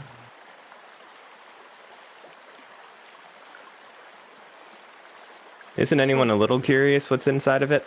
We'll see it Dying just the box. later. Just So we can please. open it when we're back. Exactly. Thank you, Prim. Drex just lets out a little bit of a sigh. All We right. will. You know what, Drex? You will be the one to open the box. I can assure you that. Drex gives a little bit of a smile at that. Smile There at you his are. eyes. Question is, how heavy is it? Is it hard to carry, or? It's No. not super heavy. It's just a little awkward because it's like 3x3x3. So probably you have need like 2 people to carry it, just because of the size of it. I think actually Zeke could probably carry it by himself. He's got enough of torso to him where he could hold it. Do you mind carrying it, Zeke? Yeah, I can do that. I'll put my shield on my back because there's no way I'm doing carrying both things. Yeah. And then just pick up the box. Let's go. Picking it up and actually moving it sounds like there's a collective number of things in there, not just one item. You kind of hear it move around in there and shift. A bunch of goodies in here. Just be careful. Just still eyeing the box when you say a bunch of goodies in here. Drax itching his side. Bro, I gotta open the box. Has anyone guys. talked to you about what gambling is? Yeah. Oh, Has a man. problem. That's I so think fun. Drex There's might solutions be inside the gambling. box. Be inside that box. It's actually really funny that the idea that Drex is just a gambling addict. It's kind of awesome. So good. He just wants loot boxes. Guys, you don't get Yeah. it. I'm gonna hit it big this time. I'm gonna get the gold skin. Inside the box could be anything. It just could also be another box. That's another thing to All open. right. Eventually, you make it back. I imagine you guys are going back to the farmhouse, Right. correct? Yes, I still have words with Karopi. I know. I said you were going to do it when Oh, you got sorry, back, sorry. right? That's what I said. I thought. I thought Unless said you when wanted to do it while Karopi you got were back. walking. No, but no, you no, wouldn't it's really fine, have it's the fine. chance. True, we can all listen. Okay. But nonetheless, you all make it back to the farmhouse as you set the box down. Drex goes to work. I'll let you have your conversation with Karopi, since I don't think she's very interested in the box anymore. All Naz would say is pull your Karopi aside and say, apologize for being so curt with you earlier. I just want you to make good impression and make friends. Why do you care about me having friends? Because you're a loner. So? I understand that it can be lonely.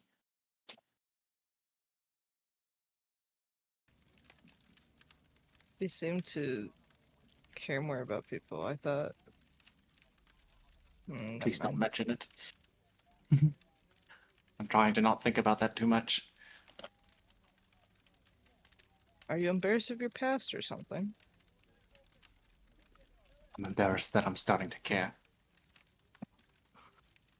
I'm embarrassed for you. Oh, I'm glad the feeling is somewhat mutual then. Point is, it's not so bad to open up and have people that care about you. It's not that terrible. And to see you so willingly shove it aside, it makes me mad. So apologies. Anyway. Why would you get mad over that? Because I see much myself in you. And I'd be frustrated at my old self refusing genuine kindness or the possibility of someone caring. You could shh me all you like. It's the truth. You could stay your loner self. I will try my best to be more impartial to your indifference to others. What do you think of this Mel character? I think she hates us. judging by the interactions and the brief things that I've written about them, they definitely don't see most of us in a positive light. She made a fool of me. I mean, Said it prim, but I think for Mel, perhaps that was the point. Or they were just tired. I think they expect more from us. They don't realize we're just people.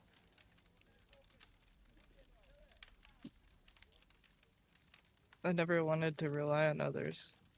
I was forced into this. We all were.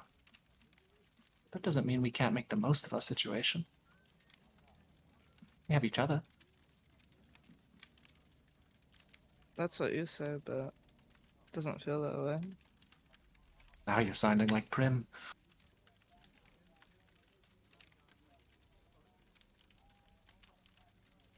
Why do you get me mushy? Why am I talking to you? You know too much. Because I'm trying to do for you what someone else did for me. What's the term? Passing the favor? I'm not sure. Something of that nature. I don't want to be in your debt. You're not. That's the strange thing about it. There's nothing expected back. Simply kindness for kindness' sake.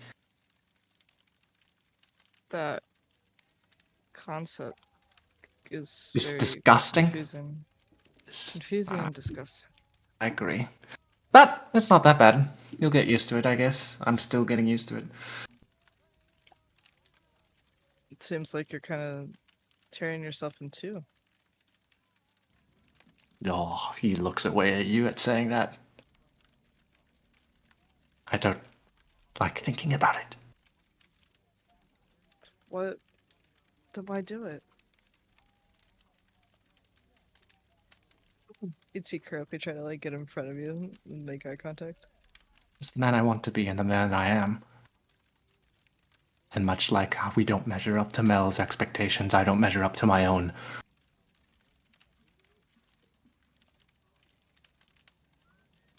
I never thought you cared so much about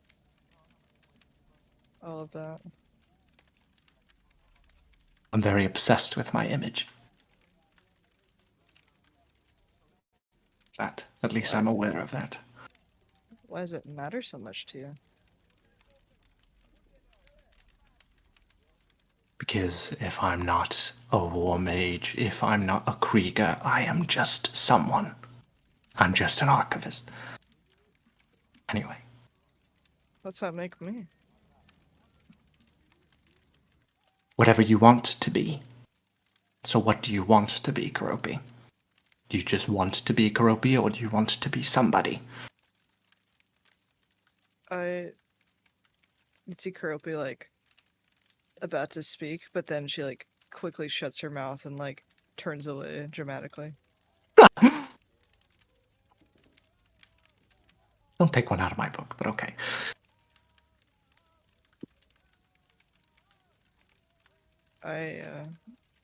You'd hear her mumble under her breath. I never got that choice.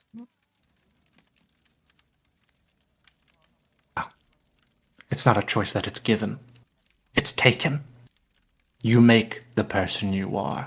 You form your reputation. People treat you the way they treat you because that is how you present yourself.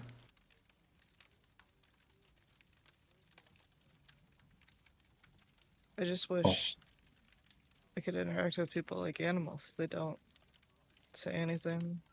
They don't have this complicated way of interacting. It's just... That's true. I think there's birds. I think there's songs, there's whales that sing. Animals talk all the time. But it's very different. I think you just want it to be.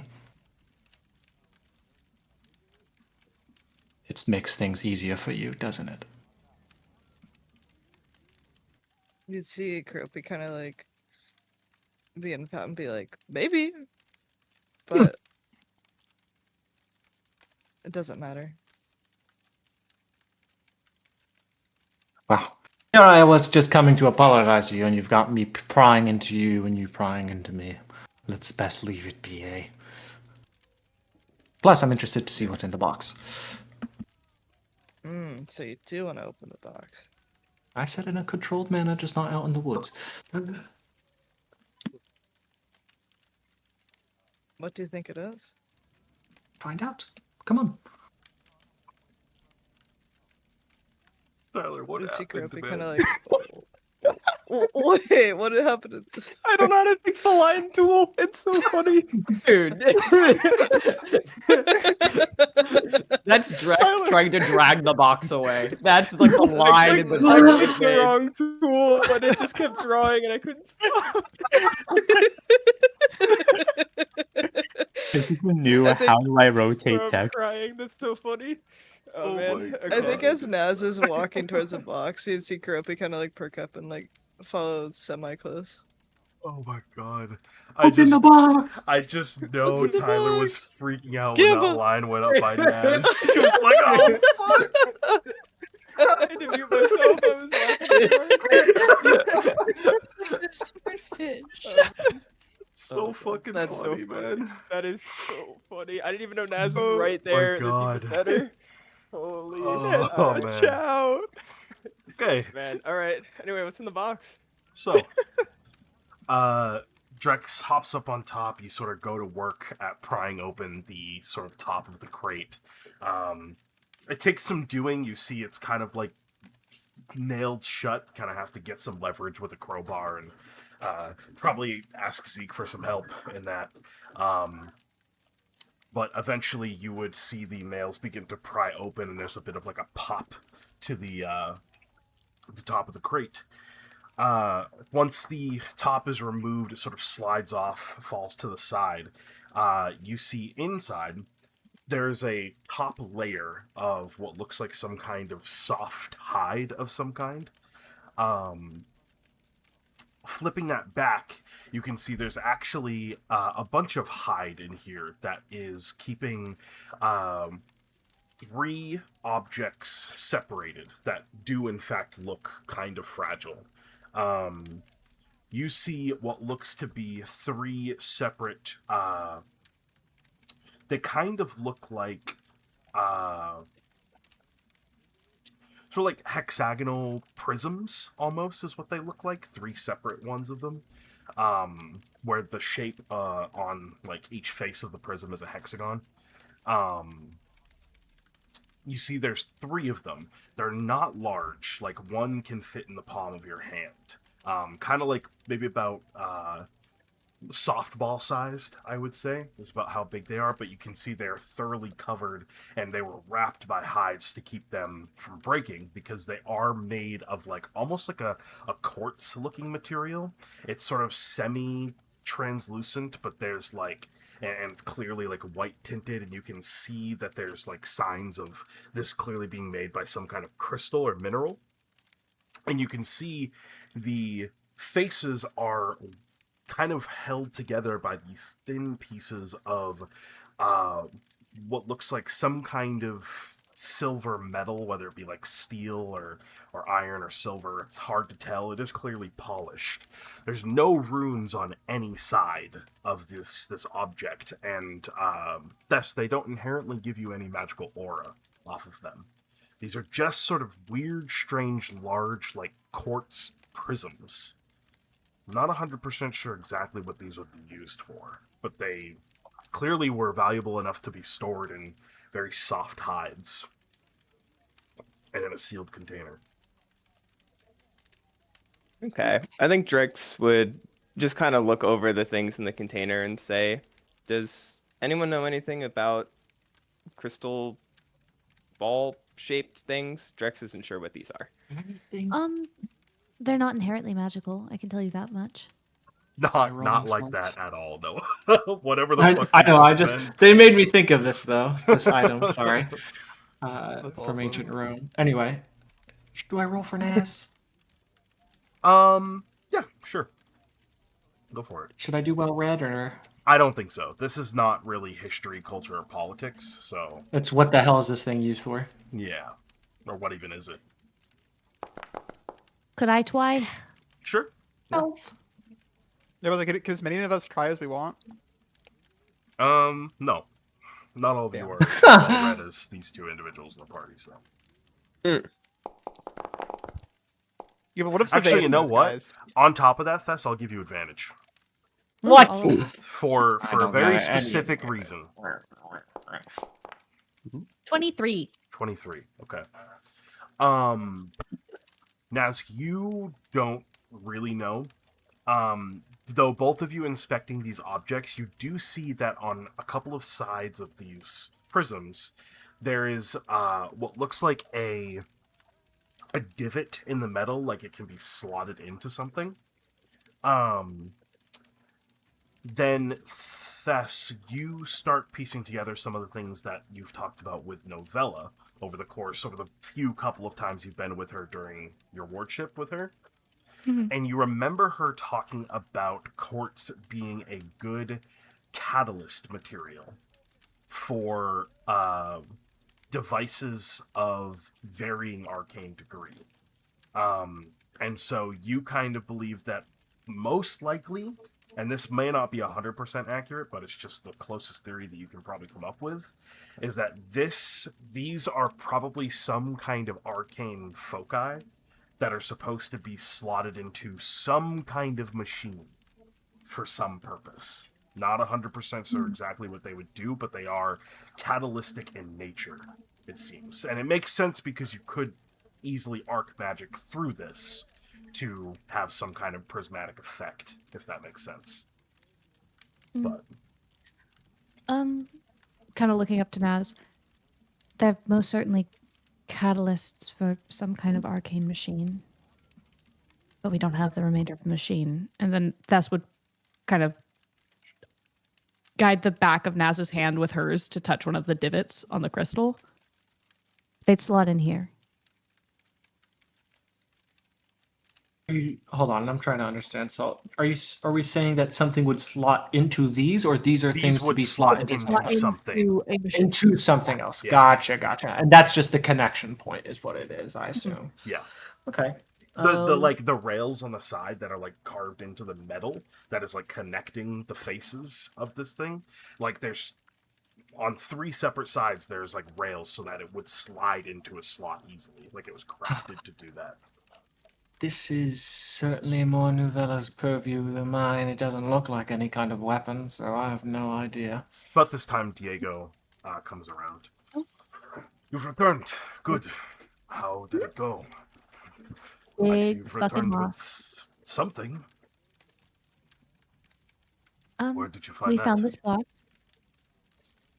Points to Karopi. Alright, where did Karopi You see find it? Karopi kind of look around like, are you really talking about me? Yeah, you found the box. It was just kind of in the ground by the river. Nothing See, he super. makes his way over keen to the about open it. crate and looks inside. Strange. Any theories as to what these things are?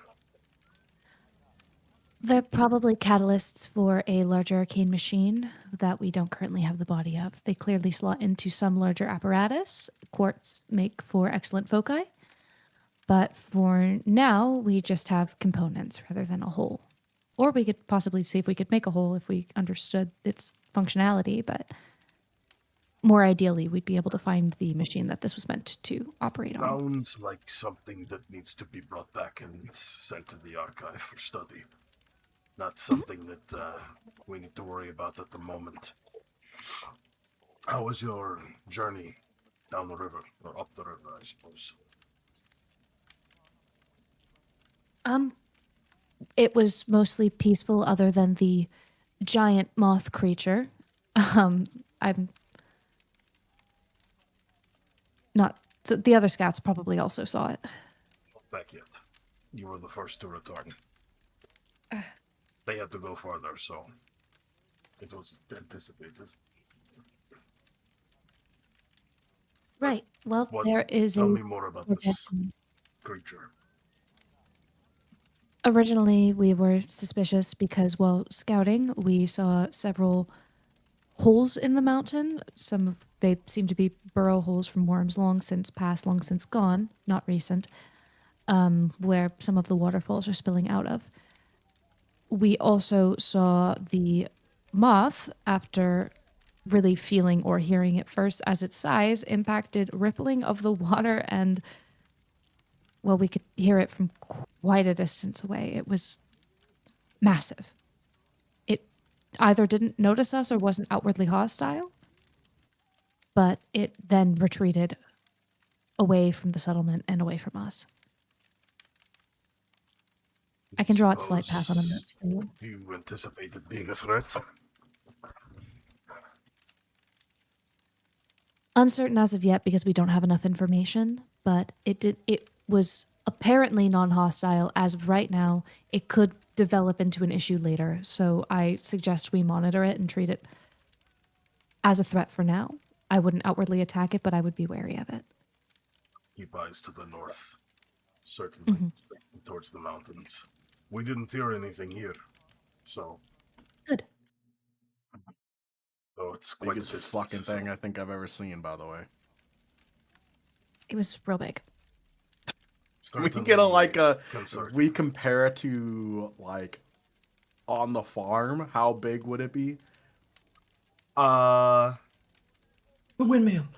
I think it would be probably about the size of the smaller farmhouse. That's gigantic. Yeah. That's real big. Yep. It was about the size of the... As far as wingspan, I mean, like, if it was on the ground and wings folded up, maybe not that big, but, like, when you saw it in the air, yeah, it's probably comparable to that. Oh. It was big. That is quite large. I mean, granted, like you said, we don't know what it's capable of and what its purpose was. You said it was making noises? Chittering, yes. Strange. We'll have to research it. We will keep eyes to the skies. And Diego, thank you for sending Mel with us. We couldn't have retrieved the box and brought it back without her. Her assistance was greatly appreciated. Glad she could help.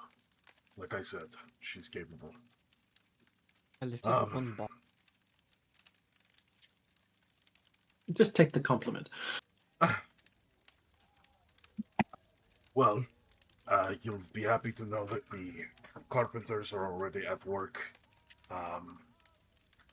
fixing up the holes in the roof of the barn are taken care of. Now they are hard at work on the mill, the windmill, and I believe you said you wanted to have the blades repaired, correct? Yes. That is going to take a little longer, but not impossible. It will be doable, just going to take some time. We need to source the cloth and then actually create the, it takes time to build something that intricate, so, and then to attach it to the pre-existing structure, but I digress. Well, it's getting late. I think we're all about ready to have dinner. And then hopefully tomorrow we can get to work on clearing some of this brush, of which the Ashen have already begun to the best of their capabilities, cutting away at it and making some room. But, yeah. Perfect. Thank you. I appreciate it, Diego. Until tomorrow, then. Enjoy your rest. The other officers and I are going to take the smaller farmhouse to sleep in. I suppose you all can have the bigger one, if that is to your liking. Sure. It's more of you anyway, so. Thank you. Rest well. And you see he is makes his way back towards the. Looks like he makes his way back towards the mill house on the water, leaving the lot of you. Mel, I don't know if you want to stick around or separate away from them. That's up to you. She's lingering for a bit. Sure. Any other conversations, or just heading inside, having some dinner, and getting some rest? I kind of want to talk to Mel if she's lingering. Okay, sure. Sure. Yeah, Vess would kind of like settle up next to her and look up because she's so much smaller. We'll turn to and down. Yeah. Hi, sorry. Could I ask you a few questions while everyone's settling in? For dinner. Why not, little dove? Yay. Okay. Probably just go under the tree and actually look back and forth to make sure no one's fucking listening this time. I have to imagine everybody's gone inside. Yeah. Yeah, we can drag ourselves inside. I will say Mel was eyeing Prim a lot, not as rudely as before, but definitely gaze is lingering before she walks off with us. Vess would kind of look to Mel, notice that you were lingering on Prim. Oh, I'd be careful. Oh, I think I can handle myself with Miss Proper. And she'd crack her knuckles. She'd snort. No, she's really on edge right now because not everyone, just she hasn't slept in 3 days and they've been. Vess would roll her eyes. Yeah. I'm trying to be nicer about it. There's something between the two of you. If between the two of us you mean that she hates me, yes. Oh, she seems to hate everyone. Especially me. But I can't do anything about it, so it's fine. We just disagree with each other.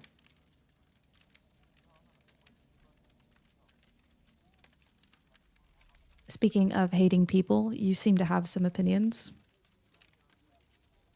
Well, you have a very public image as a group. A not great one as of late. Uh-huh. Yeah. And you'd see that very optimistic, bubbly personality slip a little bit, and her lip twitches. Yeah, I had some hope for the few of you that I didn't see involved, like Kuropi, but I see that won't be the case either. Oh, trust me. Oh, trust me, not all of us knew about it, first of all, that it was happening at all, or wanted it to happen if we're talking about the same thing. So, you'll find hope yet. Yeah, Surveyor's certainly surprised me. Oh, he's great, honestly. He's probably the most normal guy. He's a great person to talk to. Genuinely. And I say that he almost broke my wing once, manhandling me, and I still forgive him because he's frankly the most normal guy we have.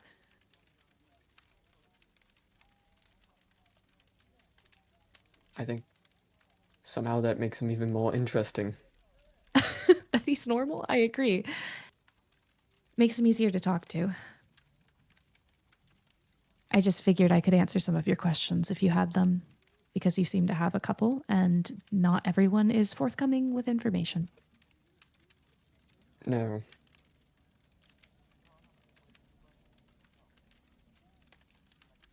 So, what do you want to know? Why do you do this? Why do I do this? Yeah, you were chosen, but why do it? I want to help.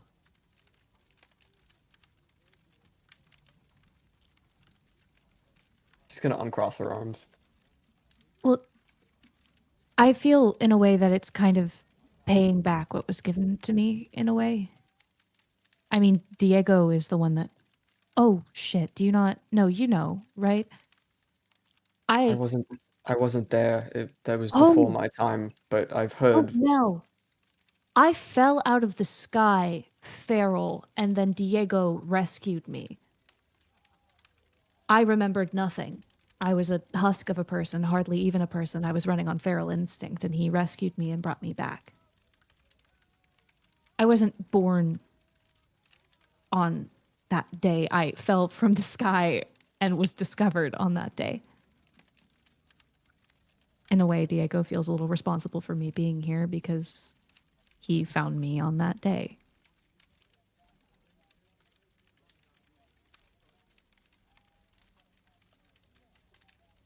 I'm here to pay that back.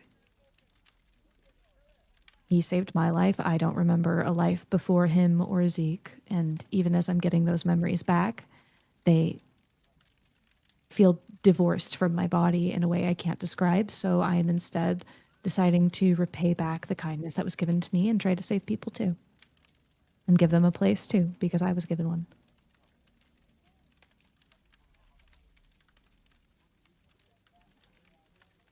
No, maybe you should speak out more to the public. I wish I could, but we have someone for that, and I don't think she'd like it if I took her spot.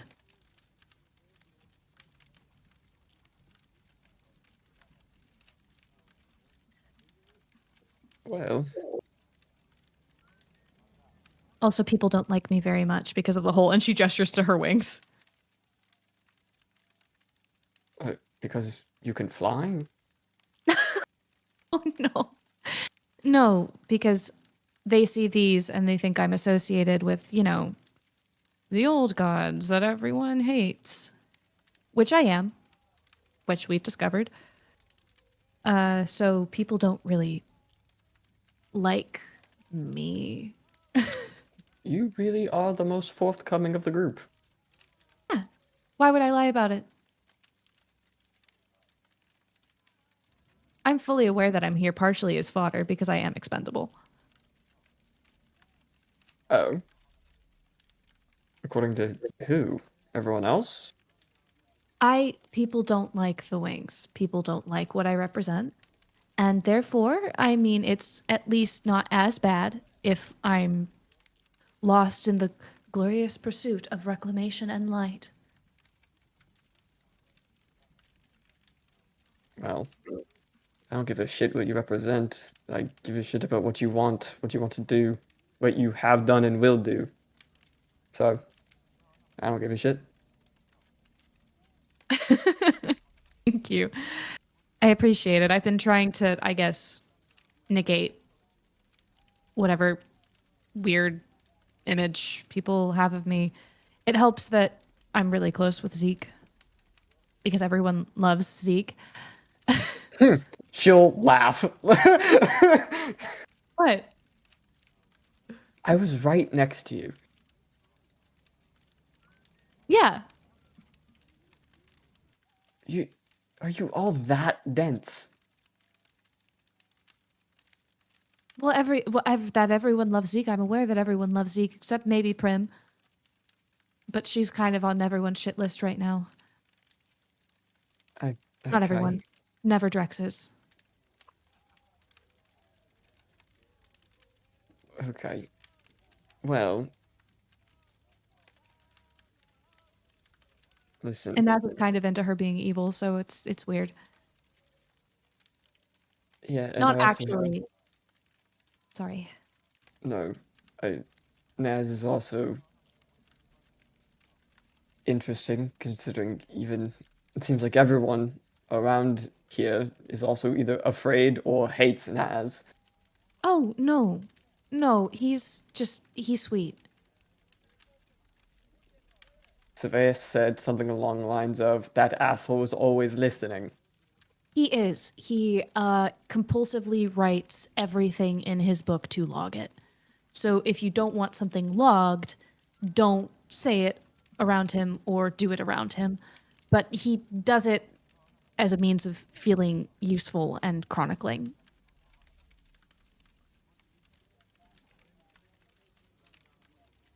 He's megalomaniacal in a kind of sweet way.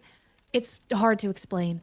He definitely thinks himself more of an evil mastermind than he actually is. He's pretty much just a sweet boy, and he is genuinely working to build a brighter future.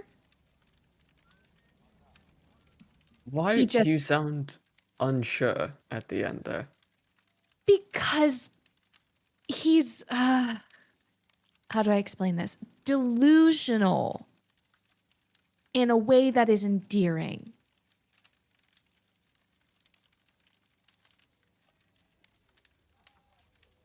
Okay. He means well, he just has a very specific plan that he wants to enact to make a new... I don't want to say world because that's not really what he wants. He just wants to reinstate how things used to be in a specific way because of his family name that he's trying to live up to. He's just got a lot of pressure on him. Self-imposed mostly, but a lot of pressure. Well, I can see glimmers of hope in that, at least. He means well, and he does genuinely want to reclaim this place. It means the world to him. He's just weird. And definitely an acquired taste.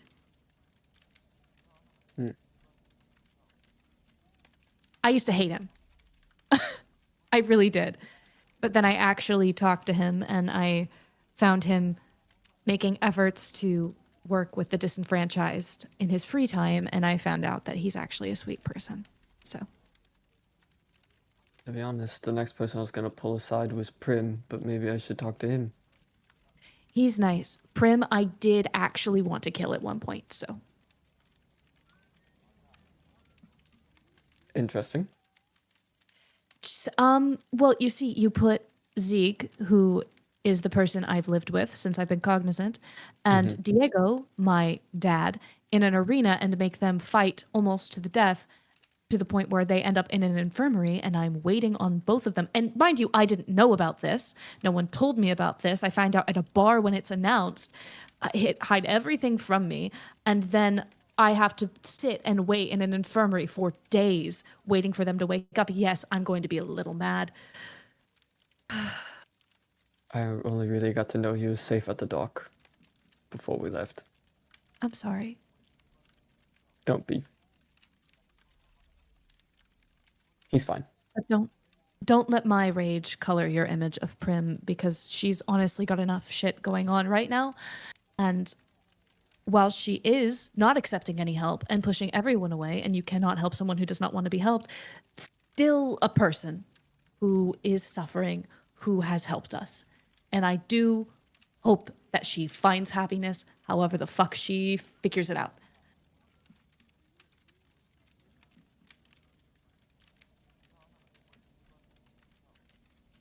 Drex is great. He's just Drex. He's real nice. Yeah. He's here because he's Drex. And you know what? Drex belongs here. Yeah, I think Drex will continue to be Drex as long as Drex is Drex. True that. Truer words have never been spoken. But yeah. Well, let me know if you need anything. I know we're kind of a mess, but we're also people. And people have interpersonal relationships. And what I've got going on and what the rest of us have got going on is just the people part. We can set that aside when we actually need to work. Most of us, at least. You've been very honest, so let me be clear about something. Sure. I am not angry at all of you for being you. To be honest, I'm angry you were chosen. Why? Why'd you have to be chosen to do this? It was the first thing I asked Thaddeus was, if you weren't, would you have done this anyway? The only reason he gave me hope is he said he didn't know. He had people he cared about, and that's why he fought, and that gave me hope. He wasn't selfish.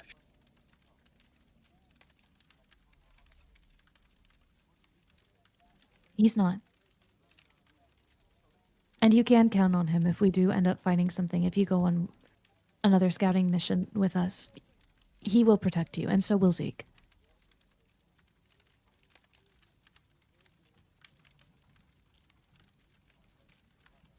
Yeah. It was nice talking to you, little dove. I have,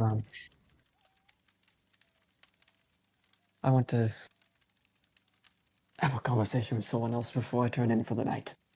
Sure. It was nice talking to you. And I'll figure out a nickname. I'm getting there. You did... I've never put a lot of stock into nicknames, and that was a good one, so I will figure something out. You don't... Shoots a thumbs up. Don't... She's just gonna be like, don't... And then walk away.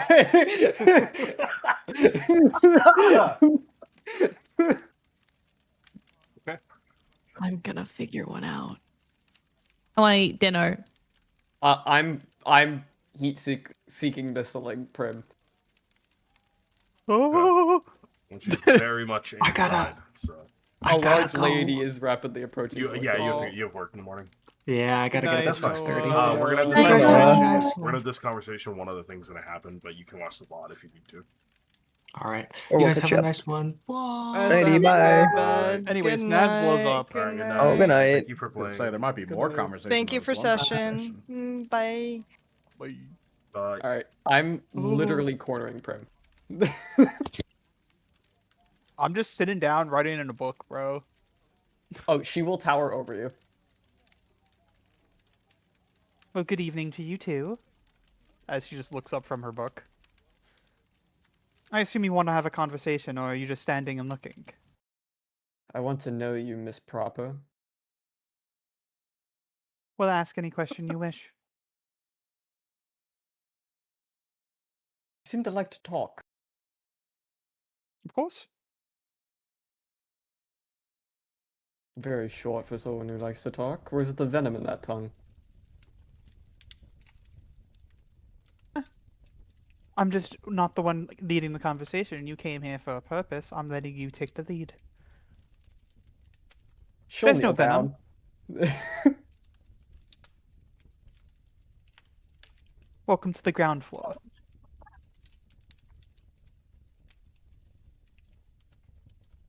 You also don't think you're much of a team. I think that our team is not perfect, per se. But there are some parts that work together. My comment earlier was just supposed to be, what's the word? It's like dry comedy, you know? Just saying the flat, not correct answer, but just the driest response you could give.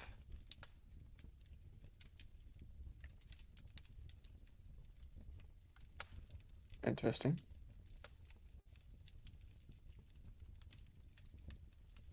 Why are you here? What drives you to be part of this dysfunctional family? What drives me is to be a beacon of hope for the people who are lost in the darkness and think that there's nothing good that can come out of this world. Show them that there is a chance. I could sense the hope in the words earlier, Prim. I never said I was doing it for myself.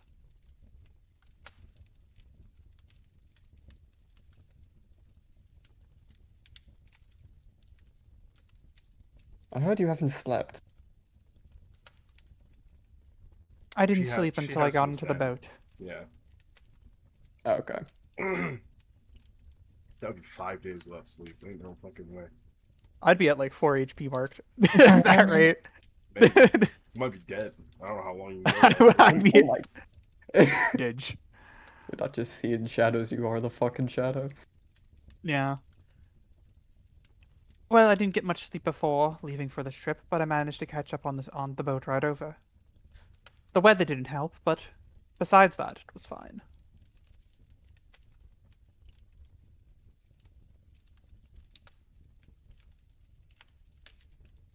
As one of the people chosen, would you care if you wouldn't? Care if I wasn't one of the ones chosen? Well, that's a tough question to answer. Do you believe in fate? Destiny, even? Sometimes you believe there's something that you feel like you have to do. And the fact that I was able to get this, I feel like it's my calling to help do this. There's some things I feel like I must do in this world, and now I feel like this is one of them. If I wasn't chosen, I don't know how I'd feel, to be honest. I'd want to do something for the people, but I don't know if this would be the thing I would do. Well, what were the other things you wanted to do? You said Like in this. general? I mean, Or like if I wasn't doing this? in general. You said this is only one of the things you wanted. Well, I assume you already know about what happened with the big performance. One of my goals is to become, well, a huge performer. Whether it be back at home or maybe in here after enough people come here. It's to honor someone who's no longer in this world, to put it simply.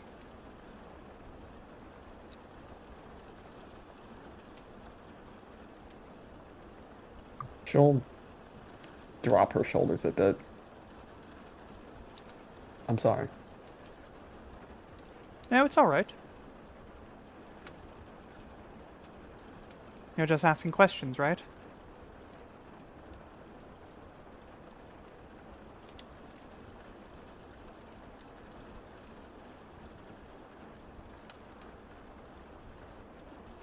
What kind of performer did you want to be?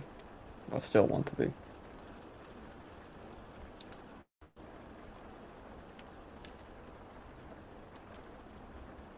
One that inspires hope in the people that have been kicked down by the world constantly. One that gets fucked over by the people higher up in this world. Shows them that there's a chance they can build their way back up.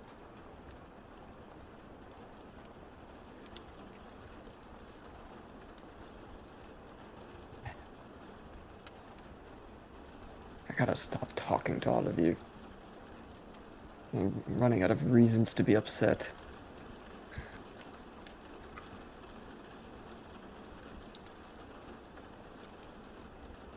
I can give you someone to talk to if you want to be upset. Let's avoid that for now.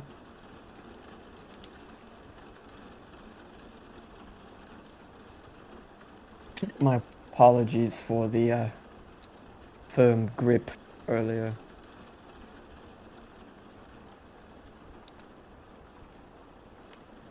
Listen, I don't have any issues with that. Really? You're just showing off your strength. Are you impressed? Prim and proper? Maybe. You're able to take out that box pretty easily. Oh, I can lift more than just boxes. I'd love to see what you can do here. She'll stand up and lift you in the chair. Oh god. Okay, you can put me down. Just say where. The ground? She'll put you down.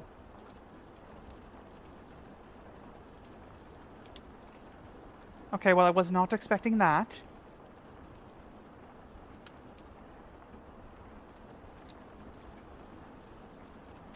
I'd like to talk to you more later. Sure. Get your sleep. Appreciate it. You get some sleep as well. And I will leave. Okay. It's raining. It has begun to rain. She will stand at the fucking doorway and freeze. Do you have space for one more? This is a big house. Yeah, Prim's bed. Bro. There's not enough beds. I'm pretty sure Prim slept on the floor here last time. There are literally 5 beds in this house. And there's... Are they there's even 8 of intact? us. I'm pretty sure they're like... Drex can sleep wherever. We already know this. Wait, where's the... Wait, 1, 2, 3... I thought... Wait, where's the 5th? I only see 4. Where's Drex? There's There you Drex. Why can't I click this There's not Drex? 4 in this room. There's only 3 in this room. No, 3, and then there's the one in this room over here. Yeah, that's 4. I said 4. Oh, I thought You you said said 5. 5. But it sleeps... Oh, did I say 5? I meant to say it You couldn't sleeps say 5 5. is what I should have said. Okay. Yeah. Alright, Yeah, so you two Nah, can it's- go to it's- bed if you want. Taking up this I was whole gonna say that's for Naz and Zeke. No! Oh. Drex Swear is to sleeping in the fucking God. fucking closet. No. With the Get pesticide. out of there, man. The pesticide closet. Drex belongs here. Okay. So I think Saveus had a quick question for Zeke and Thess. We will take care of that, and then I'm gonna cut the conversations off there. I know technically Zeke and Thess had more to talk about, but we can do that next time. I do have something I Mini need to session. get to tonight. Yeah, So- that one's a mini session, I guess. You It guys and your wouldn't fucking really mini be a sessions. conversation. It would just be directly after because all of us are in this room. We They see have the Mel and conversation Brim right there. conversation, Is that what right? I you would just assume did that, so. by the That's what way? it seems like happened. Yeah, directly after Bombastic that side-eye. conversation. I Surveillance. was say, Prim knew the officer in the room right there. And I don't give a Yeah, fuck. Surveillance just looking over to Thess and Zeke while sitting next to Brutus. See, I told you she was going to interrogate all of us. Yeah, that's what we're calling it. We can still hear you, by the This is way. an interrogation. The rest of us, were they like, are they gonna fuck tonight? Like, they said, You "I'll guys- see you later" or something. Talk later. That made me seem like, oh, like later tonight. Do we know who's sharing the bed yet? Because we can arrange that now. If Just speak now or forever hold your peace. I just assumed it was going to be Zeke and Brutus. What? There's that. Wait. 1, 2, 3, 4. One of us needs to share. Brutus is already fucking passed out by the fire. Like, full Yeah. Never mind. sprawled out, laying on his side. It's fine. His fur's drying off next to the Pets, warmth. pets, pets, pets, pets, pets. How big I is think Brutus? You could take the bed if Like, you want. smaller than Drex. Small. Okay. Just wondering. My plan was I was just going to take one of these beds out here. Okay. I'm fine. Right where I am. I slept on the Yeah. floor right here last time. I can do it again. I'm I- supposed to. Also think this is where I slept. I don't mind. I think it is. Okay. You know was- what? Fine. I'm Bed in there. supposed to. I'm supposed to technically take orders from all of you, so whatever's fine. Take Sleep the bed in my right hole. there. I'm going to Not sleep in from the you, bed. Prim. Just, Do you not hey, realize why don't Drex that- went in there? Oh. Hey, that's Bye, Drex's Drex room. closes Close the the, door. damn door. He's Drexing it in there. Wait, I'm Drex in here. There Hey, is I'm the Drex in here. kitchen. when did he Naz do slept that? in here last time. Naz did sleep in the Okay. kitchen last time. That's probably where he's going to Okay. sleep. Naz was kitchen. So I'll just put him in there. I'm going to go in the bed. It's a big bed, and it sleeps two. It could probably Whoever wants to slept share in the bed. This closet last time. Whoever wants to share the You know bed what? with me is welcome to share the bed with me. I don't care. I'm staring at Zeke. Survey is lying down in this bed. Zeke, just fucking get in there. You know her best.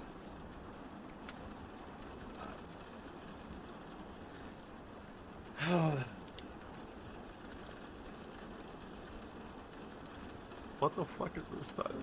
I'll leave a point, don't worry. What the fuck is Trice Oh doing? my god. What's he drawing? He sets it up. Oh, you're setting the tent up in the hallway! He paid good money for that, then he's gonna use it. My focus there was split between direct drawing, putting up Oh, I forgot the you can see and that. I thought you had to open the door. Zeke Oh my slowly God. inching his way to the bed door. Man, Drex Setting can up a sleep anywhere tent now. inside is fucking Well, hilarious. it's raining outside, so. Yeah, Is you're he not literally outside. itching like that? It's itching. Get him go. Is he? If you're literally itching like that, I will They stare walked at you over and go, and slammed either the you door. go or I do. Close the door! That's crazy. Why is cucking? Hello? What the hell's going on? Why is Why he are you in the standing there? cuck doorway? Hey, what are you doing, guys? We need the awesome lesbian couple, evil, intimidating horse meme, but it's us in Sabine. Okay. That's a weird way to say Drax. As you Wait, all... did Simbase actually have a question for us, by the way, or did that I don't just know. get No, blown that over? was her question. Just Oh, okay. you guys saw that? Well, you know, if no one's taking, well, if there's two beds here, There might are as two well just take beds one there. now. Yeah, there are two beds there. So. Yo, Mel, you want the bed next to me? Push them together. Push them together. Then Mel will have nowhere to sleep. One of them doesn't really have covers, so you. Listen, is there's true. enough Surely in bed, we're we might as using well our take own. it. You guys all have bed rolls, like. These busted ass beds You are know- funny as fuck. Okay, it literally is the last bed. Yeah, Mel's gonna have to Like, take it. it's literally open. Mel will Alright. push it over and fix it. Ah, So, as you all bed down for the evening, some of you have idle conversations as you drift off to sleep. Those of you who are sleeping near one another. But as respite finds all of you, I'm going to pull one of you away. Oh man, I sure Bye. hope that I get to Bye, stay Cecily. here.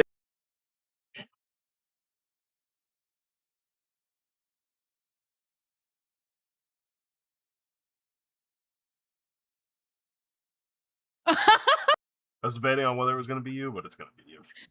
Okay, yeah, that's fair. Okay. Oh god, he got me.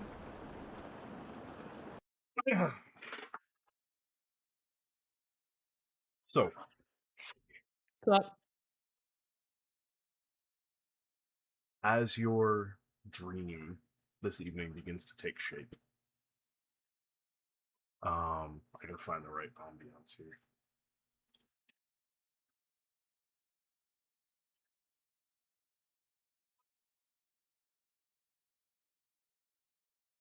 You stand at the precipice of a doorway, an arch of some kind.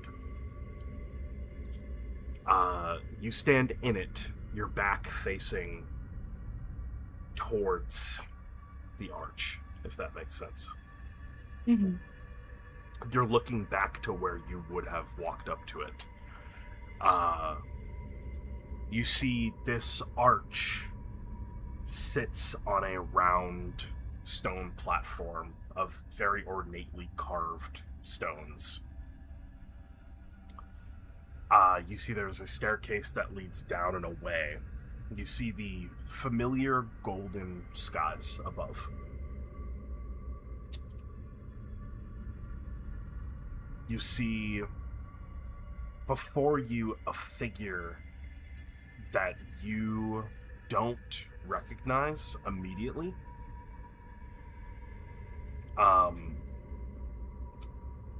But I figure nonetheless who is currently standing in front of you, arms extended towards you, waiting for you to take their arms. You know what's going to follow is going to be incredibly painful, based on two things. One, this innate instinct you have knowing that it's going to hurt, but also a bit of nerves in you about the whole situation in general. Nervous, anxiety, kind of uncertain whether you're ready for this, regardless of the amount of training you've undergone.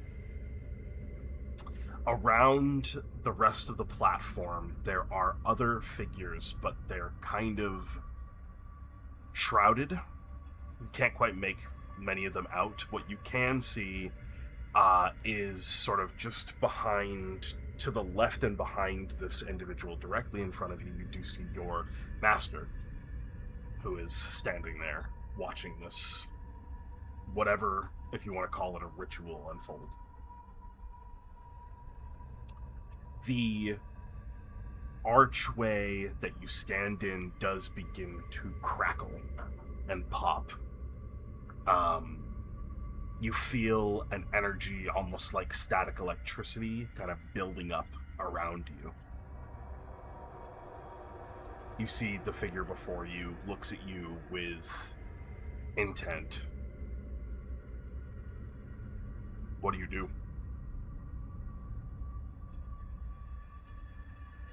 I bite the inside of my cheek, steel myself, and extend my arms. Okay. You clasp their forearms as they clasp yours.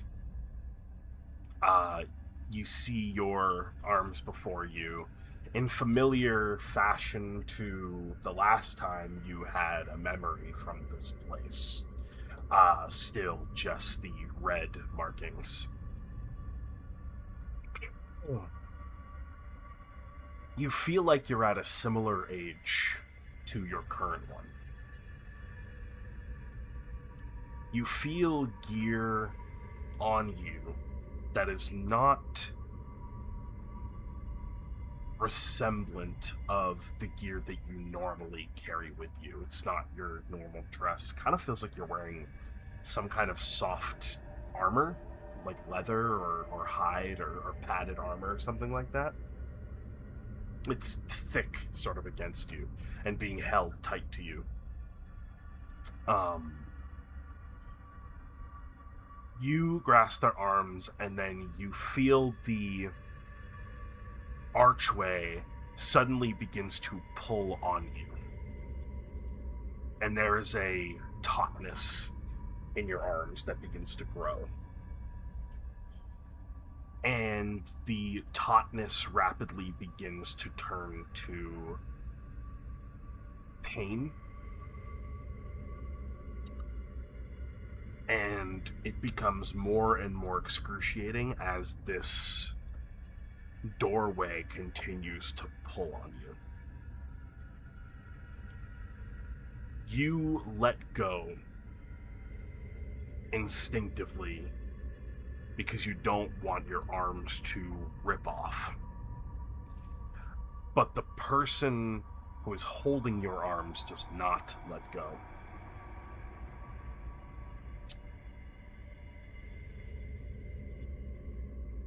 And then you feel right at the elbow tearing.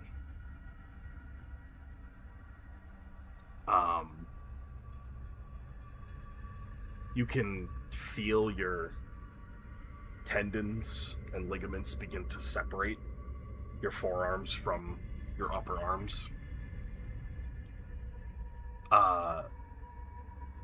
You scream out in pain. You get, through teared eyes, get a glimpse of your surroundings. You can kind of vaguely make out your arms separating. And you can see your master, who was watching the ritual, has now turned away and is not looking.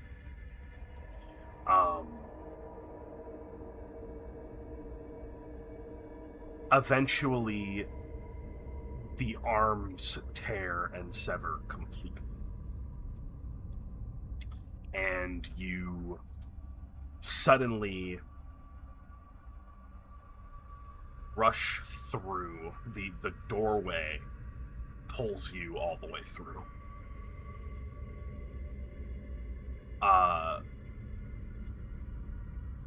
But as you are pulled through, there is a suction that is pulling you backwards, farther and farther and farther. You fall through a landscape of golden clouds that the further you fall begin to transition to almost storm clouds, nigh black and inky. You land amongst these clouds in this space. Your arms still leaking sort of blood and fluid. Though it's strange because in this space it doesn't hurt anymore. It's just numb. In fact, all of you is numb in this space. As you land upon the top of this dark, dark storm cloud, there is a face that begins to form amongst the clouds.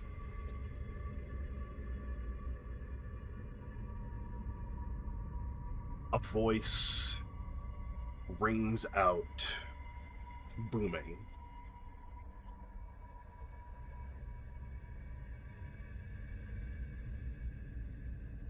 It states that you are an accident. Something that went wrong. And something that needs to be purged and forgotten.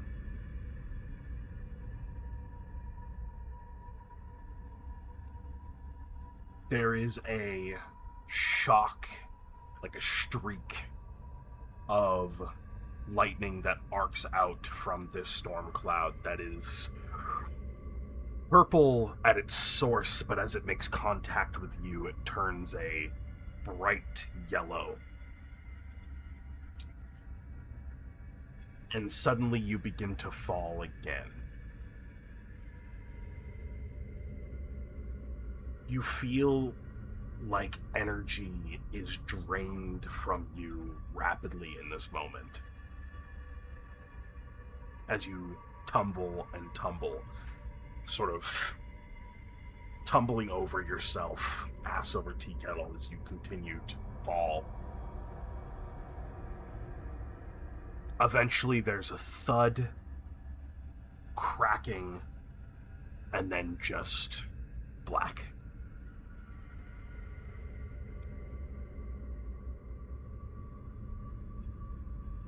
The face that appears in the clouds, I'm going to send you a reference for now. And I'm also going to send you reference art for the figure that pulled your arms off as you got sucked through the doorway. This is the face in the clouds. Okay.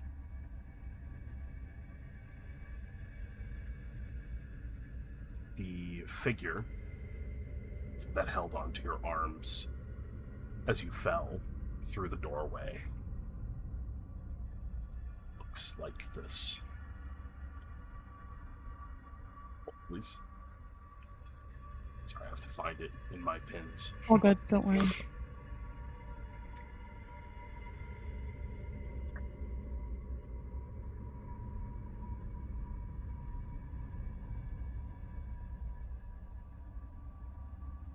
There you go. We're dressed completely all in white.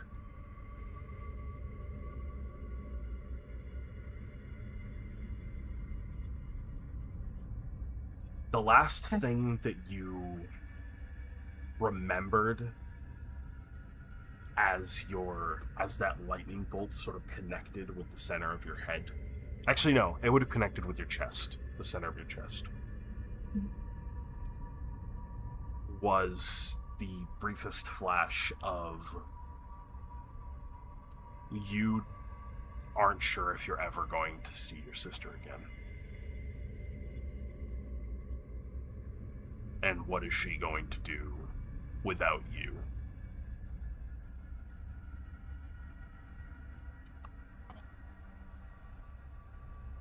The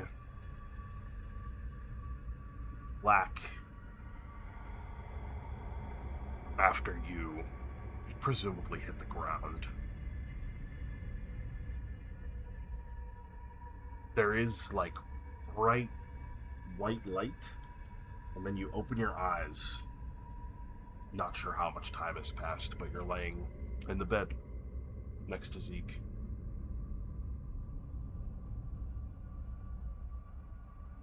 And that is where we're going to call the session. Oh no! Oh no! Oh no! My arms. All right. We are going to go back to the session chat now. Okay, let's go.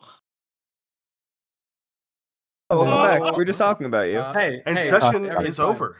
That's it. Bye, chat. Bye, chat. I'll miss you. Chat already gone. Mwah, mwah, mwah, mwah. Waits aggressively. Goodbye, chat. Patreon. Patreon chat. If On Dad the was here, Dad would Patreon- say, bye, chat, bye, chat. There bye, might chat." be On a Patreon, that's where mini the session area this is. week. I don't know. We'll see. Check the Patreon for more. Yeah. Patreon for Patreon, or updates. you get choke slammed. Yeah, Drex Yowie. Wait, no. What? No, Alright. that- Drex no. opening a box. There is no That's where we Patreon. put All right, the goodbye, bell. chat.